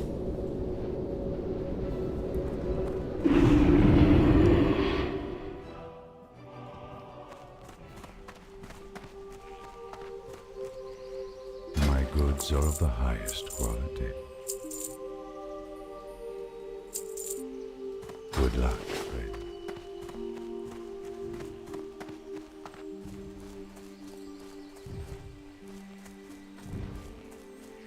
What brings you here? Ding. Alright, now we have another quest here. Taming the Beast. Apropos. First, let's get the pet skills here. Let's get stamina and armor. Friend, I am honored. I'm in need of training. Aspect of the hawk, serpent sting, and track humanoids. Taming the beast. Alright, so we're going to take this item, whoops, and put it on my bar right there. So I can just hit enter. We're going to go find a spider. Let me put survival, track humanoids, there. Oh, spider, where are you?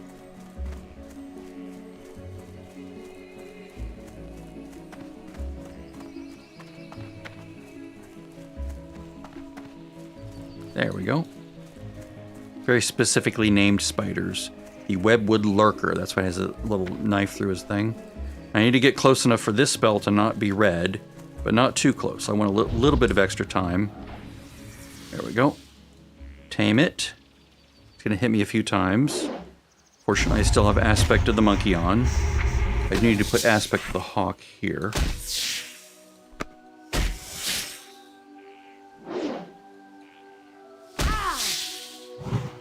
And tamed. Work complete. Hello, spidery man. Now it's not a full pet. This is like a test pet. They're teaching you how the pet system works. So it's basically just a temporary pet at this point. But I can use it like a real pet. Oh, see, they just did the same thing.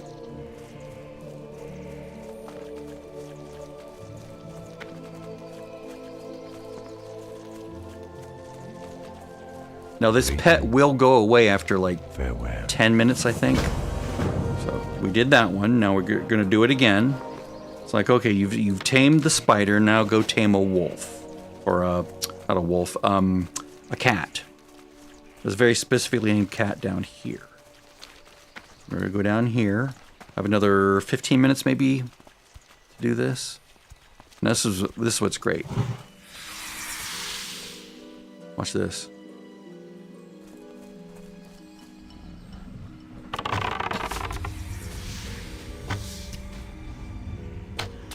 Now, the cat doesn't have growl, so it can't hold threat like a real pet will. But it will keep them distracted while I move to range temporarily. So a real pet, I'll teach them growl. I don't think I have that yet, right? Yeah, I don't have the ability to teach my pets anything yet. I basically just get what I get. Let's go ahead and turn this in real quick. And I'll go tame that cat. So this right here is empty, right? So attack, follow, stay, and then I have aggressive, defensive, and passive. I have the capability of showing 4 more spells there. Certain creatures, not every creature. How may I help? Be careful. Retail has a lot more animals that you can tame. Many more. But in Classic, there's only certain ones. It's a huge selection, but it's not as big as the selection in Retail. They increase more and more as the expansions go. Okay, so now that I have my cat, let's get one by itself. And I'm going to come down here. Tell my spider to stay.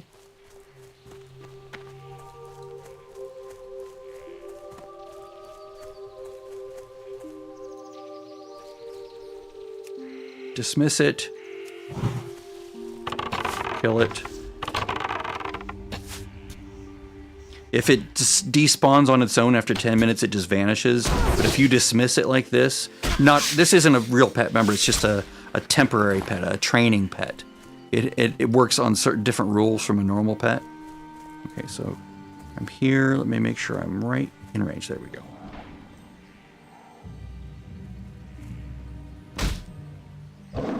This one's going to hurt a little bit more.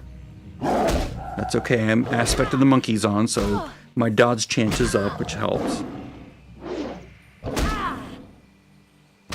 Some pets can stun you out of this channeling effect, which can be annoying. Like Belly Grub, who's a pig, an elite pig, in Red Ridge, can stun you. So you definitely, there's tricks to making this easier, like using a freezing trap. And you can even use concussive shot before you start taming. You basically shoot this and you have a macro that stops your shooting and then starts to begin this. Not with a taming rod, but with a taming spell. And so you basically can slow the enemy, instantly start taming it, and then you have a frost trap or a freeze trap near your feet. So by the time they reach you, they get into the freeze trap and they're held there for a while to sort of cut the amount of time that they're beating on you to a minimum. But that's later. That's like more advanced taming in Classic. In Retail, you can tame within seconds. It's like tamed, as opposed to taking like 15 seconds. Now what I'm going to do is I'm going to set this guy loose here. And he's going to run through the building and they'll attack him. Or at least they should. Voila. May the stars. Okay, last one. We're going to go tame an owl.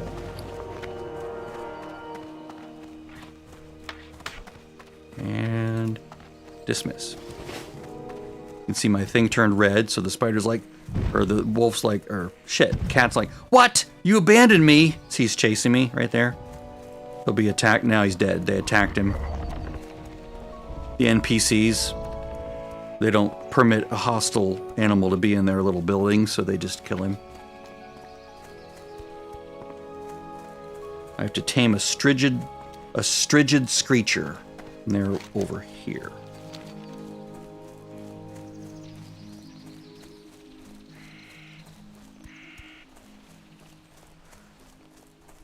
But once I do this, I will be sent to Darnassus, where I learn like a bunch of spells, including Tame Beast, Feed Pet, things like that. Like I can't feed these pets to make them happy. That's just not a thing, because they're just temporary pets that are just going to go away in 10 minutes anyway.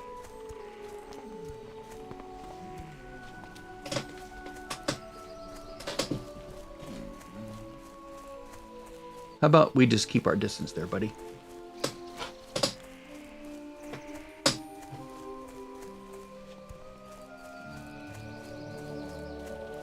Now I have this on enter key, so on my keyboard, you know, the bottom right corner, I put things like that there. And what did I just move? I just moved it by accident, didn't I?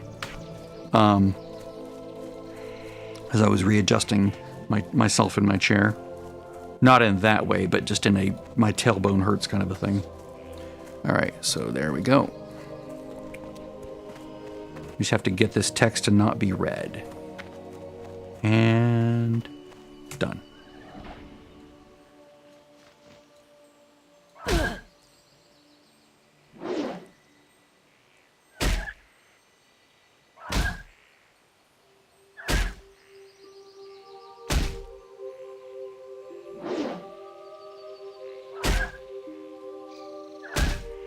There we go.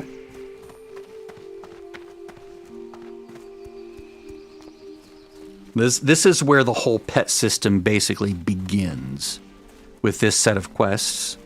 And when I turn this in, this guy will he'll linger around for a while, and then he'll just despawn. I'll probably just dismiss him and go get a real pet. But I have to go to Darnassus first, so I'll just have him with me that whole time. So the thing about retail is your pet is one of 3 classes, right? Tenacity, ferocity, or cunning. And by default, depending on which one they're in, and you can change it at the stable, I believe. So you can say, be like, you know, you tamed a ferocity pet because you like the way they look, but you want them to be a cunning pet. You can go in there and you can switch it. It's like, I want you to be a cunning pet now. And then it'll change some of its passive abilities and some of its active abilities. I think it's just the passives, honestly. Maybe the aggressive ones too, but instead of leeching, maybe they'll get more health or whatever. But these pets are dumb, right? They know they might not know how to do anything when you get them, and they might never know how to do anything. I could play with this owl for like all the way to level 60, and he might not know how to do anything. You have to train them how to do something. So in this game, the way you train them is you either talk to the pet trainer, which I did when I first got here, to learn a couple things, or you go tame other pets that will then teach you those abilities when you use them. I'm listening. Tame the beast. Okay, we're gonna go to Darnassus. So what I mean by that is, let's say that here, I'll show you what I mean. Let's just, wait, I don't have the tame pet spell yet, right? Oh, I do have tame beast. Okay, so I can do this. Okay, so I'm gonna basically tell this guy to stay still. You stay there.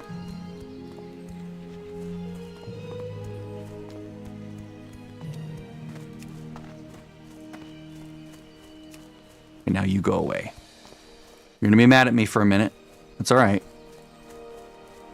You'll despawn, don't worry. There we go. All right.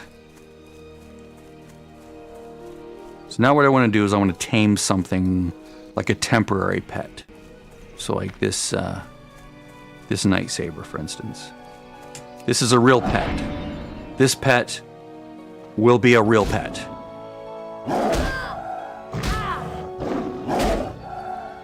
Not just a temporary one. I'm not going to keep him. I'm just doing this to show you that now I have an actual spell called Tame Pet, not just a little device. Because before it was just a device in my inventory. It was like a little taming widget. But now I actually have Tame Pet, Call Pet, Dismiss Pet. So I'll put these here. And I'll go to Aspect of the Hawk now, which will give me an AP boost. Attack power boost. And notice he has the ability Cower. So if I use him a few times, he will teach me the ability Cower. And then I can teach that to other pets. And I'll show you what I mean by that. So I'm going to set him against that owl right there. Now watch this. Watch this. It'll like cast. See that? Cast once. Cast twice. It's just auto cast. That's little marching ants around it. Cast a third time. You've learned a new spell. Cower, rank 1. And now I can just turn that off because Cower makes him less threatening. It's actually what I don't want him to be doing. It's what you use in a raid or something when you don't want your pets to draw aggro from the boss. You can put Cower on it if it's a cat. And then if you see Cower causing no damage but lowering your threat, making the enemy less likely to attack you. It's exactly what I don't want my animal to cast when I'm out here and doing things.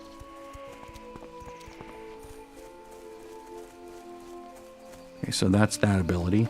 So let's abandon. Notice I have the ability to abandon now. He's just going to vanish. See? He disappeared. Okay, now let's go find a spider up here that can teach me bite. Here we go. Same spell. Whoops, I forgot to do Aspect of the Monkey. But this guy will have like either bite or claw or maybe both. Because I did this earlier, like yesterday or this morning on the other character.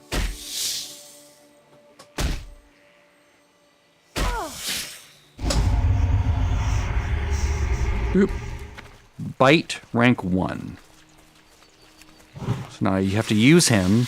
He'll bite here and there. And then you say, you have learned a new spell. Bite rank 1. So we're watching him autocast. I can turn that on and off by right-clicking it. But I just want him to just do it on whenever it's ready.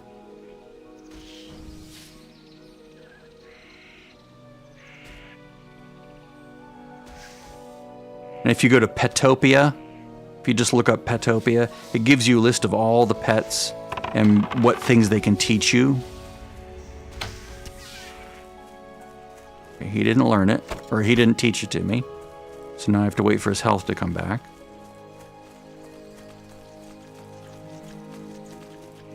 I hate spider pets.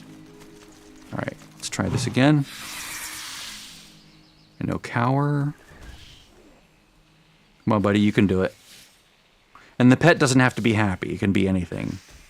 Like, he should be able to teach it to me immediately. Just, it's a random chance. When he casts it, it's like random.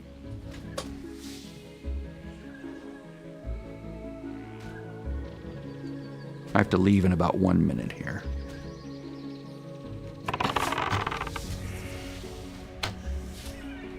Well, I didn't learn it. But I will go to Darnassus and log out, because that way this character can get some rest experience, or rest bonus while they're logged out, and I'm going to have to go do other things. Bop, bop, bop. Yes, thank you, thank you, thank you. I have been duly alerted.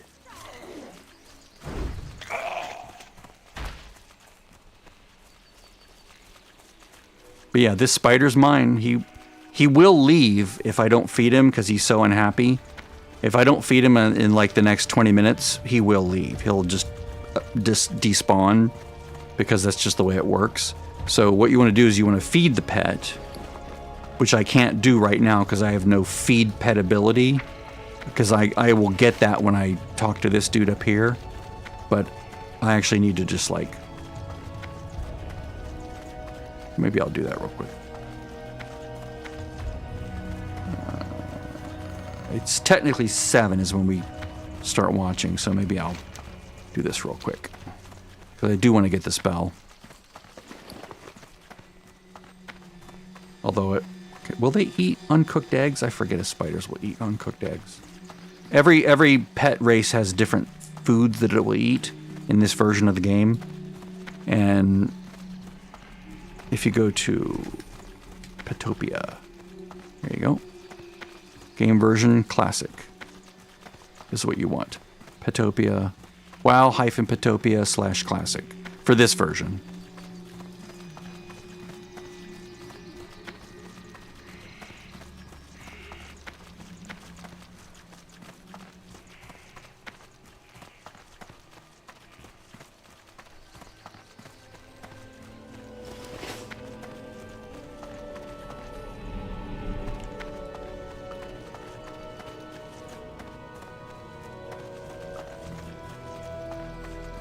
Teach me how to feed my pet, please. Good luck. Thank you. All right, so we're going to put feed pet here. We're going to put revive pet here.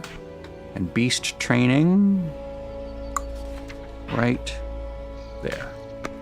All right, we're good to go. See if he eats eggs. He doesn't. Okay, what about mushrooms? No, I didn't think he would eat mushrooms. All right, your pet doesn't like that food. That's all right. I am going to go. I'll see you guys